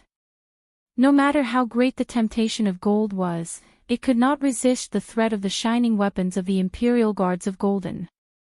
The people of Chang, and who were anxious to buy lottery tickets, finally calmed down a little and did not force their way into the 6 markets. Even so, Li Wangyu, Pai Lupi, and the others, under the protection of the palace guards, spent a lot of effort before they finally squeezed into the lottery sales in Ping Kong Square. These lottery sales were all equipped with long wooden counters, behind which sat a row of clerks from the Ministry of Civil Affairs. All of them were extremely busy. In front of the lottery sales counter, it was so chaotic that one could not look straight at it. Even with the yamen runners, marquis, and Imperial Guards of Golden to maintain order, the front of the counter was still a mess. The people who were in a hurry to buy the lottery tickets almost pushed over the wooden counter, making Li Wangyu worried for a while. It seemed that the people of the Tang dynasty urgently needed to spread the awareness of queuing. However, when he thought about the time when Li Wangyu transmigrated to the future, the country was still vigorously promoting the concept of queuing and cultivating the awareness of queuing. Li Wangyu felt relieved. It seemed unrealistic to expect the Tang people of 1,300 years ago to have the awareness of queuing. Understanding was one thing, but with such chaos, it was easy to cause trouble and affect the efficiency of buying lottery tickets. Pai Lupi also frowned. Zio, with so many people, it's easy to cause trouble. Should I let the Imperial Guards of Golden disperse the crowd? Li Wangyu quickly shook his head. This lottery ticket was something new. Now, the commoners were only here because they were stimulated by the gold. If the Golden Guards were to disperse the citizens, it would affect the lottery sales. However, Pai Lupi's worries were not without reason. With so many people crowding around, it was indeed inappropriate. He had to think of a way to satisfy both parties. Looking at the crowd in front of the counter, Li Wangyu suddenly patted his head in annoyance. How could he forget about the line railing and the 1-meter line? He hurriedly waved his hand to summon the Imperial Guards and ordered them to immediately transport a batch of bamboo. Then, he ordered them to find a group of carpenters from the works supervisor to come here. Pai Lupi didn't understand, but he didn't stop him. It didn't take long for the bamboo and the craftsmen to arrive. Under Li Wangyu's orders, the Imperial Army of the Chamberlain of Chamberlain cleared out all of the commoners in the lottery shop and allowed the craftsmen to enter. Li Wangyu took a pen and paper and drew a simple diagram. Then, he ordered the craftsmen to use bamboo to make a path for the queue. The path for the queue was very simple. They just had to saw the bamboo into bamboo poles of suitable length and tie them up with hemp rope. For the craftsmen, this was a simple matter. Li Wangyu only had to explain a little to them to understand. In less than an incense stick's worth of time, there were more than 20 bamboo paths in the lottery shop. At this time, Dai Zhou also rushed over with a group of scribes. After he received Pai Lupi's orders, he urgently mobilized more than 100 scribes from the various departments of the Ministry of Civil Affairs and sent them to 6 lottery shops to provide support. After a period of bustle, the lottery shops were once again opened. With the Imperial Army of the Chamberlain of Insignia maintaining order at the scene and the bamboo queues separating the commoners, the chaotic situation from before didn't appear again. In addition, with the help of the new scribes, the speed of the lottery sales increased by a lot. Seeing that this method was effective, Li Wangyu hurriedly ordered the craftsmen to go to the other 5 shops and modify them according to this method to ensure that the lottery sales would proceed smoothly. Seeing the commoners excitedly holding up the lottery tickets they just bought and squeezing out of the crowd, Pai Lupi couldn't help but feel a little emotional. Zio, is this the right thing to do? I'm a little uncertain. Look at them, each and every one of them is holding on to hope. The probability of winning is 1 in 10,000. Isn't this cheating them? However, Li Wangyu didn't see it this way. He shook his head and said, Uncle, as long as this lottery is done properly, it should be a good thing for the country and the people. 2 copper coins isn't a burden to the commoners. However, little drops make a mickle. When this money is gathered together, it can fill the national treasury. It can also allow the imperial court to have more than enough power to protect the commoners. This is a great merit. The protection he was talking about was the measures to protect the commoners and allow them to reproduce. In other words, it was the welfare system of the Tang dynasty. The rights of Zhou, recorded, to protect the commoners in 6 ways. The first is to be kind to the young, the second is to provide for the elderly, the third is to shake up the poor, the fourth is to compensate the poor, the fifth is to relieve the sick, and the sixth is to live in peace and prosperity. This was the 6 policies of protection. Kind to the young was to raise children, old age was to support the elderly, shake up the poor, and relieve the poor were to help the poor, relieve the sick was to protect public health, and live in peace and prosperity was to stabilize the rich. What Li Wangyu said was not wrong. Just like the welfare lottery of the later generations, in his advice to Pai Lupi, he also divided the sales of the lottery into several parts. 40% would be the lottery's bonus, 30% would be collected into the national treasury, 20% would be used to protect the commoners, and the remaining 10% would be split 60-40 between the palace and the Li family. Although Li Wangyu had been busy for half a day and it seemed that he had only obtained 4% of the shares, this was still a lottery ticket. In the future, if the results of the pilot test in Chang'an were good, it would be pushed to Guanzhong Road and even the entire Tang dynasty. Under the rough calculations of Li Wangyu and his beautiful boss, even 4% of the lottery's earnings was still a suffocatingly large number. Li Wangyu's words made Pai Lupi ponder for a while before nodding his head. Zio, what you said is very true. You are experienced in scheming for the country. If this matter is really successful, I will definitely give you a reward and increase your nobility. Ah. Increase my nobility again. If Pai Lupi said this to anyone else, they would probably go crazy with joy. However, Li Wangyu was shocked and hurriedly declined. Uncle, this is what I should do. Please don't mention the matter of increasing my nobility again. I am already very satisfied as a founding viscount. I am still young, and I am afraid that the court officials will criticize me if I am given a nobility title. Please don't mention this matter again. Li Wangyu's words made Pai Lupi snort coldly. Humph, Zio, you have contributed greatly to the country. What can others say? If anyone has an opinion, let them come and speak to me. Pai Lupi's domineering words made Li Wangyu smile bitterly. He wasn't being pretentious, but it was really too troublesome to increase his nobility title. For the nobles of the Tang dynasty, being able to be increased by Pai Lupi was not only equal to glory and wealth, but also a kind of honor. As for Li Wangyu and his beautiful boss, they still didn't really consider themselves as Tangs. It had been 3 months since they transmigrated, and for them, the prosperous Tang dynasty was still like a dream or a game. It was so unreal. In Li Wangyu's view, whether it was founding viscount or founding viscount, they were just protective talismans. Now, based on his closeness with Pai Lupi, these nobility titles didn't have much meaning. However, since Pai Lupi said so, Li Wangyu couldn't embarrass him. He could only vaguely say, "Hee, this nephew thanks uncle." How many lottery tickets will be sold today? Chapter 359. Li Wangyu's words were just to change the topic, but it also aroused Pai Lupi's interest. He roughly estimated the number of people who came to Ping Kong Fong to buy the lottery today and said with uncertainty, "I estimate that there will be at least 80,000 to 90,000 people buying the lottery today. After today, I'm afraid there will be more than 1,000,000 yuan." Li Wangyu, however, chuckled. "Uncle, I think there might be 1.5 million. Oh. Ziyu, you have such confidence. I have confidence in uncle. It was uncle's literary and martial arts skills that built the prosperous Tang dynasty.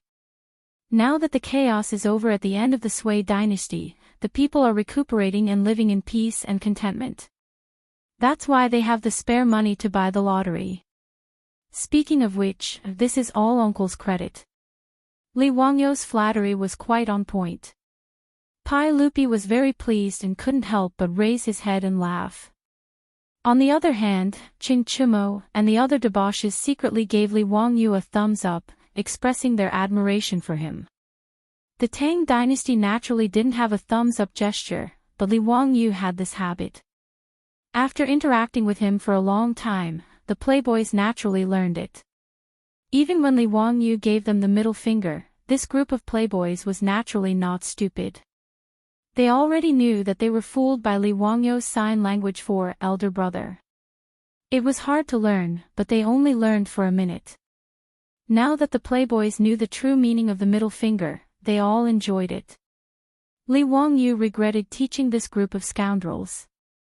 Pai Lupi didn't plan to deal with court affairs today.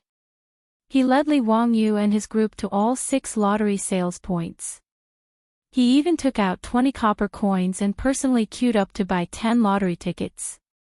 On that day, after the drums were beaten and the people dispersed, Li Er even pulled Li Wangyu and asked him to wait with him for the Ministry of Civil Affairs to calculate the sales amount.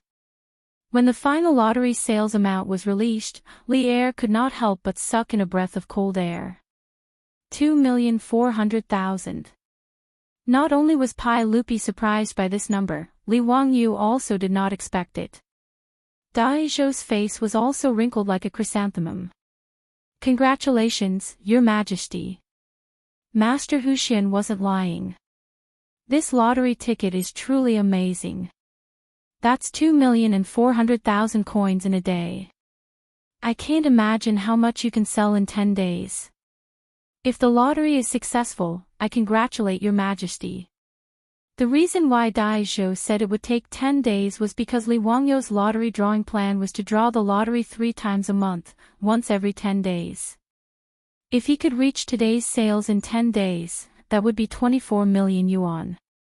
According to the lottery money distribution plan, the Ministry of Civil Affairs could take 30% of the lottery money from the treasury, which was 2 million yuan. 200,000 strings of cash a year, and this was only the initial stage. As the lottery was pushed to Guangzhou Road, there would be tens of millions of people, and its ability to amass wealth would be even more astonishing. Even 200,000 strings of cash was a shocking number. During the most prosperous period of the Tang dynasty, the central government's revenue was only about 34 million strings of cash. Of this, the revenue from corn was 25 million stones, cloth was 25 million bolts, and money was only 2 million strings of cash. In other words, even during the peak of the Tang dynasty, the country's revenue was only 2 million strings of cash. And this money had almost no surplus. The 1.4 million strings of cash was the monthly salary of the court officials and the prefectures, as well as the expenses for materials and horses. The 600,000 strings of cash needed to be added to the military and military rations. When there was a lack of copper coins, the Great Tang would often use silk as currency. This was a common problem throughout the dynasties, and it was also one of the reasons why the Song dynasty gave birth to paper money. During the early years of Xinguan, the annual income of the Tang dynasty was only about 1 million strings of cash. If they could really earn 200,000 strings of cash through the lottery, it would be truly shocking. This was why Dai Zhou, the Minister of Civil Affairs, was smiling so brightly. Haha, Zio is indeed a talent, and he is one of my trusted aides. Once the effects of the lottery show, I will give Zio a title. Pai Lupi laughed and once again brought up the matter of giving Li Wangyu a title. If the lottery sales could continue to be so good, Pai Lupi would indeed give Li Wangyu a title. To not reward someone for their contributions was not the way of a ruler.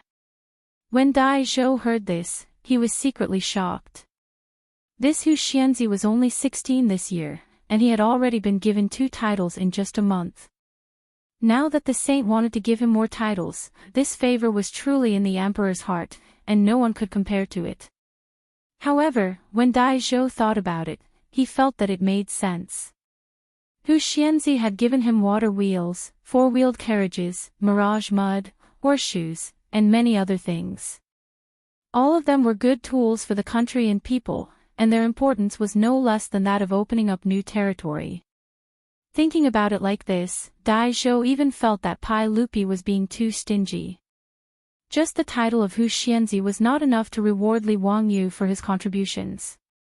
When Li Wangyu learned that the lottery had sold for 2.4 million on the first day, he was so happy that he could not close his mouth. Based on his 4% share, he could earn 30,000 strings of cash a year. This was a shocking amount of wealth, and Li Heng would probably have a headache. He had too much gold and copper coins at home, and he had nowhere to store them. It seemed that he really needed to urge the Ministry of Works to take out some more copper coins to reward the craftsmen and see if he could speed up the construction of his manor. Not to mention how excited Pai Lupi and the others were. As the lottery went on sale, the first thing that people in Chang and would say when they saw each other was, "Have you bought it?" If anyone had not bought a lottery ticket, their neighbors would immediately enthusiastically explain to them what the lottery was, how to play it, how to choose the numbers, and when to draw the prizes. Even the illiterate commoners could almost memorize everything about the lottery, including how to play it, how to draw the prizes, and when to draw them. Those who didn't care about the lottery were treated like heretics and were treated with disdain. The attraction of gold was so great that it made the commoners of Chang'an feel as if they had been possessed. No one mentioned the rumors about Li Wangyu in the past. The government's notice clearly stated that the lottery ticket had been created by Hu Xianzi. The fickle commoners of Chang'an no longer said that the founder of Hu Xianzi was heartless and took advantage of the commoners. Instead, they saw him as the god of wealth. Some people even secretly worship Li Wangyu as the god of wealth in their homes. They burned incense and kowtow to Li Wangyu every day, hoping that Li Wangyu would bless them with the lottery and give them 200 taels of gold. Every day, the lottery sales in the 6 markets were filled with people. As the clerks of the Ministry of Civil Affairs became more familiar with the lottery sales process, more and more tickets were sold every day. Even the officials in the imperial court sent their families and servants to line up at the lottery sales to buy tickets. This palm-sized lottery ticket had suddenly become the most expensive paper in Luoyang, and everyone was scrambling for it. 10 days passed in the blink of an eye, and it was time for the first lottery of the Tang dynasty to be drawn. For a moment, the streets of Chang'an were empty. Everyone ran to Vermilion Bird Avenue and waited for the lottery to be drawn. Chapter 360. In order to make the people of Chang'an feel at ease, Li Wangyu decided to place the lottery on Vermilion Bird Avenue above the Vermilion Bird City Gate after obtaining Pai Lupi's approval. In order to allow everyone to directly witness the lottery, Li Wangyu had already ordered the craftsmen to build a giant lottery machine and placed it on top of the Vermilion Bird City's gate tower. It looked like the roller used by hamsters in the future, except that this roller was very large, about 3 meters in diameter. Standing on the city gate, the people on Vermilion Bird Avenue could see it at a glance. The roller used for the lottery was made of thick iron wire and hollow, so the situation inside could be seen clearly. As for the balls used for the lottery, Li Wangyu asked the craftsmen to replace them with kuju balls and paint them with numbers. In the Tang dynasty, kuju balls were filled with air using animal bladders and wrapped in 8 pieces of leather. The balls were light and round. Li Wangyu asked the craftsmen to prepare 30 red balls and 16 blue balls for today's lottery. The time of the lottery was already announced to the public, and it was even held at the palace gate for the first time. On this day, the people of Chang'an all walked out of their houses and went to Vermilion Bird Avenue to see the lottery. Notice Vermilion Bird Avenue was full of people, and there were still people coming from all over Chang'an. A rough estimate showed that there were no less than 100,000 people here to see the lottery today. The 150-meter-wide Vermilion Bird Avenue stretched from the Golden Light Gate Avenue south of the Vermilion Bird Gate to 4 to 5 streets, 7 to 8 miles long, and it was packed with people. In fact, in an era without live television, no matter how big the lottery machine on the Vermilion Bird City Gate was, people 2 miles away would not be able to see it clearly. Even so, the people of Chang'an enjoyed it. Even if they could not see the scene on the Vermilion Bird City Gate, they were still whispering to each other, enthusiastically discussing whether they could win the lottery. Such a turbulent crowd made the imperial guards in charge of the safety of the Vermilion Bird Avenue clench their weapons and be on full alert, afraid that an accident would happen.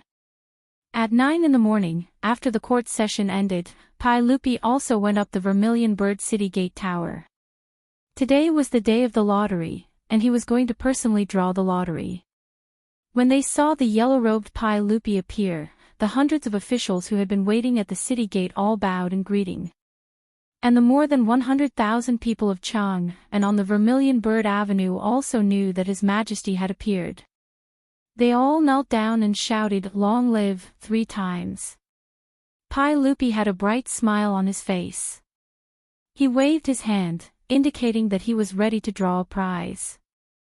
Indeed, he could not help but feel happy. Within 10 days, the lottery in Chang'an City had sold nearly 30 million yuan. Pai Lupi couldn't wait to give the order to promote the lottery to the entire Guangzhou road.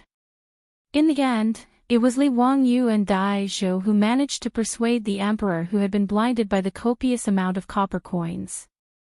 After all, the lottery was a new thing. It would be better for it to operate in Chang'an for a few more days before making further plans. Fortunately, Pai Lupi was an emperor who was willing to listen to advice. After a moment of impulse, he didn't mention this matter again. Seeing Pai Lupi give the order, the group of imperial guards on the Vermilion Bird Gate shouted in unison, "Draw the prize." Immediately, there was an earth-shattering cheer from below the Vermilion Bird Gate.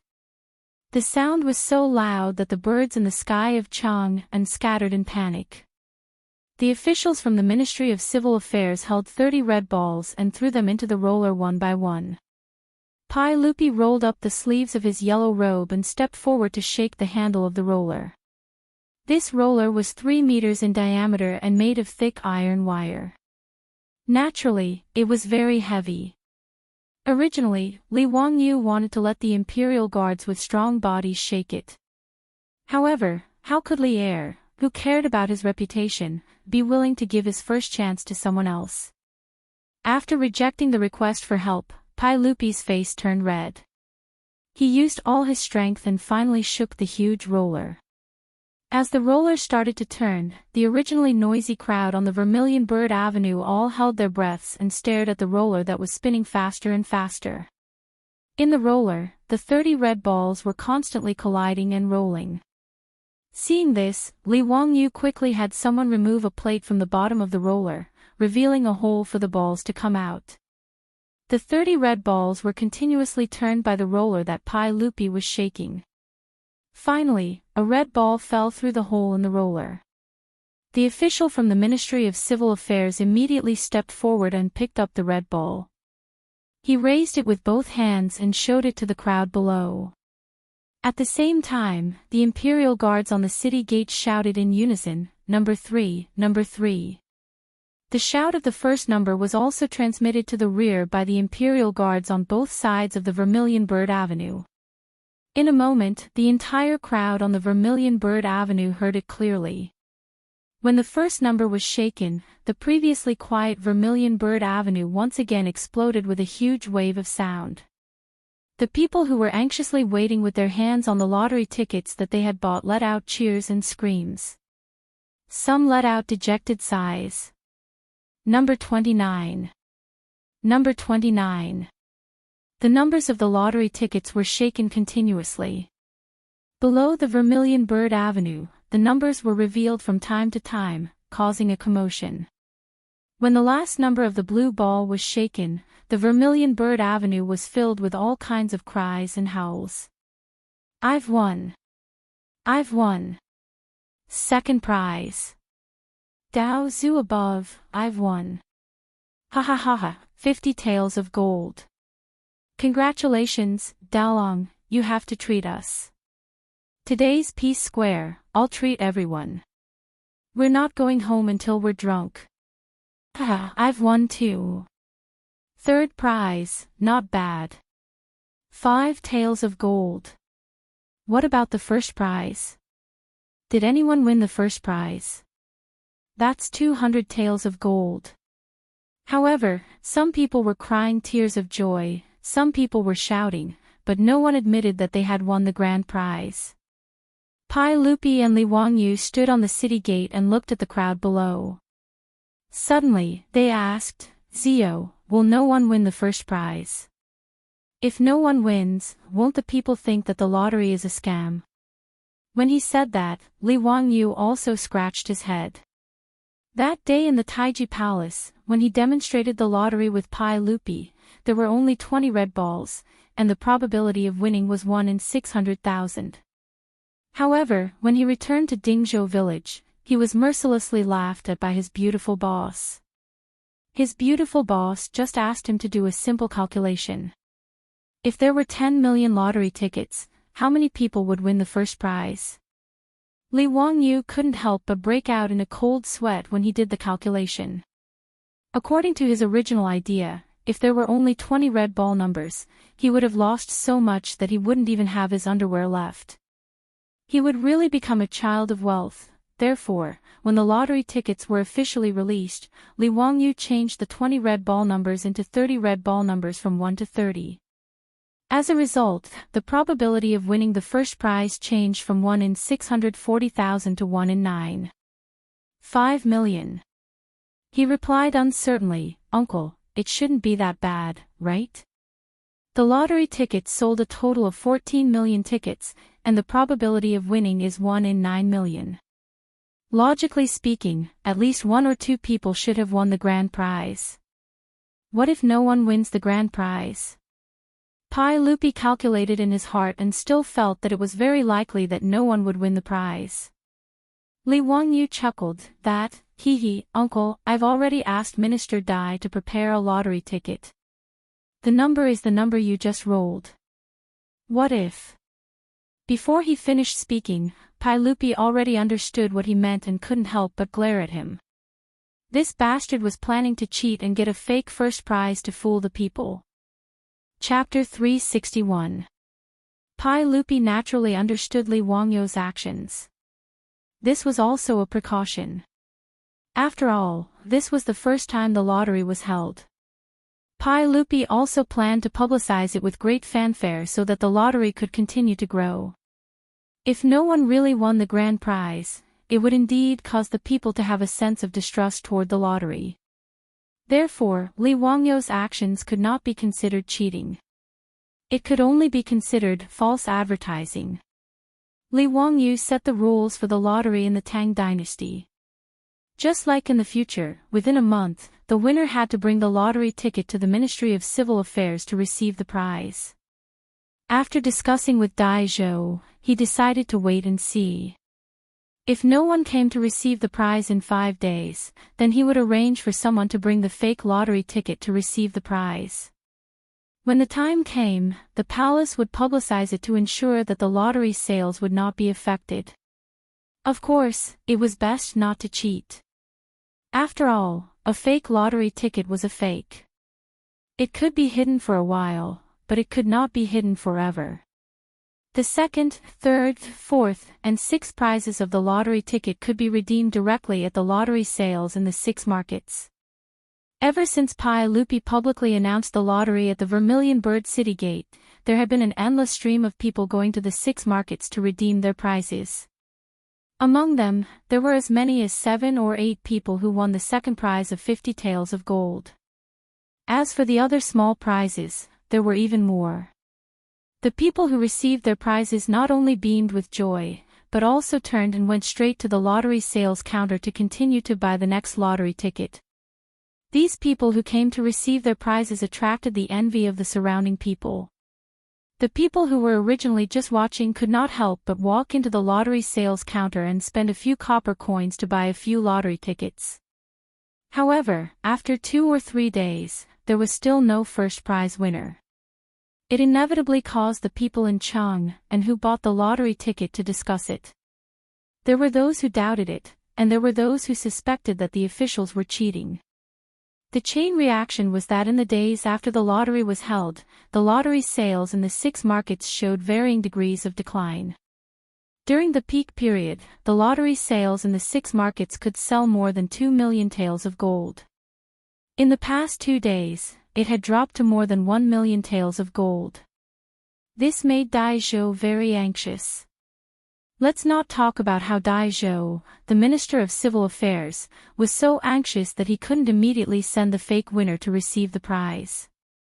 On the east side of Shi City, in Yanshou Square, there was an uproar. Because Yanshou Fang was close to Shi City, most of the rich merchants lived here. The price of the house here was only lower than the Li Fang where the noble officials lived in the north of the city. Outside a residential building on the north side of the East Street, there were a lot of people who were banging on the door and shouting non-stop. "Open the door. Open the door quickly. Shopkeeper Ren, we know you're at home. Open the door quickly. You have to pay up today, or else I'll go to the Yamen of Chang and County to complain." "Yes. Shopkeeper Ren, we've already given you 3 days to collect the payment for the goods. Why are you hiding from us now? Come out and talk." This group of people was obviously here to collect debts. There were also a few people in mourning clothes gathered outside the house. They were also wailing and banging on the door. "Shopkeeper Ren, give me back my Daolang. My son died so miserably. Don't think that you'll be fine if you hide at home. If you don't give me an explanation today, I'll go to the county yamen to report it. You with the surname Ren, come out and give me back my brother's life. My brother worked so hard for you and now he's lost his life in the sea of fire. How can you just give us 10 copper coins and send us away? Don't even think about it. The noise outside the door of the Rin family had already attracted the neighbors to come out and see what was going on. Lady Lu, what's wrong with the Rin family? Why is it so noisy? Hey, isn't it because shopkeeper Ren has bad luck?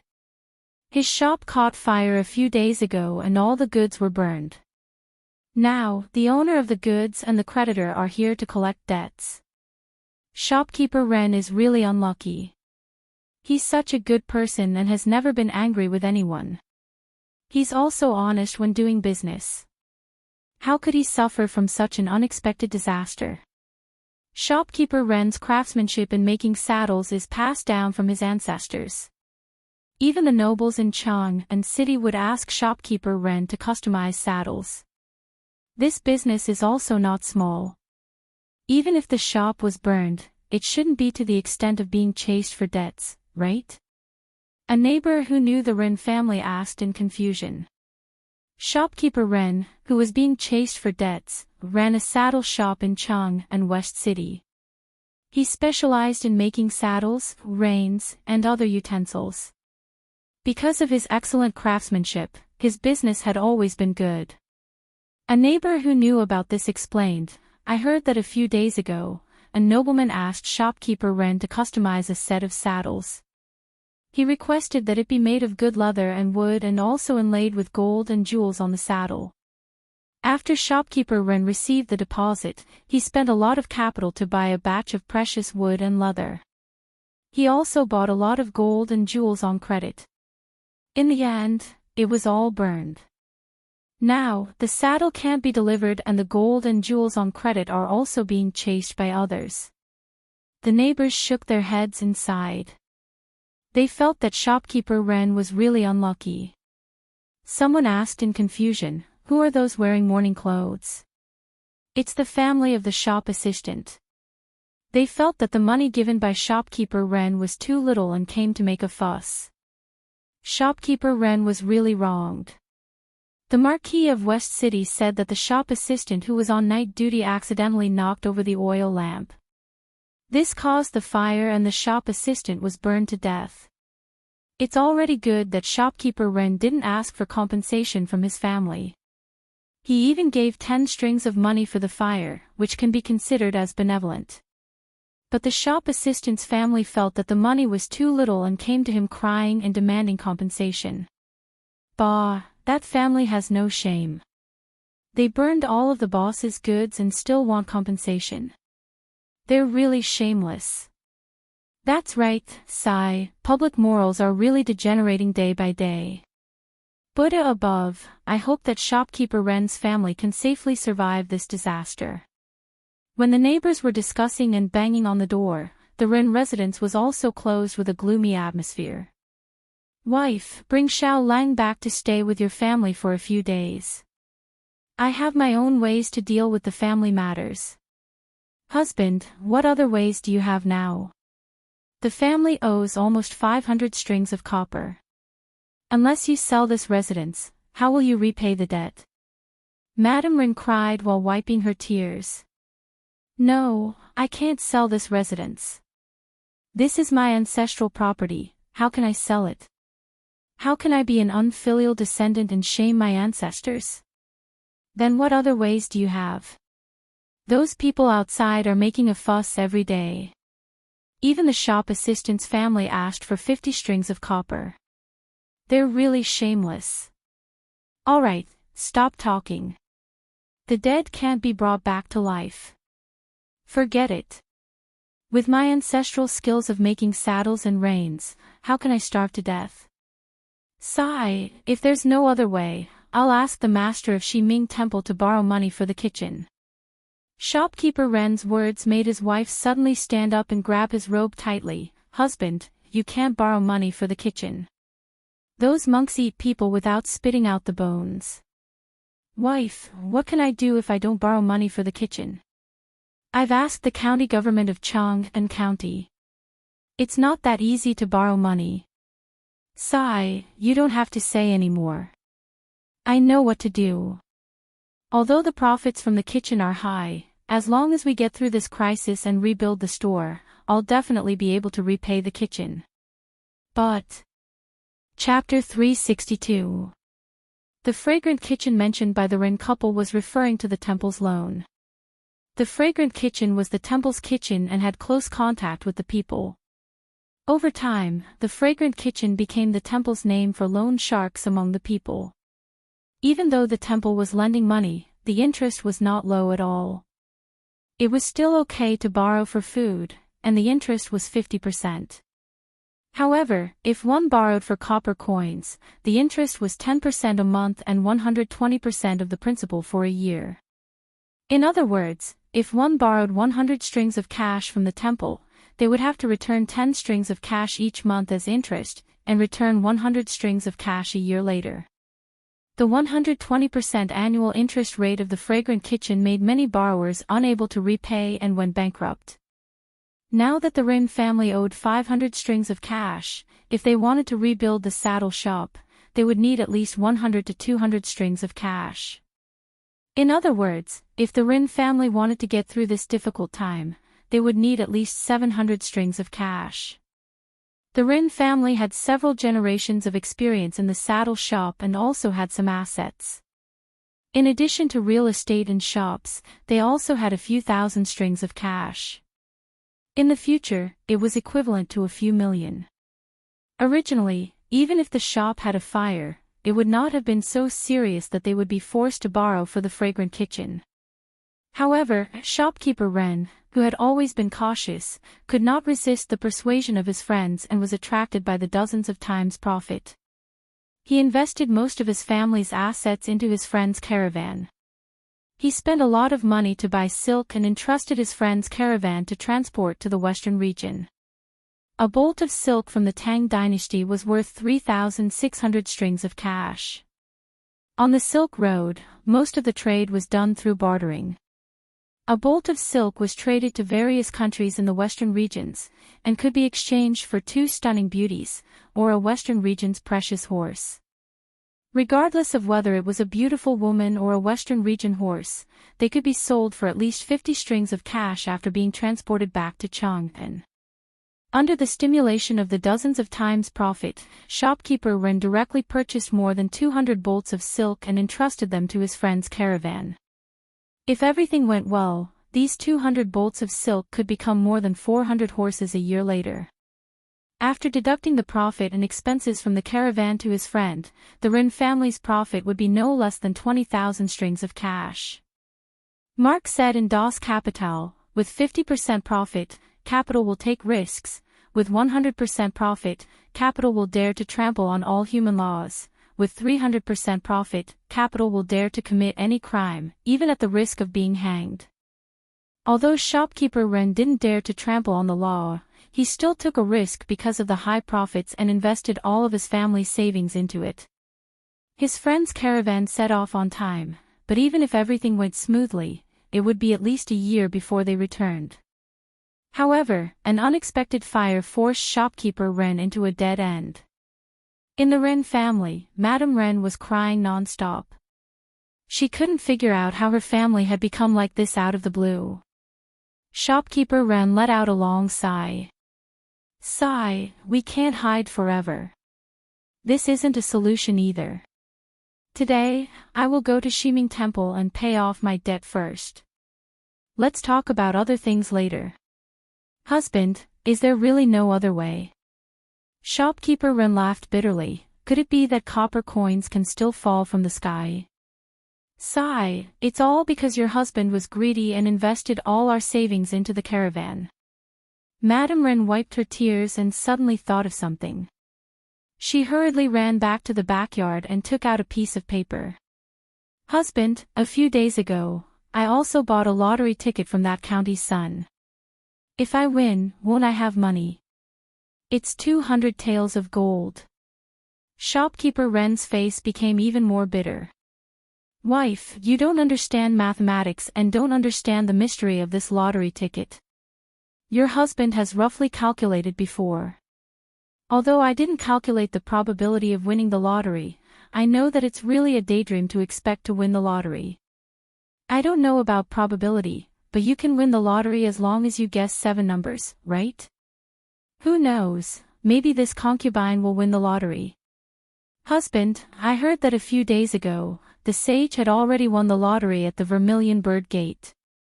Because something happened at home, I didn't go to see the winning number. Why don't you go and take a look? What if you really win the lottery?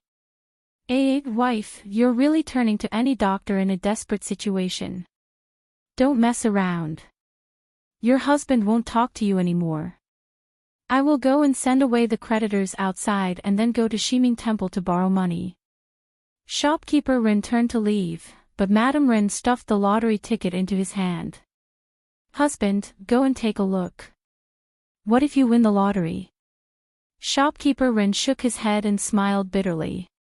He couldn't persuade his wife, so he could only put the lottery ticket into his sleeve and turn to walk out of the door. As soon as he opened the door, the crowd outside the door surrounded Shopkeeper Ren and clamored for him to return the money. Shopkeeper Lin, Shopkeeper Ma, I will go to Shiming Temple to borrow the fragrance of the kitchen now. Tomorrow, I will definitely return the debt tomorrow. Is that okay? We have been partners for many years. Can you give me face and extend the deadline for one day? Shopkeeper Ren repeatedly bowed with his hands clasped in front of him. His words made the few shopkeepers around him hesitate for a moment. Shopkeeper Ren, it's not that we are forcing you, but we are also a small business and can't afford to default. Sigh, since you have said so, then tomorrow. We will come again tomorrow. You must not avoid us. Yes, please rest assured. I will go to borrow the fragrance of the kitchen today and will definitely pay the debt tomorrow. I have been running the saddle and rein shop in Chang'an for many years. When have you seen me not keeping my promise? Hearing Shopkeeper Ren's words, the shopkeepers who were anxious to collect the debt couldn't say anything more. They could only agree to come again tomorrow. As for the waiter's family, they began to cry and make a fuss again. Shopkeeper Ren had a headache. In the end, he could only promise to give them 30 strings of copper coins tomorrow to settle the matter. Only then did he send these people away. After the crowd dispersed, Shopkeeper Ren smiled bitterly. He cupped his hands to the surrounding neighbors and walked out of the shop. Sigh, if the Rin family borrows the fragrance of the kitchen, how will they live in the future? What a good family. They also take care of the neighbors in the shop. Isn't this something that can't be helped? Sigh, everyone, let's go back. I hope Shopkeeper Ren is a good man and can get through this difficulty. The neighbors shook their heads and returned to their homes. Since the Rin family owed so much money, the neighbors couldn't help even if they wanted to. Shopkeeper Ren walked out of the shop and let out a long sigh. He prepared to walk towards Eternal Peace Shop in the south. Shiming Monastery was an Eternal Peace shop. Just as he walked a few steps, he inadvertently saw a lottery advertisement banner hanging on the wall of the shop. 100 taels of gold is not a dream. The winning prize is 2 copper coins. Shopkeeper Rin smiled bitterly and unconsciously touched the lottery ticket in his sleeve. His footsteps paused for a moment and he hesitated for a moment. He then turned his footsteps and walked towards the west side of the shop wall. In front of the lottery shop in the west side of the market, it was no longer as crowded and lively as it was a few days ago. Even though there was still an endless stream of commoners going in and out, the number of people buying lottery tickets had decreased by a lot. Shopkeeper Ren stood in front of the lottery shop and didn't dare to take a step in for a long time. As the saying goes, the greater the hope, the greater the disappointment. He didn't dare to look at the winning number of the lottery ticket. Just as he was hesitating, he heard the 2 people beside him talking softly. Ziyu, why don't we arrange for someone to go to the Ministry of Civil today? Elder Dai, let's wait for another 2 days. Maybe someone didn't see it. How is that possible? He's not an idiot. He doesn't even know if he won the lottery or not. Ziyu, don't lie to yourself. Is there anyone in Chang and who doesn't know the winning number of the lottery ticket? Is there anyone who doesn't know? The people who spoke were Dai Zhou and Li Wangyu. Today, the lottery ticket sales kept dropping and Dai Zhou was anxious. He pulled Li Wangyu to the lottery shop in the west side of the market to discuss with him if they should arrange for someone to receive the prize as soon as possible. Li Wangyu shrugged his shoulders. Just as he was about to answer, he heard a voice beside him. "Tu Langzhens, may I trouble you to ask what the winning number of the lottery ticket is?" Chapter 363. Li Wangyu and Dai Zhou couldn't help but turn their heads in astonishment. Just now, Dai Zhou was talking about the lottery numbers that everyone in Chang'an knew. Now, someone immediately asked about it. This made Dai Zhou a little angry. He wondered if this person was deliberately making him lose face as the minister of the Ministry of Civil Affairs. When they saw that the person who asked the question was a middle-aged man dressed like a merchant, they couldn't help but be stunned. "My two Langzhens, may I ask what the lottery numbers are?" It was shopkeeper Ren who asked the question. He didn't dare to step into the lottery sales place. He happened to see a young man and an old man in front of him talking about the lottery numbers, so he couldn't help but ask. Dai Zhou saw that he didn't know the middle-aged merchant in front of him and knew that he had wronged him. The angry expression on his face eased. "My Langjun, do you really not know the lottery numbers?" Dai Zhou asked curiously.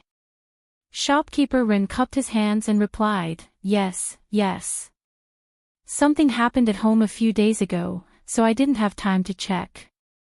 This lottery ticket was bought by my wife. I want to see if I've won." The lottery numbers were shaken out by the sage at the Vermilion Bird Gate 3 days ago. I remember very clearly that they are 3, 7, 11, 17, 20. Dai Zhou smiled and stroked his beard. He naturally didn't think that the middle-aged man in front of him could win the lottery. However, as the minister of the Ministry of Civil Affairs, he felt very close to the people who bought the lottery tickets. Naturally, he didn't refuse and reported the lottery numbers. Shopkeeper Ren didn't care at first, but when he heard the 3 sets of numbers, his heart couldn't help but beat faster. His wife was the one who bought the lottery ticket. She even used the birthday of his wife, and his eldest son. His birthday was on the 17th day of the 3rd lunar month. His wife's birthday was on the 20th day of the 7th lunar month. His son's birthday was on the 29th day of the 11th lunar month. For the last blue ball, his wife bought 3, which meant a family of 3, therefore, his wife only spent 2 coins on the lottery ticket in his sleeve. The numbers were 3, 7, 11, 17, 20, 29, and 3. Dai Zhou continued to report the winning numbers. 20, 29, and the last blue ball was 3. Hee, how was it? Did you win a prize, Langjun? His words were like spring thunder, exploding in shopkeeper Ren's ears. Langjun, you didn't lie to me, did you? Is this really a winning number? Shopkeeper Ren couldn't even speak clearly as he was tongue-tied. Of course. This old man has nothing better to do, so why would I lie to you? If you don't believe me, the lottery sales store will post the winning numbers. You'll know when you take a look. Dai Zhou snorted with some dissatisfaction. Shopkeeper Ren didn't care about etiquette anymore. He lifted his robe and rushed into the lottery shop. Because he was running too fast, he even bumped into a commoner who had just bought a lottery ticket and was coming out. He almost tripped. He didn't care if he bumped into someone. Like a headless fly, he stumbled into the lottery sales shop. Li Wangyu and Dai Zhou looked at each other. Suddenly, both of them had a guess. Grandpa Dai, this person, Zio, did he win the lottery? Both of them were stunned after they finished speaking. It couldn't be that coincidental, right? Were the two of them so coincidental that they met the person who had won the lottery today? Let's go in and take a look. Dai Zhou was anxious. He grabbed Li Wangyou's arm and ran toward the lottery sales store. At this time, in the lottery sales store, there was a piece of paper pasted on the wall. The winning numbers were written in large characters. Shopkeeper Ren ran to the bottom of the winning numbers and looked up at the numbers one by one. The more he looked, the faster his heart beat. His excitement was like a pot of boiling water in his chest that was about to overflow. I won, I won, I won. At this time, there was only this sentence in Shopkeeper Ren's heart.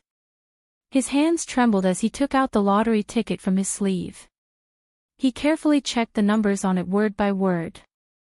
3, 7, 11, 3. At this time, Shopkeeper Ren almost stepped into hell a second ago, but suddenly rose to heaven a second later. Under the great stimulation of worry and joy, just like when Fan Jin passed the Juju exam, he read it over and over again. Then he clapped his hands and laughed loudly, saying, "Oh! I won! I won!" As he spoke, he fell backward. He clenched his teeth and fainted. His shout attracted the attention of everyone in the lottery sales store. Whether it was the clerk of the Ministry of Civil Affairs or the people who came to buy the lottery ticket, they all heard his words. Just as they were wondering, they saw the person suddenly faint. Everyone was shocked. When Shopkeeper Ren fainted, he happened to fall into the eyes of Dai Zhou and Li Wangyu, who had just rushed in. The two of them were also shocked. They hurriedly called the clerk of the Ministry of Civil Affairs to fetch water and quickly woke the middle-aged merchant. Dai Zhou gently pried open the man's fingers and picked up the lottery ticket that he was holding tightly in his hand. "Oh, Zio, this person actually won. Ha, I was worried that no one would win, but I didn't expect to see such a scene." Dai Zhou looked at the number of the lottery ticket and couldn't help but clap his hands and laugh. Li Wangyu also took the lottery ticket and carefully checked the various anti-counterfeiting measures on the lottery ticket. He was sure that this was a real lottery ticket. It was the first prize-winning lottery ticket. "Ha, Grandpa Dai, you see, I said that maybe people didn't know that they won the lottery. It's true, right?" Dai Zhou shook his head helplessly. "I didn't expect such a thing to happen." "You were right." In the sales store, everyone was busy. Finally, Shopkeeper Ren, who had fainted due to excessive excitement, woke up. His eyelids trembled a few times and he slowly woke up. "What's wrong?" "Yes, I won, I won." "Where did my lottery ticket go?" "My lottery ticket." Seeing that he was about to get excited again, Li Wangyu hurriedly went forward and handed the lottery ticket back to him. "Don't worry, your lottery ticket is here. Congratulations, you really won the lottery. The first prize is 200 taels of gold." Shopkeeper Ren hurriedly took the lottery ticket that he now regarded as a treasure. "Thank you, Mr. Xiaolang." "Thank you, Mr. Xiaolang." He turned his head to look at the clerk of the Ministry of Civil Affairs in the sales store and asked, "Excuse me, can I exchange this lottery ticket now? Where can I get the gold?" "Congratulations, you need to bring the public examination and the lottery ticket to the Ministry of Civil Affairs to get the prize money." Ministry of Civil Affairs. Shopkeeper Ren was a little hesitant. The Ministry of Civil Affairs official was in the Imperial City. As a businessman, when had he ever entered the Imperial City? Li Wangyu suddenly said, "Grandpa Dai, why don't you make an exception and give the prize money to this Lang Jun here? The people can also see it with their own eyes. What do you think, Grandpa Dai?" "Okay." Dai Zhou thought for a moment and understood Li Wangyu's meaning. He nodded and agreed. Chapter 364. The commotion at the lottery sales point had naturally been heard by the onlookers. When they heard that the middle-aged merchant who fainted actually won the first prize, everyone was in an uproar. All kinds of exclamations could be heard.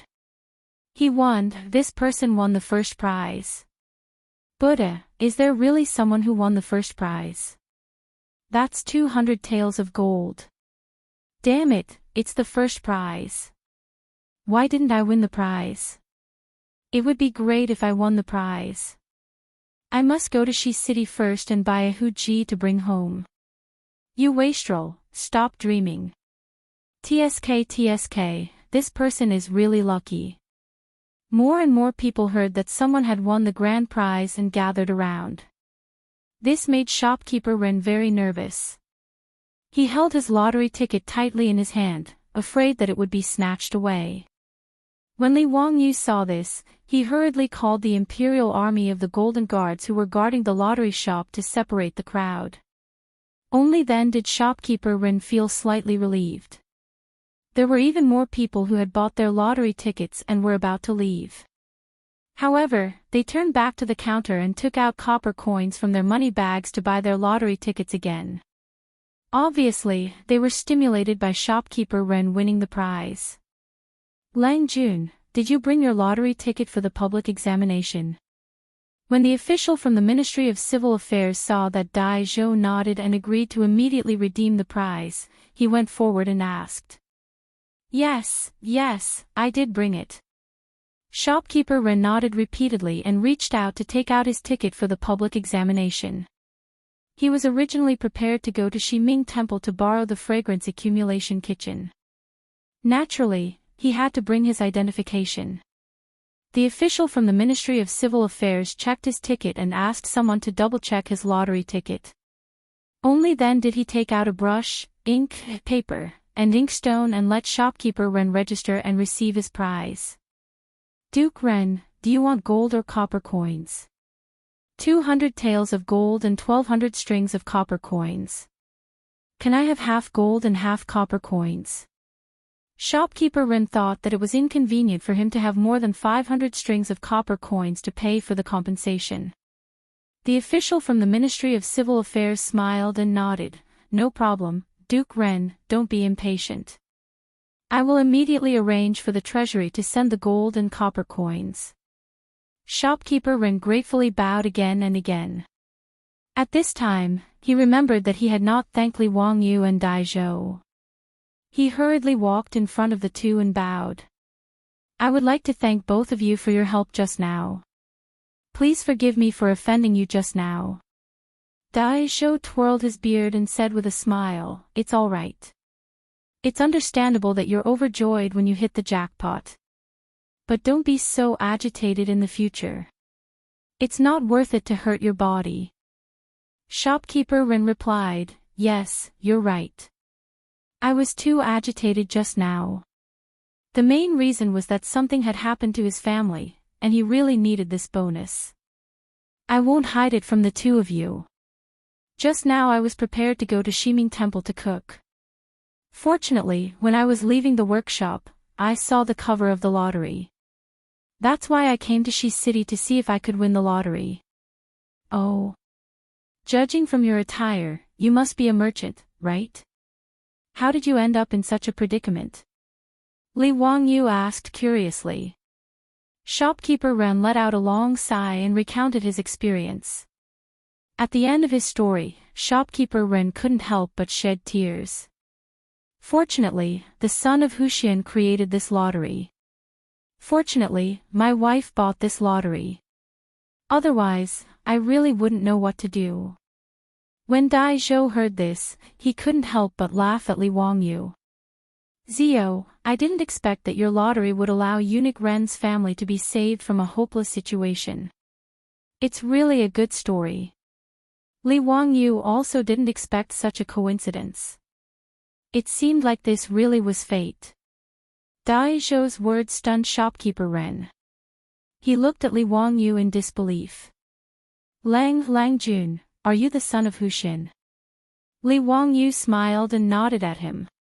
I am the son of Huxian, Li Wangyu. He had just finished speaking when shopkeeper Ren knelt down in front of him and kowed out a few times. Li Wangyu was shocked. Eunuch Ren, what are you doing? Quickly get up and speak. Son of Huxian, I thank you on behalf of my entire family. Thank you for creating this lottery ticket and saving me from disaster. Everyone in Chang and City is now saying that you are the reincarnation of the god of fortune. It's true. Shopkeeper Ren's words stunned Li Wangyu. He didn't create this lottery ticket to become some god of fortune. His initial idea was very simple. He just wanted to divert the attention of the people by relying on the huge attraction of the lottery since he was at the cusp of the gossip in Chang'an. It was a very selfish idea, but Shopkeeper Ren was thanking him so profusely. This made him feel a little embarrassed. Shopkeeper Ren's shout was heard clearly by the surrounding commoners. When they saw that the young man in front of them was the legendary son of Huxian, many of the people immediately kowtowed. It's son of Huxian. Son of Huxian, you really are the god of fortune. Please accept this bow from this slave. Son of Huxian, please bless us to also win this lottery ticket. Thanks to son of Huxian, I won the second prize. Son of Huxian, I will kowtow to you. Li Wangyu couldn't help but feel speechless at the reactions of the surrounding people. F***CK, have I become a clay statue in a temple? Why don't you just light some incense for me?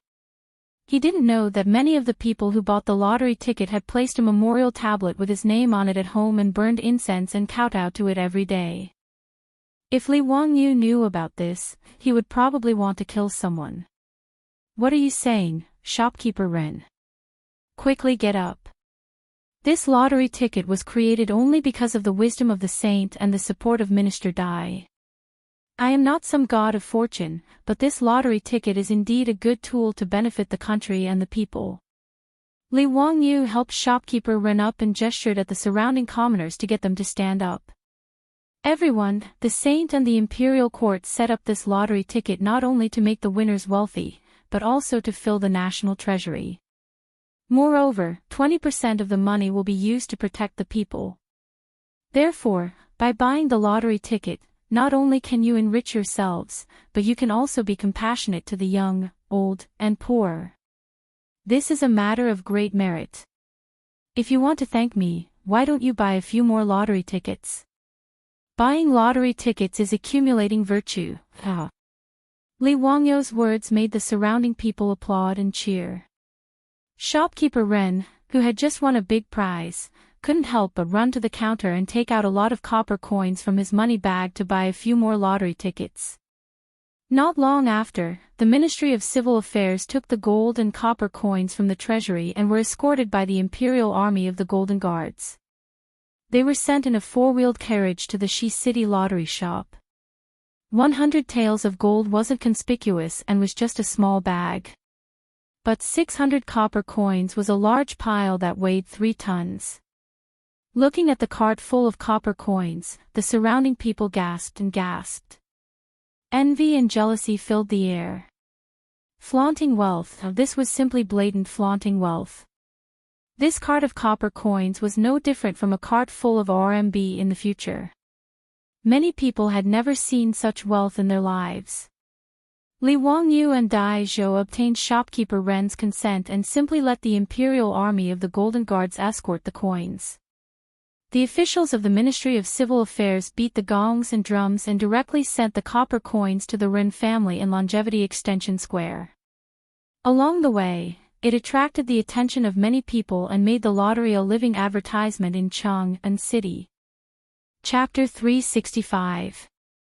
The news of Shopkeeper Ren of the Renji Saddle Shop in Chang'an's West City winning the lottery spread like wildfire. Within a few days, the news had spread to all the shops in Chang'an. On that day, Shopkeeper Ren, in front of the neighbors of Yanshou Square, continuously took down the shiny and heavy copper coins from the four-wheeled carriage of the Ministry of Civil Affairs and handed them over to the creditors.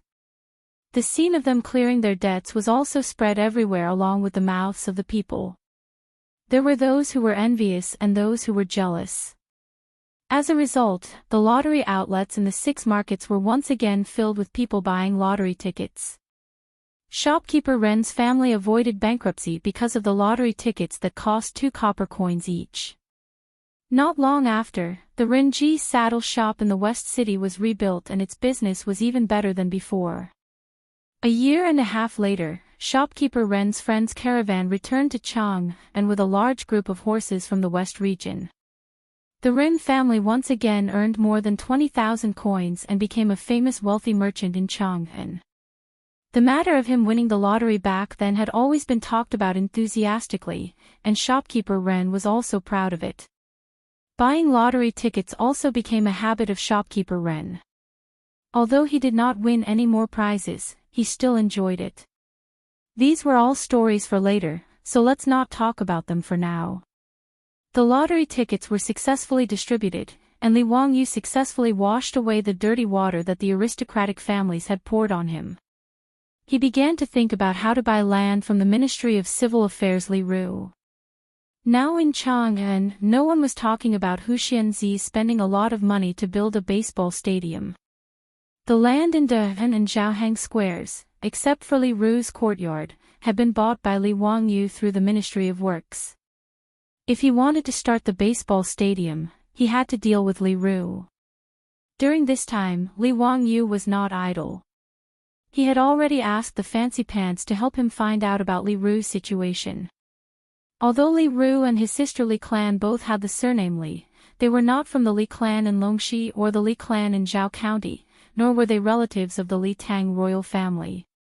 They were just from a small clan. After finding out about Li Ru's background, Li Wangyu was sure that this guy was not clean. The Jingguan era was one of the most strict anti-corruption dynasties in Wuxia history. Pai Lupi once said, "If someone commits a crime, they will be punished." This meant that as long as there was corruption, no matter what identity, they would be punished. Even if they were old servants of the Duke of Qin's manor, Li Heir would still punish them according to the law. The imperial uncle was also imprisoned for his corruption. The aristocrats and the royal family were all prim and proper. The Tang dynasty. The Tang dynasty did not prohibit officials from doing business, so most officials' families were in the family members were in charge of their families' to subsidize their families. Even Fang Xianling, Qing Yaojin, and the other dukes were the same. Otherwise, how would he be able to support a large family with that meager amount of money? However, through Li Wangyu's various connections, he discovered that although physician Li's family also ran a shop, the business was bleak and there was no income. In fact, they would even lose a lot of money. But just by looking at the fact that Li Ru was able to set up a side courtyard in De'an Lane, it could be seen that his status was not low. The villa in De'an Square covered a large area. When Li Ru bought it, he spent 2 million. Li Ru was a minister of the Ministry of Civil Affairs, but he was only at the 5th rank. His monthly salary was 3,600 copper coins. Even if he added the 160 don of grain and the income from the farmland, his monthly income would not exceed 10 strings of copper coins. Li Ruli's family was naturally a big family. The 10 copper coins were enough for him to live comfortably, but he did not have much left. Under such circumstances, he could still take out 2 million to buy a villa. It would be strange if there was nothing fishy about it. The director of the Ministry of Commoners was the director of the Ministry of Commoners. This was the office in charge of the Tang dynasty's money. Just a little of it could let Li Ru, the Minister of Civilian Affairs, eat a lot. Li Wangyu thought that instead of finding a way to make Li Ru sell his land, he might as well help Pai Lupi build a clean government. He did not believe that Li Ru did not have any tricks up his sleeve in the Ministry of Civilian Affairs. Since Li Ru was determined to go against him for the Li clan, then he could not blame Li Wangyu for being ruthless. However, it was not easy to find a corrupt official like Li Ru. Without any evidence, he could not accuse him just because he bought a villa, right? That was not realistic. As for the accounts of the Ministry of Civilian Affairs, even if he was trusted by Pai Lupi and had a good relationship with Dai Zhou, it was impossible for him, a founding county official, to run to the Ministry of Civilian Affairs to check the accounts for no reason. Li Wangyu thought about it for a long time, but he came up with a way to save the country.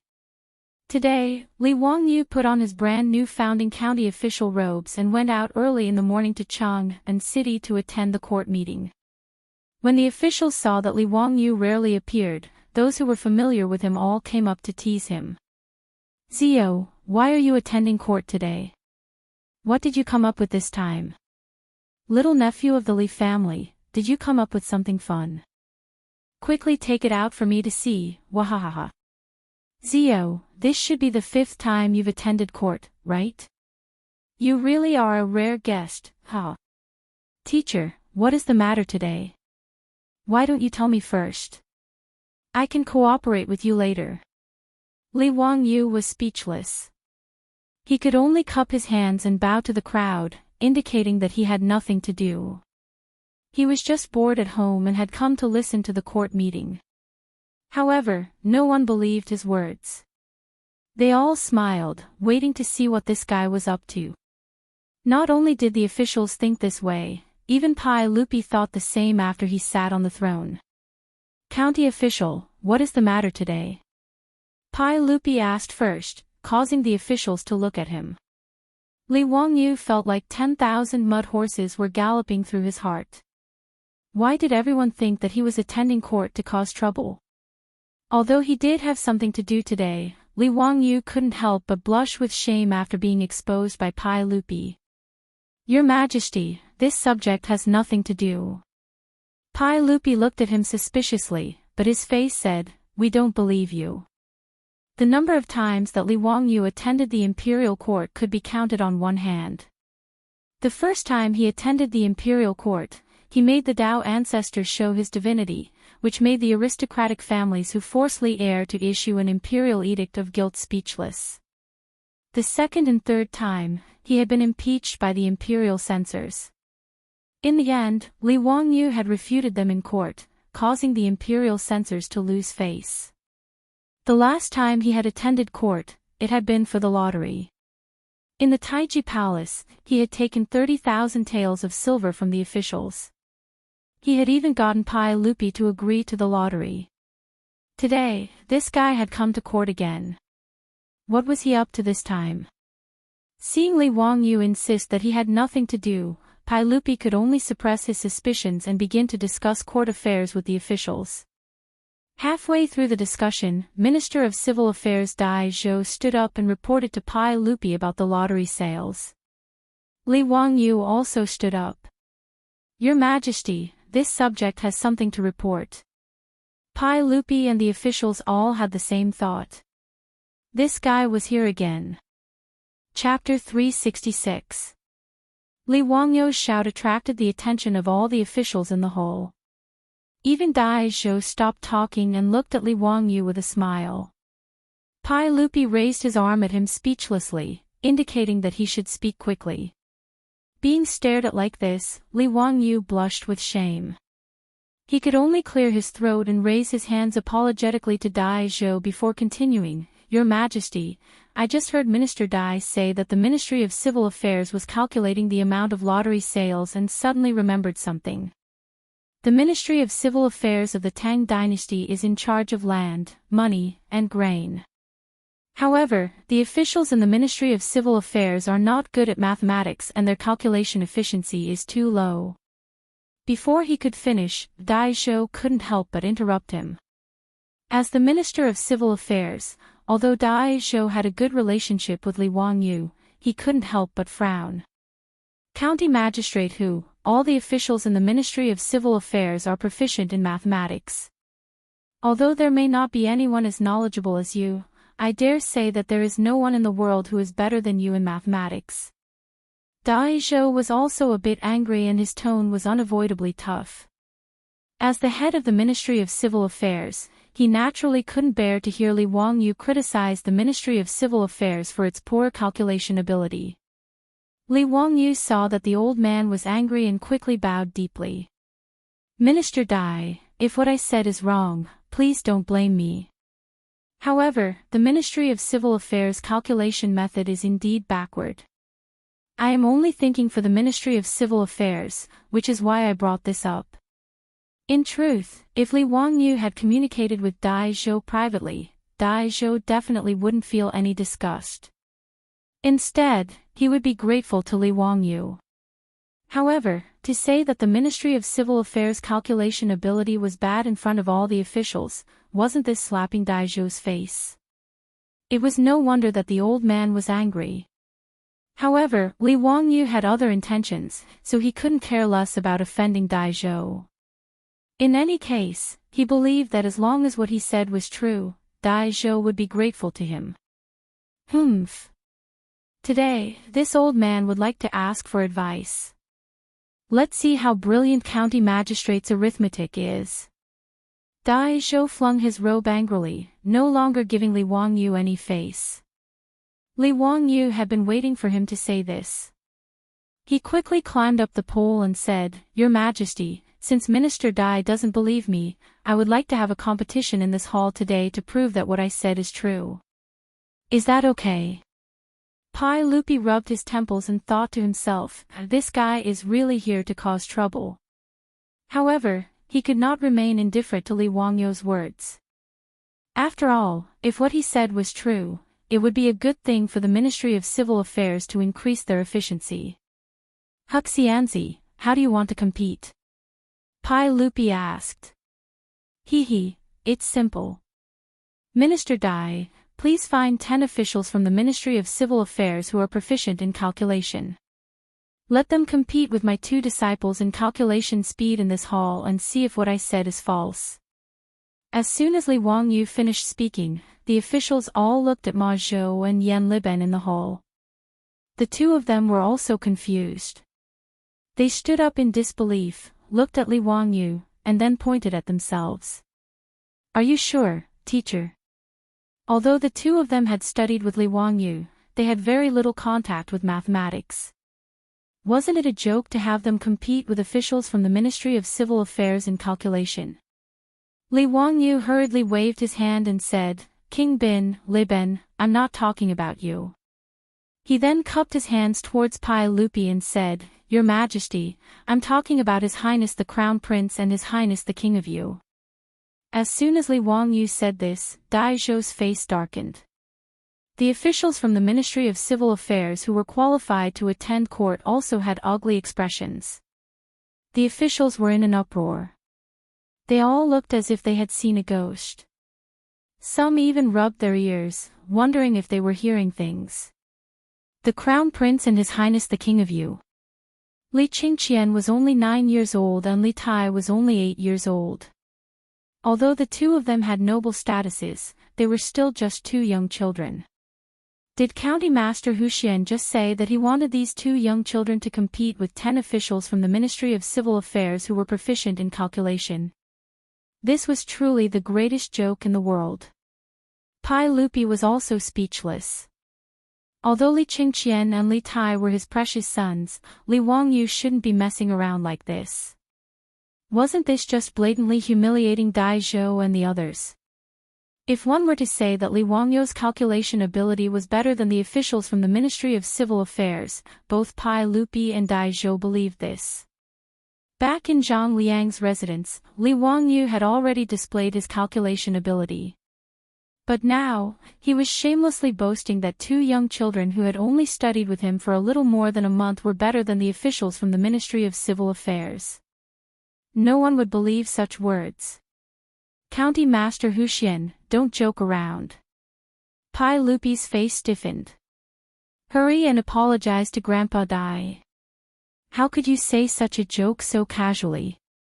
Pai Lupi's words were to give Dai Zhou a way out and also to protect Li Wangyu. By saying that Dai Zhou's words were a joke, everyone laughed it off. Unexpectedly, Li Wangyu didn't appreciate this at all. Shaking his head, he said, "Your Majesty, this subject is not joking. This matter cannot be faked. Your Majesty will know once you try. If this subject speaks the slightest falsehood, I am willing to accept Your Majesty's punishment." Seeing Li Wangyu so insistent, Pai Lupi was somewhat hesitant. He couldn't help but look at Dai Zhou, wanting to see what he would say. At this time, Dai Zhou was truly angry. Seeing that Li Wangyu was so unforgiving and wanted to slap the face of the Ministry of Civil Affairs, he couldn't care less about the little bit of friendship he had with Li Wangyu. The old man huffed and puffed. He straightened his neck and said, "Your Majesty, since County Master Huxian is so certain, this subject is willing to accept this competition. According to County Master Huxian's words, this subject requests Your Majesty's permission. If this subject loses, this subject will give up my position as Minister of the Ministry of Civil Affairs." Dai Zhou's words gave Li Wangyu a fright. He didn't want to offend Dai Zhou to the point of death. Li Wangyu hurriedly bowed to Dai Zhou. "Minister Dai, why do you say such a thing? If my words just now have offended you, I ask Minister Dai to forgive me. I had good intentions." Seeing that the Ministry of Civil Affairs calculation method is indeed a bit behind, I anxiously brought up this matter. I truly didn't mean to humiliate the Ministry of Civil Affairs. I ask Minister Dai to investigate this matter thoroughly. Only after hearing these words did Dai Zhou's expression become slightly better. However, since both sides had already spoken to this point, Pai Lupi couldn't pretend that he hadn't heard anything. After thinking for a moment, he nodded in agreement. He also wanted to see what kind of medicine Li Wangyu was selling in his gourd. Could it be that his two sons were really calculative geniuses? Although Pai Lupi was the emperor of the Tang dynasty, he was no different from a normal parent in that he wanted his children to succeed. Otherwise, after seeing Li Wangyu's talent, he wouldn't have forced his eldest son and second son to become Li Wangyu's disciples. Although calculus was a small path, if his two young children could surpass the officials of the Ministry of Civil Affairs, it would be something worthy of Pai Lupi's pride. County Master Huxian, how do you plan to have Qing Qian and Qing Ke compete with the officials of the Ministry of Civil Affairs? Pai Lupi's face was filled with anticipation. Your Majesty, Minister Dai, why don't we compete like this? Minister Dai, please order people to bring over the Ministry of Civil Affairs' financial and grain accounts for this year. The 10 officials of the Ministry of Civil Affairs, the Crown Prince, and the King of Yu will do the calculations together. In the end, we'll see whose calculation speed is faster and whose results are more accurate. What does Minister Dai think? This. Dai Zhou muttered to himself and then turned his gaze to Feng Xianling, wanting to ask for his opinion. Chapter 367. The 6 ministries of the Tang dynasty were all under the jurisdiction of the Minister of State. When Pai Lupi was the king of Qin, he had held the position of Minister of State. Therefore, after he ascended the throne, the position of Minister of State had been vacant for a long time. The Minister of State only had left and right servants. The left servant, Feng Xianling, was the Minister of State. Feng Xianling thought for a moment and felt that Li Wangyu was not an impetuous person. There must be a reason for today's matter. Thinking of this, Feng Xianling gently nodded, indicating that she agreed. Seeing that his immediate superior had agreed, Dai Zhou naturally did not say anything more and agreed to Li Wangyu's seemingly absurd request. But, since Hu Xianzi is so confident, then let's have a competition. This old man will order people to go to the Ministry of Civil Affairs to transport the official scroll. Before Dai Zhou finished speaking, one of the officials suddenly stood up and interrupted, Minister Dai, this lowly official feels that this matter cannot be done. The official scroll of the Ministry of Civil Affairs is of great importance. How can it be taken out so casually? Li Wangyu looked at the person who spoke and could not help but be amused, thinking that there was indeed something wrong with this fellow. The one who spoke up to oppose was the Ministry of Civil Affairs Li Ru. Your Majesty, Minister Dai, the Ministry of Civil Affairs money and grain is not a trivial matter. How can it be used for a competition? If Hu Xianzi wants to compete with the Ministry of Civil Affairs officials, you can ask Your Majesty to set the topic. Li Ru's words were righteous, but how could Li Wangyu let him do as he wished? He bowed to Pai Lupi and said, Your Majesty, this lowly official's calculation method is not only faster, but also more accurate. Using the Ministry of Civil Affairs account book as the topic can let Your Majesty see the results and also help the Ministry of Civil Affairs review it. Killing 2 birds with 1 stone. Why not? He glanced at Li Ru and continued, unless there is something fishy about the Ministry of Civil Affairs account book and it is not convenient to see people. Otherwise, with only your majesty and the officials in the hall, who are you guarding against when you keep saying that it is of great importance? Li Wangyou's words were a bit harsh. Pai Lupi could not help but squint and look at Li Ru. This scared Li Ru so much that his back was almost drenched in cold sweat. He hurriedly explained, Your Majesty, Hu Xianzi is slandering us. The Ministry of Civil Affairs has always been reliable, how could there be any tricks? Since there is nothing fishy, why are you objecting, Dr. Li? Li Wangyou immediately asked. Li Ru was rendered speechless by the question. He opened his mouth but didn't refute it. Originally, Pai Lupi also felt that Li Wangyou's proposal to use the Ministry of Civil Affairs money and grain account as the topic was inappropriate. There were many ways to compete and calculate. Even using the daily statistics from the Ministry of Civil Affairs was possible. Although the Tang dynasty did not have any confidentiality system, how could the Ministry of Civil Affairs, which was an important institution in charge of the country's money, grain, farmland, and population, casually show the public archives to others? However, when Li Wangyou suddenly brought this up, Pai Lupi couldn't help but feel suspicious. His opinion was the same as Fang Xuanling's. Although Li Wangyou was young, he wasn't an impetuous person.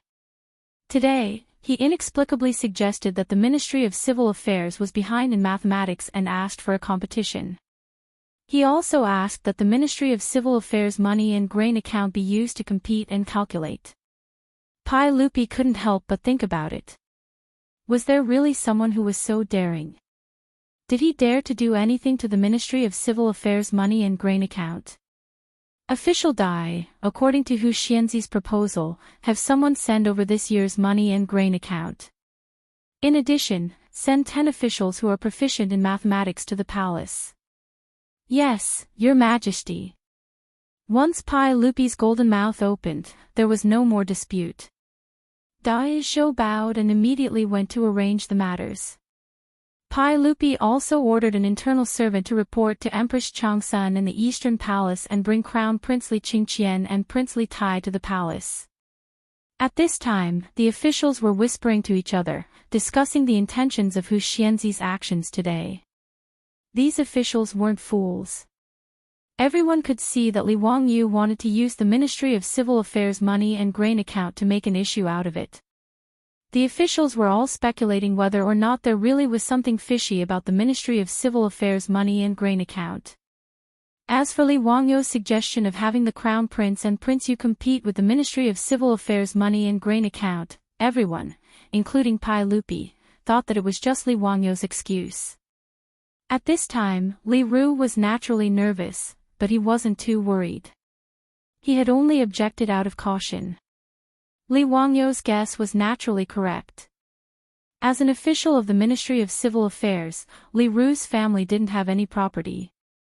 Naturally, he had done something to the accounts. However, Li Ru was very confident. Even an experienced accountant wouldn't be able to find anything without several months of time to clean up the Ministry of Civil Affairs money and grain account. Not to mention bringing it to the palace for the Ministry of Civil Affairs and the Crown Prince to calculate. They wouldn't be able to find anything fishy about it.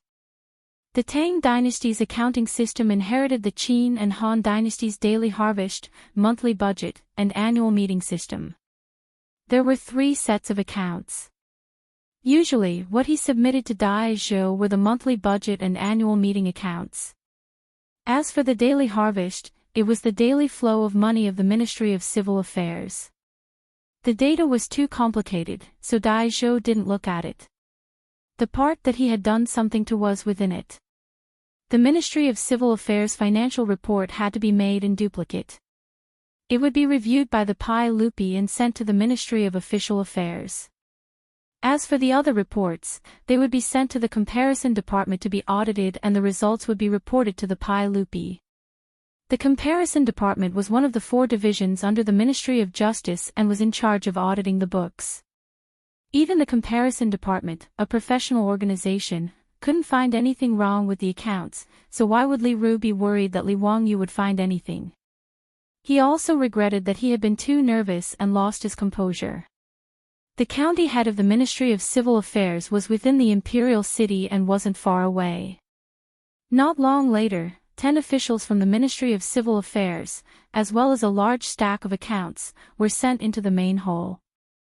Crown Prince Li Qingqian and King Yu Li Tai also followed the servants into the main hall.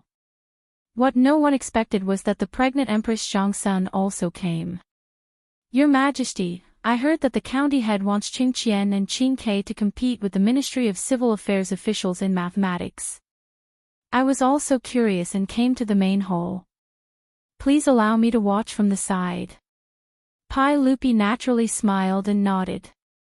He called for the servants to bring a soft stool for his wife and place it beside the throne. He naturally knew why Empress Zhongsun came, so there was no reason to refuse. Although this couple was the emperor and empress of the Tang dynasty, they were the two people with the most respected statuses in the world. However, they were no different from the parents of the future. They were filled with anticipation and attention towards any competition that their sons participated in. The officials all stood up and greeted Empress Zhongsun and the crown prince. After a series of greetings, Pai Lupi waved his hands at his two sons. Qingqian, Qingke, your teacher wants the two of you to compete with the Ministry of Civil Affairs officials in mathematics. Are you willing? Father, I am willing. Li Qingqian immediately replied, Teacher said that no one in the world can calculate faster than us with the method he taught us. Father, I will definitely calculate faster than elder brother. Teacher often praises me. Li Tai also didn't want to fall behind. Pai Lupi and Empress Zhongsun only laughed at this. The two of them only treated it as the words of a child. As for Li Wangyu saying that they were the fastest in the world, even as parents, they didn't believe it. They only treated it as words that Li Wangyu used to coax children. County head, the accounts are already here. You can begin. Pai Lupi looked at Li Wangyu, ready to see how he planned to compete. Chapter 368. Actually, Li Er did not believe that his two sons would be able to compete with the officials of the Ministry of Civil Affairs in terms of calculating speed. This was too ridiculous. Even if Li Wangyu's calculation skills were outstanding, his two sons, one 8 and one 9, had only studied with Li Wangyu for 2 months. According to the reports of Crown Prince Li Qingqian and Li Tai's guards, Hu Xianzi usually only played games with the two children and didn't have much time to study. Under these circumstances, even if Li Wangyu really was a literary star, he couldn't turn two young children into prodigies overnight, right? Pai Lupi thought that Li Wangyu must have accidentally discovered that someone from the Ministry of Civil Affairs was messing with the accounts. That was why he used some competition as an excuse to have Dai Zhou bring the accounts so that he could expose the tricks in front of the officials. Thus, he didn't stop him. He wanted to see who was so daring as to mess with the Ministry of Civil Affairs accounts. Pai Lupi's guess wasn't wrong. Li Wangyu was thinking this way, but it wasn't just that. He really wanted Li Qingqian and Li Tai to show off their skills in front of Pai Lupi and the officials. This was also a demonstration of their learning. The more powerful Li Qingqian and Li Tai were, wouldn't it show that Li Wangyu was a good teacher? This was killing two birds with one stone. That was why Li Wangyu put so much effort into it. He didn't even hesitate to offend Dai Zhou and the officials from the Ministry of Civil Affairs. After Pai Lupi spoke, Li Wangyu ordered people to bring in a screen and place it in the middle of the hall. He arranged for the 10 officials from the Ministry of Civil Affairs and Li Qingqian and Li Tai to sit on either side of the screen. Your Majesty, the accounts sent by the Ministry of Civil Affairs are the accounts for copper coins and the accounts for corn. I believe that these accounts must be accurate. Otherwise, even if the Ministry of Civil Affairs remembered incorrectly, the Ministry of Civil Affairs audit would be able to find out. Li Wangyu's words made Dai Zhou's expression soften quite a bit. What he said was the truth. From the very beginning, Li Wangyu had never thought that the Ministry of Civil Affairs would have any miscalculations. Just as Li Ru had said, the Ministry of Civil Affairs account books would not only be reviewed internally by the Ministry of Civil Affairs, but also by the Ministry of Justice's Comparison Department. If he had faked the numbers, he would have been found out. Li Wangyu didn't know how much Li Ru had embezzled, and was distressed over it for several days. It wasn't until he chatted with his beautiful boss that he was enlightened by her answer. This was why he had come to Taiji Palace today and caused such a commotion. Dai Zhou's expression softened slightly, but Li Wangyu continued, however, even if the Ministry of Civil Affairs account book is accurate, it can still be checked again. It won't take much time. It was also a good opportunity for His Highness the Crown Prince and His Highness the King of Yu to compete with the officials of the Ministry of Civil Affairs. The method of the competition is for the subject to read out the numbers in the account book, and both parties will calculate. In the end, the faster and more accurate side will win. What does Your Majesty think? Pai Lupi couldn't help but raise his eyes to look at the thick pile of account books in the center of the hall. He then looked at Empress Zhongsun, his face full of confusion. What did this kid want to do? Was he really going to have his two sons compete with the officials of the Ministry of Civil Affairs? Before Pai Lupi could speak, Dai Zhou couldn't help but frown and speak. County Head Huxian, there are so many accounts books this year. How can it be finished in such a short time? With so many accounts books, even if the Ministry of Civil Affairs did their daily calculations, it would still take more than a month. How could it be finished in such a short time? Li Wangyu chuckled, Minister Dai, it won't take much time. 15 minutes is enough. His words caused an uproar among the officials. They felt that County Head Huxian was joking again. The accounts books of the Ministry of Civil Affairs had a thick pile of money. Even if it was just to look through them once, 15 minutes was far from enough. Before Dai Zhou could speak, Li Wangyu walked to the front of the account books and picked up one of them. He looked at the officials of the Ministry of Civil Affairs. Everyone, are you ready? When the officials of the Ministry of Civil Affairs heard that they were going to compete with two young children in mathematics, they all felt humiliated. Even if the two young children were the crown prince of the Tang dynasty and His Highness King Yu, Li Wangyu's suggestion was still a form of humiliation to these officials who were skilled in mathematics. In the face of Li Wangyu's words, the 10 officials of the Ministry of Civil Affairs didn't say anything. Instead, they silently took out their calculating chips and placed them on the table. Li Wangyu awkwardly rubbed his nose and then looked at Li Qingqian and Li Tai. Qingqian, Qingke, are you ready? Li Qingqian and Li Tai's faces were already filled with anticipation. Hearing this, the two of them took out something from their sleeves and placed it on the table in front of them. Teacher, don't worry. We will definitely win. After spending many days with the naughty children of Dingzhou village, Li Qingqian's personality had become much more cheerful. He finally returned to the appearance of a 9-year-old child and no longer had the crown prince's majesty that he had purposely put on before. Li Tai also didn't want to be outdone. The little fatty waved his fist. Teacher, I will definitely calculate the fastest today. The things that the two of them took out made Pai Lupi, Dai Zhou, and the others very curious. They all stretched out their necks to see what it was. It was a small wooden box with many wooden beads inside. If there were any of the officials in the hall who had traveled through time, they would definitely be able to recognize this item at a glance. An abacus. Li Wangyu taught the two children mathematics, but he didn't expect Li Qingqian and Li Tai to be so smart. They were even more familiar with the numerals than he was. After learning the Arabic numerals that Li Wangyu taught them, Li Wangyu couldn't compare to the two little fellows when it came to simple addition, subtraction, multiplication, and division. This made him feel that he had lost face.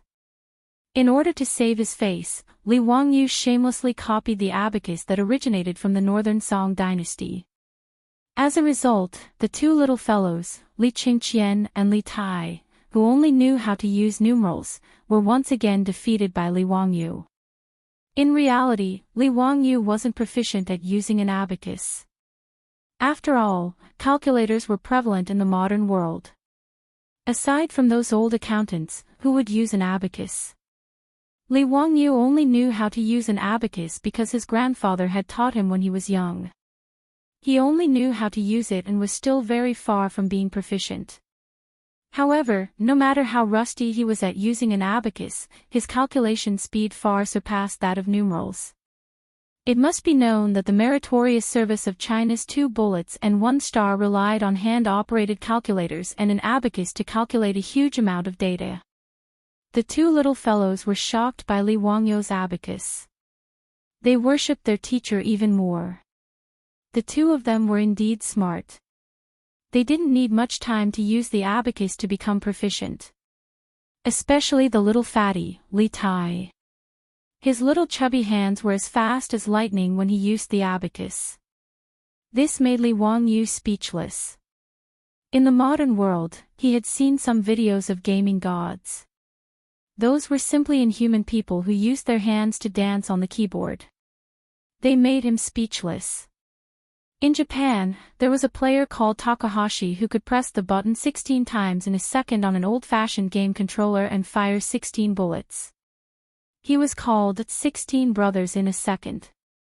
Needless to say, those professional gamers could effectively type 200 to 300 times on the keyboard in a minute, which made Li Wangyu, who was not very good with his hands, feel speechless. And the little fatty, Li Tai, was unexpectedly also a master of hand speed. Ever since he learned how to use an abacus, every time he used the abacus, Li Wangyu would unconsciously associate it with a scene in a manga. In short, ever since the 2 little fellows learned how to use an abacus, Li Wangyu never used the abacus in front of them again. He couldn't afford to lose face. Chapter 369. The abacuses in Li Qingqian's and Li Tai's hands were also specially found by Li Wangyu.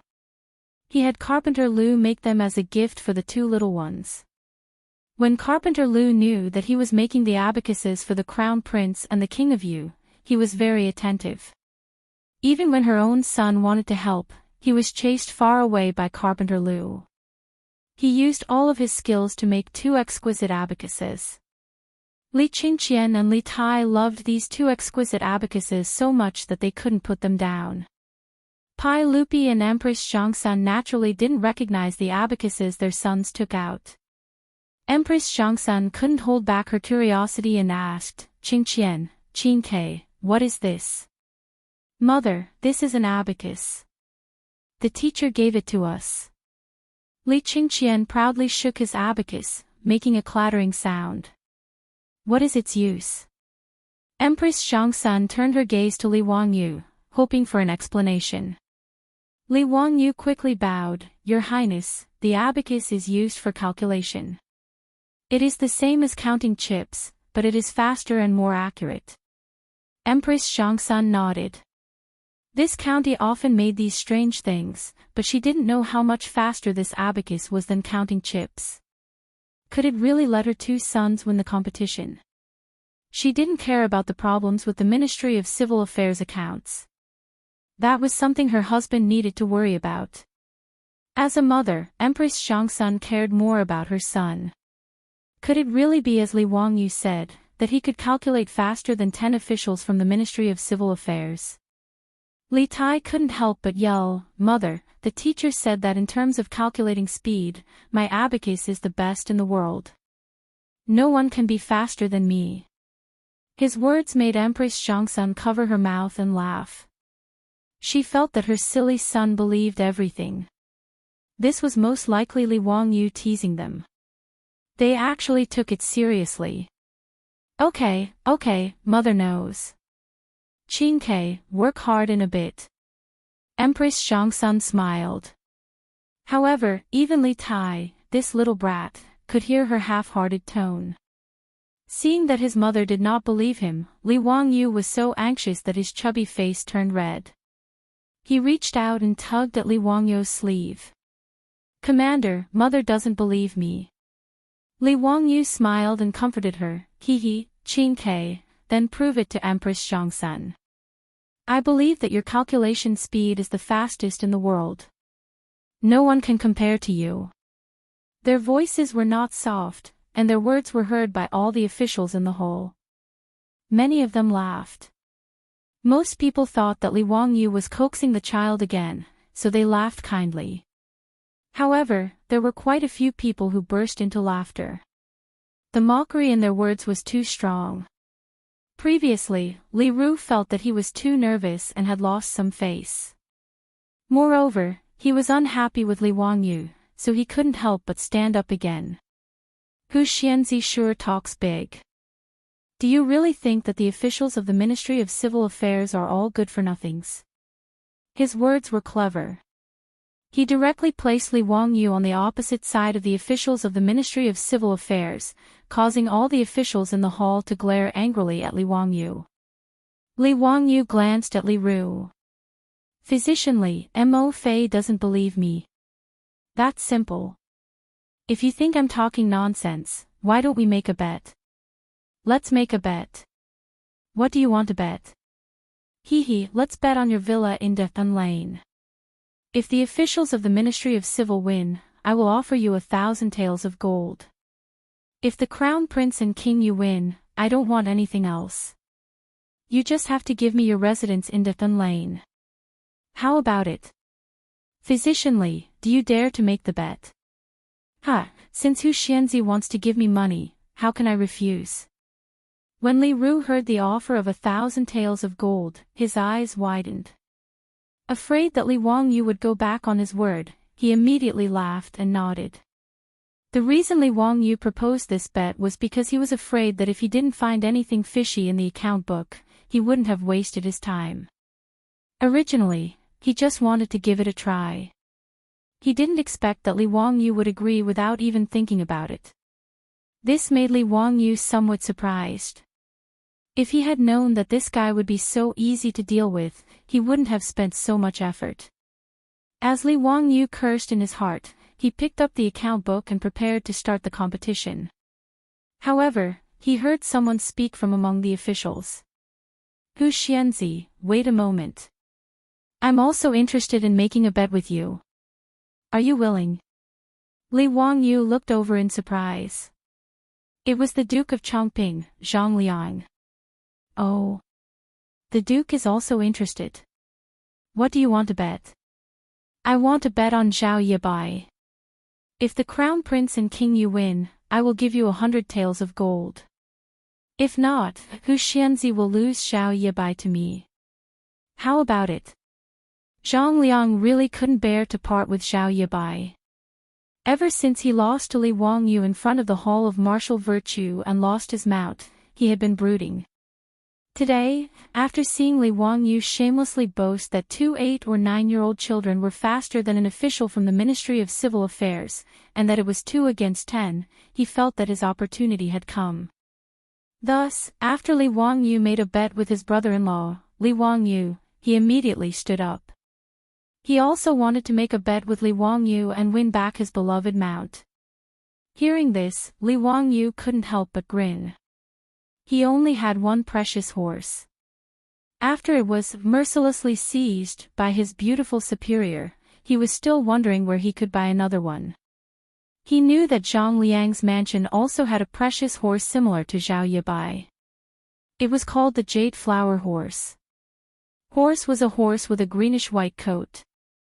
Zhao Yibai and the Jade Flower Horse were 2 precious horses that Zhang Liang had spent a lot of money to get from the western regions. He treasured them a lot, and it wouldn't be an exaggeration to say that they were worth 100 taels of gold. County Duke, we can make a bet, but I don't want gold. If the Prefectural Duke loses, just give me your Jade Flower Horse. What does the Prefectural Duke think? Li Wangyu's condition made Zhang Liang feel a toothache. Losing Zhao Yibai already made him lose his appetite. If he lost the Jade Flower Horse as well, it would be even worse than killing him. However, looking at the angry official from the Ministry of Civil Affairs and Li Qingqian and Li Tai, who were still acting cute in front of Empress Zhongsun, Zhang Liang hesitated for a long time. In the end, he gritted his teeth and agreed. Fine, Hu Xianzi, I'll use the jade flower horse to bet with you. Li Wangyu almost laughed out loud. There really was someone rushing to give him benefits. When luck came, it really couldn't be stopped. Whatever he wanted came, it really was a pleasant surprise. He hurried forward and struck Zhang Liang's hand to seal the bet. Just as he was about to announce the start of the competition, several people among the officials stood up. Hu Xianzi, this old man also wants to make a bet with you. Are you willing? Li Wangyu was taken aback. Before he could speak, he heard Qing Yaojin slam the table and stand up. Surnamed Wang, what do you mean by this? Are you bullying this old man's nephew? How do you want to bet? This old man will bet with you. The people who stepped forward to make a bet with Li Wangyu were the head of the Wang clan in Taiyuan, Wang Renyu, and Jing Yuanshou of the Jing clan in Xinjiang. The aristocratic families had targeted Li Wangyu many times, but they had all been defeated. The grievances between the two sides had long been irreconcilable. Wang Renyu, Jing Yuanshou, and the others naturally didn't believe Li Wangyu's words today. Seeing Li Ru and Zhang Liang step forward to make a bet with Li Wangyu, they looked at each other and felt that this was a good opportunity to add insult to injury, so they also stepped forward. They hadn't expected Qing Yaojin to interfere. Duke Lu, why do you say this? Could it be that Duke Chongping can make a bet, but we can't? Bastard, you want to bet? Sure, this old man will bet with you. Qing Yaojin's words moved Li Wangyu and angered him. Wasn't this old hooligan blocking his chance to get rich? Chapter 370. On the throne, Pai Lupi's face darkened. He was already dissatisfied when Li Ru and Zhang Liang wanted to bet with Li Wangyu. Now, the aristocratic families also jumped out, which made Pai Lupi even more annoyed. One had to know that although these people were betting with Li Wangyu, they were betting on his eldest son and second son. Although Pai Lupi didn't believe Li Wangyu's words, he didn't want others to look down on his son. The Tangs loved gambling. Many people didn't believe in Crown Prince Li Qingqian and Prince Li Tai. Seeing that Wang Renyu, Jing Yuanshou, and others also wanted to participate in the bet, many of the officials in the hall became restless. But Pai Lupi's darkened face made them change their minds. No one present was stupid. They soon realized that something was wrong. The people who wanted to stand up all kept silent and watched the fun. Li Ru and Zhang Liang naturally saw Pai Lupi's darkened face. They couldn't help regretting it. But now that the bet had been set, it was too late to say anything. But Wang Renyu, Jing Yuanshou, and others were not afraid of Pai Lupi's face. They, the aristocratic families, even dared to force Pai Lupi to confess. Now, they were betting on Pai Lupi's two sons. What was the big deal? In the face of Qing Yaojin's curses, Wang Renyu just nodded indifferently. If High Duke Lu wants to bet, you can. How about 10,000 taels of gold? High Duke Lu, are you willing? With the financial resources of aristocratic families, 10,000 taels of gold was nothing. It was only 60,000 strings of coins. During the Jingguan period of the Tang dynasty, the central government's revenue of corn, silk, and copper coins was about 20 million strings of coins. And the annual income of the aristocratic families led by the aristocratic families was not much less than this figure. The 1,000-year-old aristocratic families, the top aristocratic families of the Tang dynasty, were like huge icebergs. The huge ice hidden under the sea was terrifying. This was also the reason why Pai Lupi and other monarchs of the Tang dynasty had been working hard to weaken the aristocratic families. No matter who the emperor was, they wouldn't want to have such a powerful subject under their rule. As the saying goes, how can one allow others to snore beside one's bed? This was also the reason why the Li Tang dynasty and the aristocratic family supported each other from the end of the Sui dynasty until the establishment of the Tang dynasty. In the Tang dynasty, the imperial examinations were held to clean up the influence and control of the aristocratic families in the imperial court. But even at the end of the Tang dynasty, although the aristocratic families were under control, they still stubbornly restrained the imperial power. It wasn't until the Huangchao uprising at the end of the Tang dynasty that the Tang dynasty fell into the abyss. The aristocratic families also declined rapidly, following the decline and fall of the Tang dynasty, disappearing from the stage of history. The imperial power and aristocratic families of the Tang dynasty could be said to be a perfect example of a love-hate relationship. At this time, the main hall was a microcosm of the struggle between the imperial power and the aristocratic families in the history of the Tang dynasty. Hearing Wang Rinyo's words, Qing Yaojin didn't even frown and nodded in agreement. Wahahaha, Wang Rinyu, although I'm not as rich as your Taiyuan Wang clan, I can still afford to bet 10,000 taels of gold. Since you want to bet, I'll naturally accompany you. Good, since High Duke Lu is so straightforward, then it's a deal. They were all top nobles of the Tang dynasty, so they didn't need to clap their hands to make an oath. Words spoken in front of hundreds of officials were like nails in a mouthful of saliva. No one would go back on their words. When Li Wangyu saw that both sides had made a bet, the corner of his mouth twitched unconsciously. Maldif *Ker, this old man is simply robbing me of my gold. If Qing Yaojin didn't interfere, then wouldn't this bet of 10,000 taels of gold belong to me? Although Li Wangyu was very grateful to this old hooligan Qing Yaojin for protecting him, he hated that he couldn't cover this old hooligan's mouth and take his place. Whether or not Li Qingqian and Li Tai would lose, Li Wangyu didn't even consider this kind of thing. Especially the little fatty Li Tai, the speed at which he calculated the abacus. Li Wangyu admitted that even if he was given a calculator, he wouldn't be able to calculate as fast as this little fatty.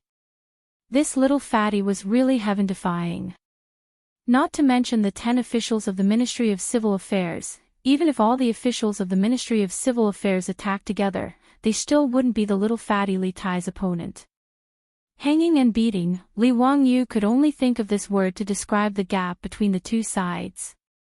Therefore, when Qing Yaojin stepped forward to accept the bet with the aristocratic family, in Li Wangyu's eyes, he was robbing him of his gold.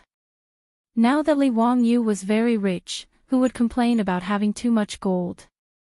Forget it, being able to get Li Ru's house and also get the jade flower horse from Zhang Liang was already very good.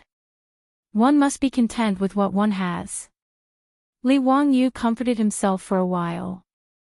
Feeling slightly depressed, he squeezed out a smile at the old hooligan Qing Yaojin. He turned around and announced the start of the competition. He picked up the account book for the first month from the Ministry of Civil Affairs account book. He roughly flipped through it and quickly read it out. Cooked horse feed, 200 dan and 36 buckets. The price per bucket is 210 copper coins. Cooked horse feed, 517 buckets. The price per bucket is 213 copper coins.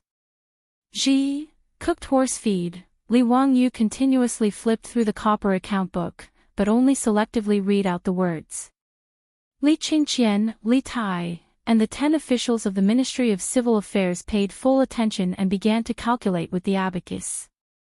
Li Wangyu read through the thick account book very quickly.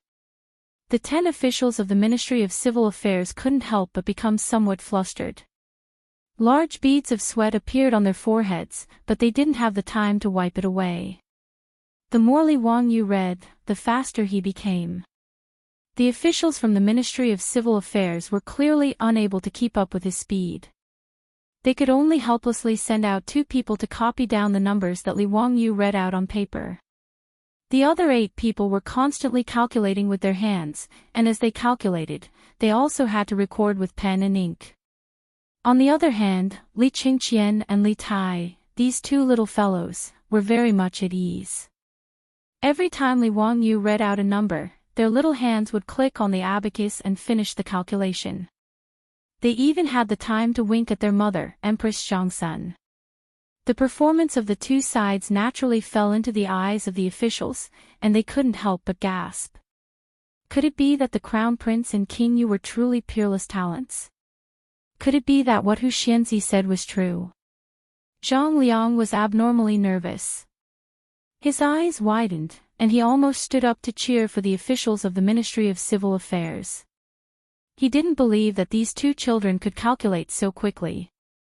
They must be fooling around on some dog's hit abacus. It must be so. Zhang Liang comforted himself in his heart. There were many people who thought the same as Zhang Liang. Although it seemed that the crown prince and king Yu were very relaxed. That was most likely an act, right? Just a few clicks of the fingers and they finished calculating? The faces of Wang Renyu, Xing Yuanshou, and the other leaders of the noble families were also somewhat ugly. Although they didn't care about gold, they cared about face. They had lost to Li Wangyu in front of the officials. How could they accept this? The officials whispered to each other and discussed spiritedly. No one noticed that the doctor of the Ministry of Civil Affairs, Li Ru, had become pale and his body was trembling like a sieve. Chapter 371. The reason Li Ru was so scared was naturally because of the account book Li Wangyu read out. Many of the officials also noticed the problem. Li Wangyu had chosen to read out the contents of the account book, which were all about the expenses of the cooked horses. Could there be a problem with this? Li Ru's face was pale, but he still comforted himself in his heart. Impossible, this is impossible. How did that young man know the trick? Coincidence, this must be a coincidence. As a director of the Ministry of Civil Affairs, he naturally embezzled a lot of money. Otherwise, how could he have the money to buy a house in Chang'an? And he thought that no one would be able to find the key. The account book was also clean. Even if the Ministry of Comparison checked it several times, there was no problem. However, the numbers that Li Wangyu kept reading out caused Li Ru to tremble in fear. Every time Li Wangyu read out a set of numbers, his heart would beat wildly. It didn't take Li Wangyu long to finish reading one account book. He picked up another one and flipped through a few pages. When he found the content he needed, he continued to read quickly. Cooked food, horse feed. When he was reading out the account book, his eyes inadvertently saw Li Ru's face. Li Ru's panicked expression made Li Wangyu's lips curl up unconsciously. Caught you. Sure enough, it was exactly the same as what he and his beautiful boss had analyzed. This Li Ru really did something here. Li Wangyu previously couldn't understand how Li Ru could do something in the account book to be able to avoid the scrutiny of the Ministry of Civil Affairs and the Ministry of Comparison. It wasn't until his beautiful boss accidentally mentioned the changes in the financial system of Wuxia that he suddenly realized the key. Since ancient times, Wuxia had used the single-entry bookkeeping method. It wasn't until the 20th century that the double-entry bookkeeping method was introduced from the West. The single-entry bookkeeping method referred to the fact that every economic transaction that occurred was recorded in a single account. The single-entry bookkeeping method was simple and convenient, but the accounts were not directly linked. Take the account book of the Ministry of Civil Affairs of the Tang dynasty as an example. The account that recorded the income and expenditure of copper was separate from the account that recorded corn and silk. The changes in the movement of funds were not linked. But in the double-entry bookkeeping method of later generations, every economic transaction had to be recorded in two or more connected accounts. His beautiful boss reckoned that Li Ru must have done something. To put it simply, a certain expenditure was recorded in the copper coin's income and expenditure account, and the income and expenditure were balanced on the copper coin's account. No matter how the account was checked, there was no problem.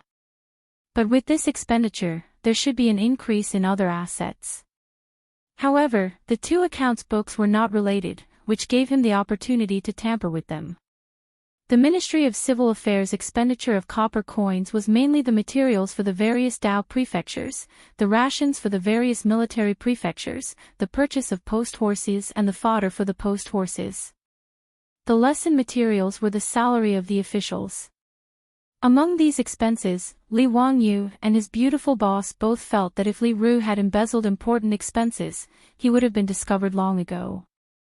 Therefore, the place where he most likely tampered with was the expenditure of fodder for the post horses.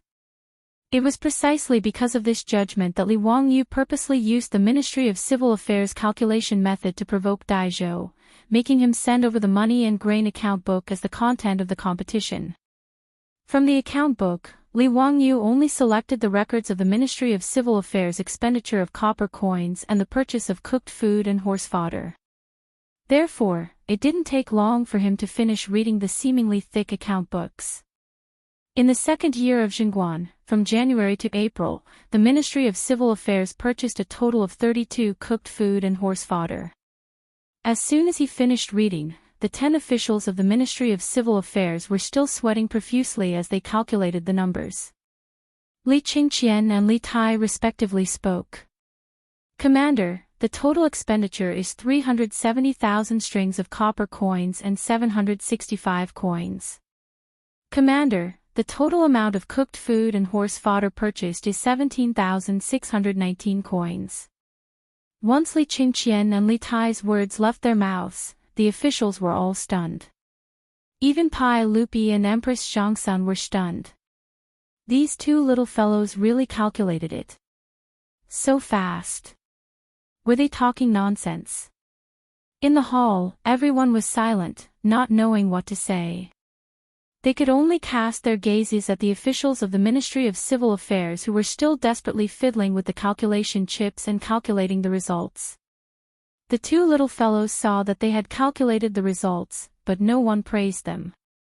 Even their father and mother didn't say anything. They couldn't help but feel anxious. Li Qingqian pulled on Li Wangyu's sleeve. "Commander, what do they mean? Did we calculate incorrectly?"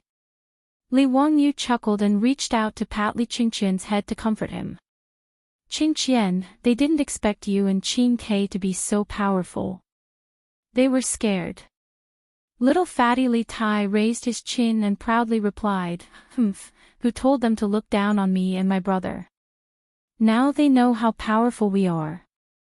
Previously, Li Ru, Zhang Liang, Wang Rinyu and the others had used the two of them as a bet, making it clear that they didn't believe them.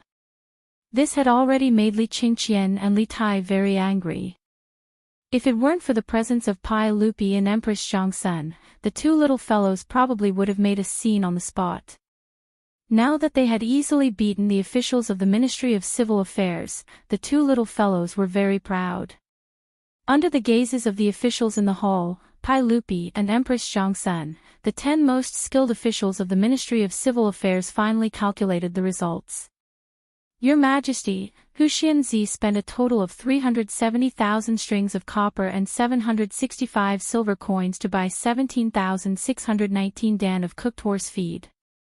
Li Wangyu lightly clapped his hands a few times. "Not bad. Everyone, His Highness the Crown Prince and His Highness the King of you have calculated correctly. It is exactly the same as what was recorded in the Ministry of Civil Affairs." As soon as he finished speaking, the hall immediately exploded. The officials didn't care about etiquette in front of the hall and raised their voices. They were all whispering to each other. "Prime Minister Fang, His Highness the Crown Prince and His Highness the King of you aren't talking nonsense. They are only 8 or 9 years old. How can they be so powerful? Duke Wei, this old man also doesn't understand. Is His Highness the Crown Prince really so smart?" Fang Xianling shook his head. He felt that today's events were too unbelievable. "I think Hu Xianzi taught him well. His Highness the Crown Prince is also studying at the Hongwen School. He doesn't seem to be very smart, just average. Tisk, is Hu Xianzi really so amazing?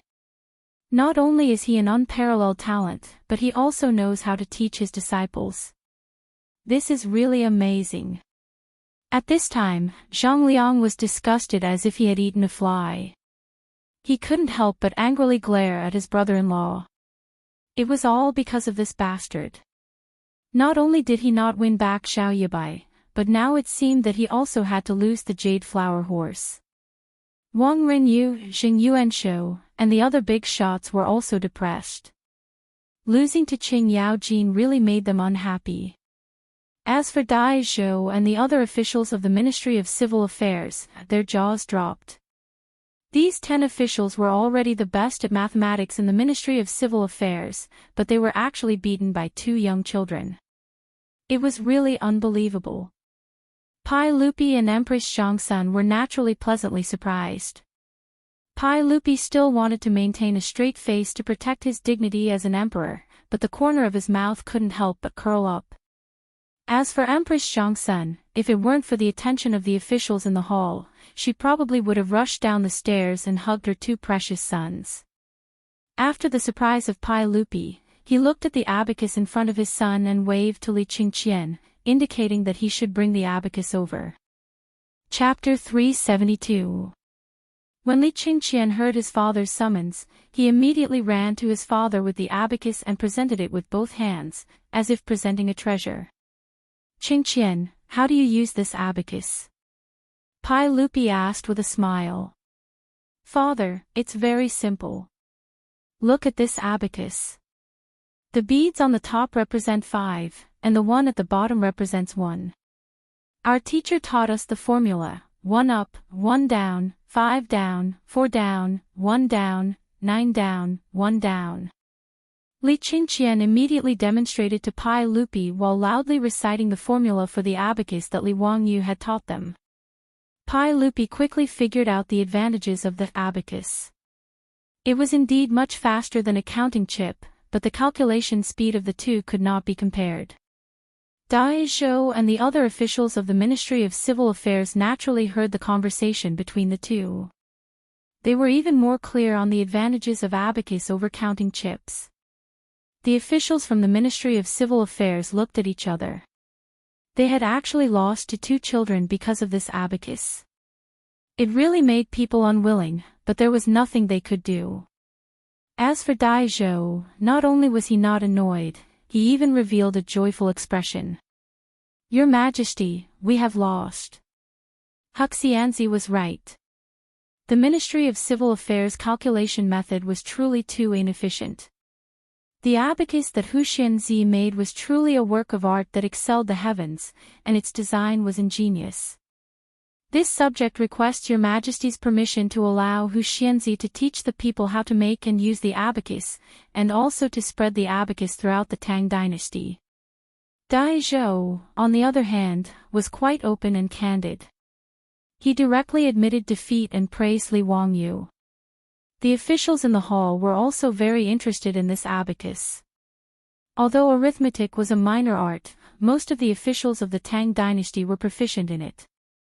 Everyone knew how to use the counting tokens, and they needed to carry them with them. The officials of the Tang dynasty all wore a sword around their waists. The so-called is a multifunctional storage belt, known as the Xian belt. It is made of leather or metal and has a strong storage function. It is worn on the outside of the belt. Among the hundreds of officials, there were 7 items, namely a bag, a knife, a sharpening stone, a kigizan, a kiguju, a syringe, and a flint. These were the 7 items of the kigizan, and were also the standard equipment of the civil and military officials of the Tang dynasty. And the calculation pouch was the pocket that held the calculation tokens. Now that Huxianzi had made this abacus, it was even more convenient to calculate.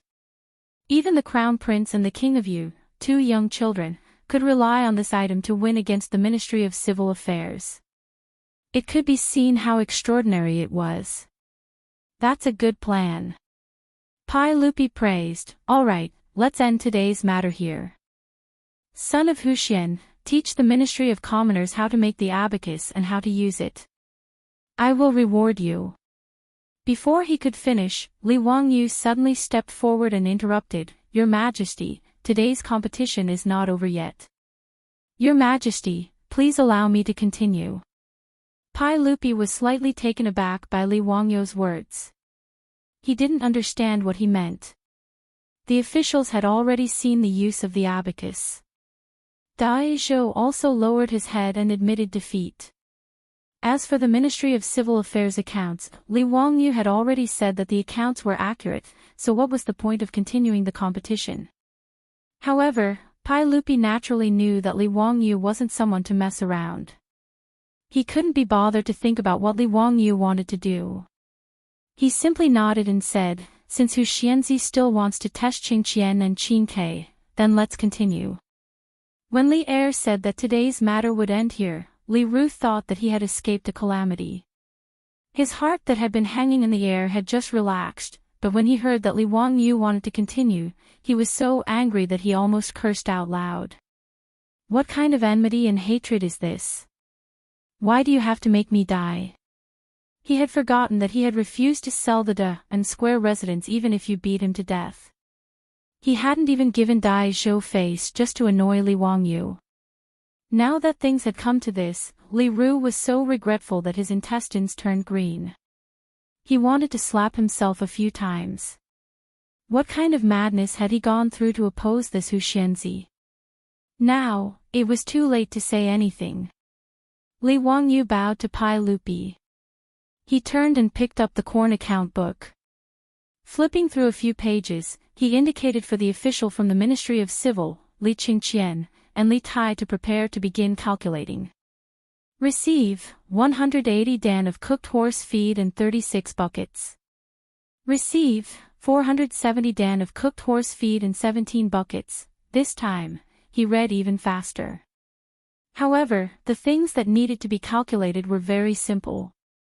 It was just a simple addition. After he finished reading, Shao also reported the number. Teacher, a total of 166,619 dan of cooked horse feed. The official from the Ministry of Civil also reported this number. Your Majesty, Hu Xianzi has received 166,619 dan of cooked horse feed. When Li Qingqian, Li Tai, and the official from the Ministry of Civil reported this set of numbers one after another, the face of the Ministry of Civil physician, Li Ru, instantly paled. It was as if his entire body had been pulled out, directly collapsing onto the floor. As for Dai Zhou, who had been twirling his beard and smiling, his expression suddenly changed. He turned and glared fiercely at the already collapsed Li Ru. Most of the officials in the hall also came to their senses. In the two accounts of the Ministry of Civil, the number of cooked horse feed actually did not match up. In the copper account book, the results of the calculations just now showed that in 2 years and 4 months, Xinguan had spent about 370,000 strings of copper coins and 170,000 dan of cooked horse feed. However, in the other corn account book, in 4 months, the amount of cooked horse feed that had entered the account was only 166,000 dan. A total of 4,000 dan had been deducted. According to the price of 1 dan of cooked horse feed, the approximate price was around 200 coins per buckets. Calculating the price of 2 strings of copper coins per dan, that was around 8,000 strings of copper coins. In other words, someone had embezzled 8,000 strings of copper coins from the Ministry of Civil. This was not a small number. Moreover, this was only in 2 years and 4 months of Xinguan's time. After understanding the crux of the matter, the hall immediately became so quiet that even a pin drop could be heard. Everyone was speechless. This was an earth-shattering case. It had actually been so easily exposed by County Magistrate Hu Xian. Everyone immediately turned their gazes to the collapsed Li Ru. Apart from this official of the Ministry of Civil, there was no one else who could have done such a thing. Zhang Liang's face was filled with horror. He truly did not know about Li Ru's embezzlement. Although he was normally domineering, he was not an idiot. Moreover, his estate had many properties, and Pai Lupi's rewards were even greater. There was no need for him to embezzle these copper coins. Zhang Liang was now only worried that he would invite trouble for himself because of this idiotic brother-in-law of his. At this moment, he felt more and more regret. Had he been blinded by lard just now? Why had he followed this Li Ru to make a bet with Li Wangyu? Dai Zhou stood up and stepped forward. He lifted his court robes and knelt in front of the imperial steps. Your Majesty, this official was not strict enough and did not supervise properly. This led to people seeking personal benefits from the Ministry of Civil, taking bribes and bending the law. This is this official's fault. Your Majesty, please punish me. Zhang Liang's reaction wasn't slow either. He scrambled out and knelt down in front of the imperial steps. Your Majesty, this subject really didn't know about the actions of this subject's brother-in-law. Your Majesty, please investigate clearly. This kind of person who takes bribes and bends the law is guilty of the most heinous crimes. This official is ashamed to be associated with such a person. His words were beautiful, but they made the officials secretly shake their heads. No matter what was said, Li Ru was still Zhang Liang's brother-in-law. His breadth of mind could be seen from his clean-cut actions. On the imperial steps, Pai Lupi's face turned ashen. Chapter 373. Pai Lupi's face turned green. He naturally understood the meaning of these two accounts. Someone actually dared to mess with the Ministry of Civil Accounts and embezzle money from the national treasury. This touched Pai Lupi's bottom line. Pai Lupi hated corruption the most. In the first year of Xinguan, the newly ascended Pai Lupi ordered changes to the laws. In order to show that the new ruler was gentle, Pai Lupi reduced the punishment for many crimes. However, the punishment for corruption and bribery was not relaxed and was even stricter. At that time, Feng Xianling and Zhang Sun Wuji both suggested that according to Han laws, one should be executed for embezzlement of 160 taels of gold. However, Pai Lupi felt that the amount was too high and did not have a deterrent effect. In the end, the Tang law decided that one should be executed by hanging for embezzlement of 15 bolts of silk. In the first year of Xinguan, 1 bolt of silk was around 500 copper coins.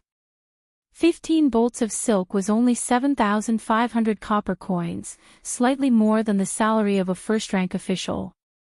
However, in the main hall today, in front of hundreds of officials, such a shocking case was exposed.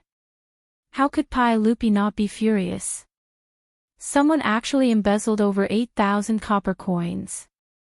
According to the Tang law, how many times did one have to die? As for who the embezzler was, Dai Zhou, Zhang Liang, and Pai Lupi were all clear. As the head of the Ministry of Civil, the Ministry of Civil doctor had a high position and was in charge of the money and grain accounts. To be able to mess with the Ministry of Civil Accounts, other than the Minister of Civil Affairs Dai Zhou, there was only this Li Ru. Dai Zhou was loyal, talented, and familiar with the law. He was originally an official of the Sui dynasty and later became an official of the Tang dynasty. Li Er naturally had complete trust in this trusted aide of his.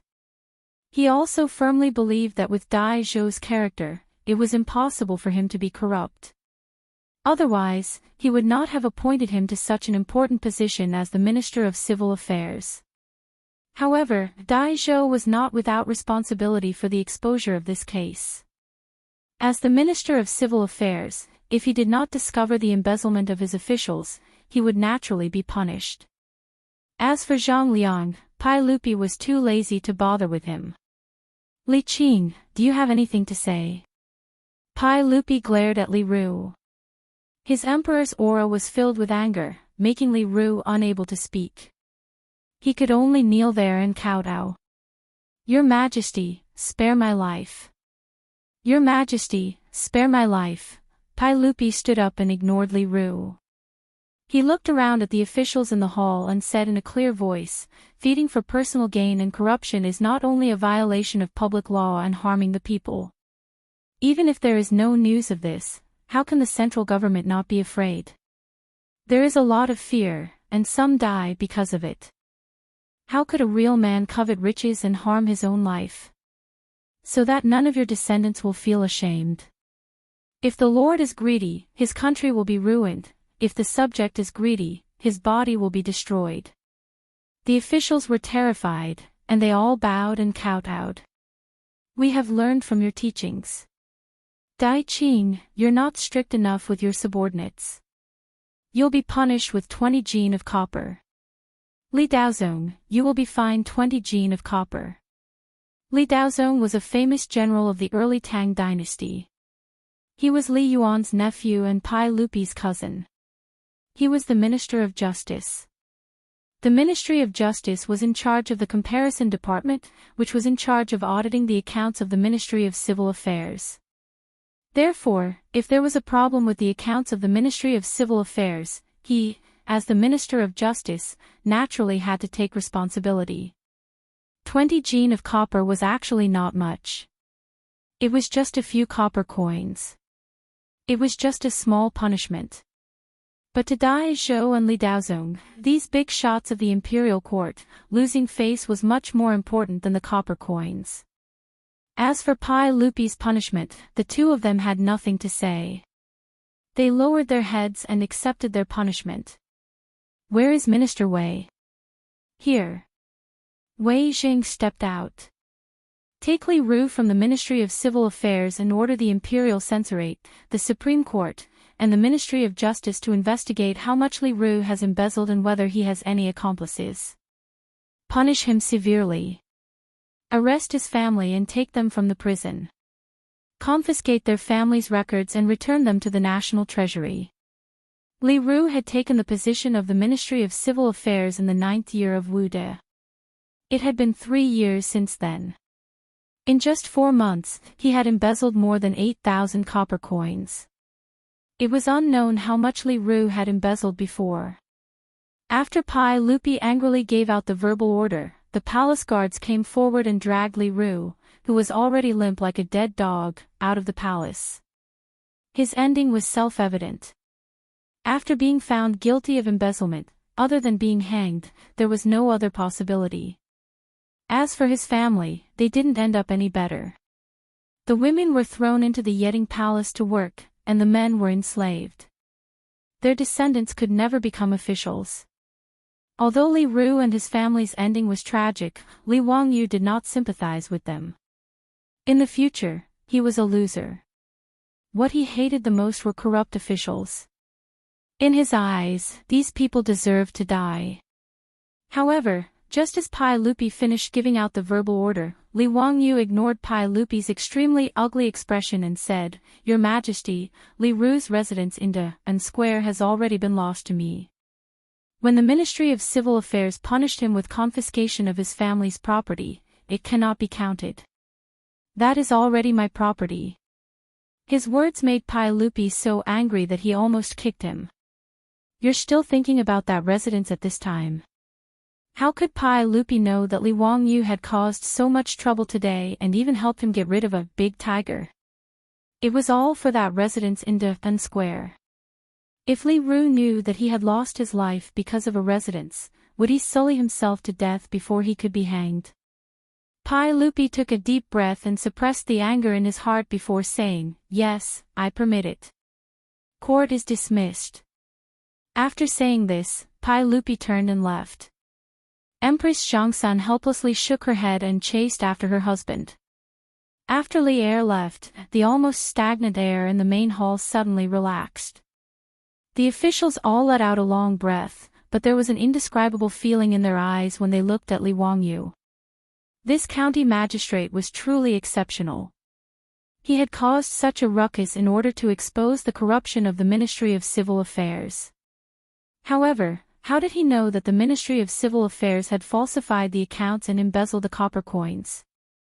Quite a few officials had a higher opinion of Li Wangyu in their hearts.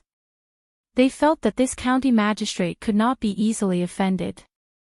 At this time, Zhang Liang no longer had his previous arrogance. Although Pai Lupi did not punish him, he was still quite frightened. He walked in front of Li Wangyu and squeezed out a smile. "County Magistrate, in a moment, I will have someone send the Jade Flower Horse to your residence. I hope that County Magistrate will kindly accept it." Li Wangyu naturally would not be polite. Then many thanks to the prefectural duke." After Zhang Liang left, the old hooligan Qing Yaojin also walked over. A large palm landed heavily on Li Wangyu's shoulder. It hurt so much that Li Wangyu grimaced, but he still had to squeeze out a smile at the old hooligan. Wahahaha, delightful, delightful. I won another 10,000 taels of gold today. Kid, you really are my lucky star. Uncle Ching, hee, you can't eat it all by yourself. Old rules, when we meet, you get half. Get lost. Do you believe that I won't beat you to death? At most, I'll give you 30%. It's a deal. 30% was 30%. Li Wangyu did not mind that the money was too little. Today, he had obtained 3,000 taels of gold, a jade flower horse, and a residence in Da'an Square. It was enough. He was not greedy. Now that there were no more obstacles, he could finally begin construction on his polo field. Chapter 374. In recent days, the people living in the south of Guqing outside of Chang'an liked to go to Da'an Square and Zhaoxing Square to watch the fun.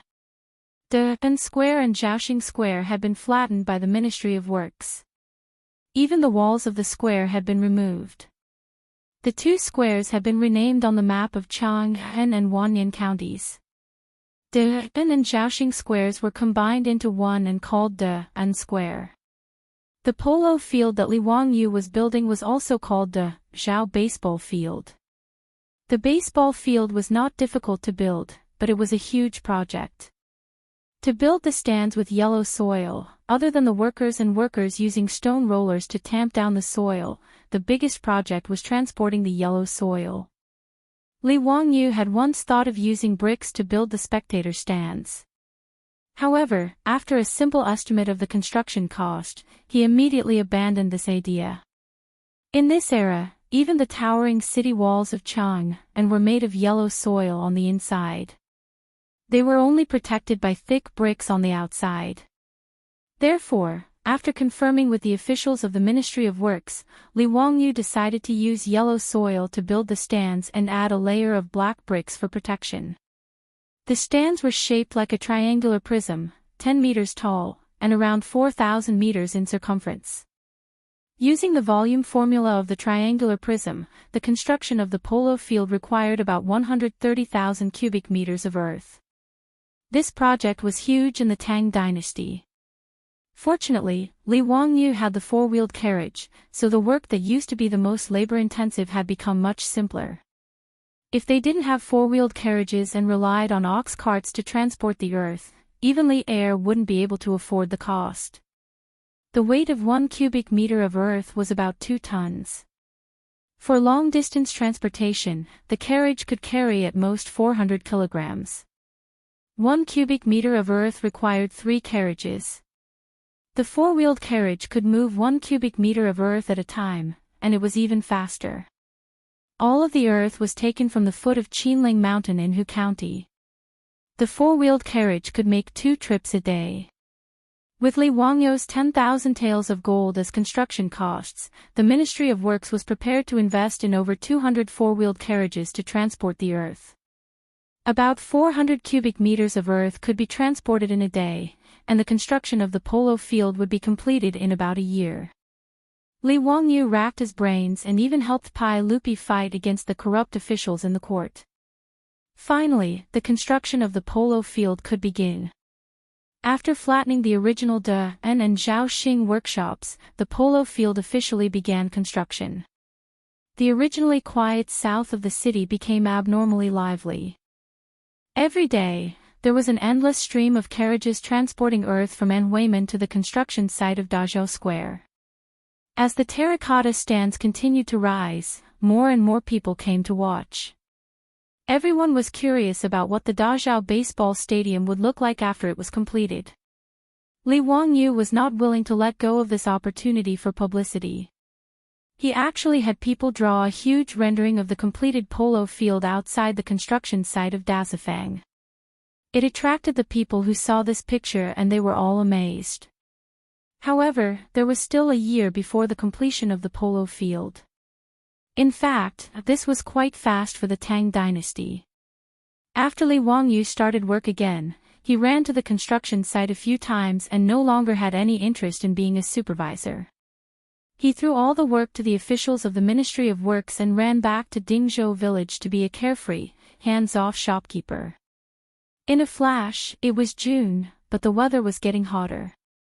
Fortunately, with the saltpeter ice method, there was no shortage of ice in Li Wangyu's mansion. This made Li Wangyu and his beautiful boss, who experienced summer without air conditioning and electric fans, feel a little better. But even so, because the buildings of the Tang dynasty were all made of wood or yellow mud, they lacked insulation. Under the summer sun, the room was still uncomfortably hot. With the weather so hot, Li Wangyu was even more lazy to go out.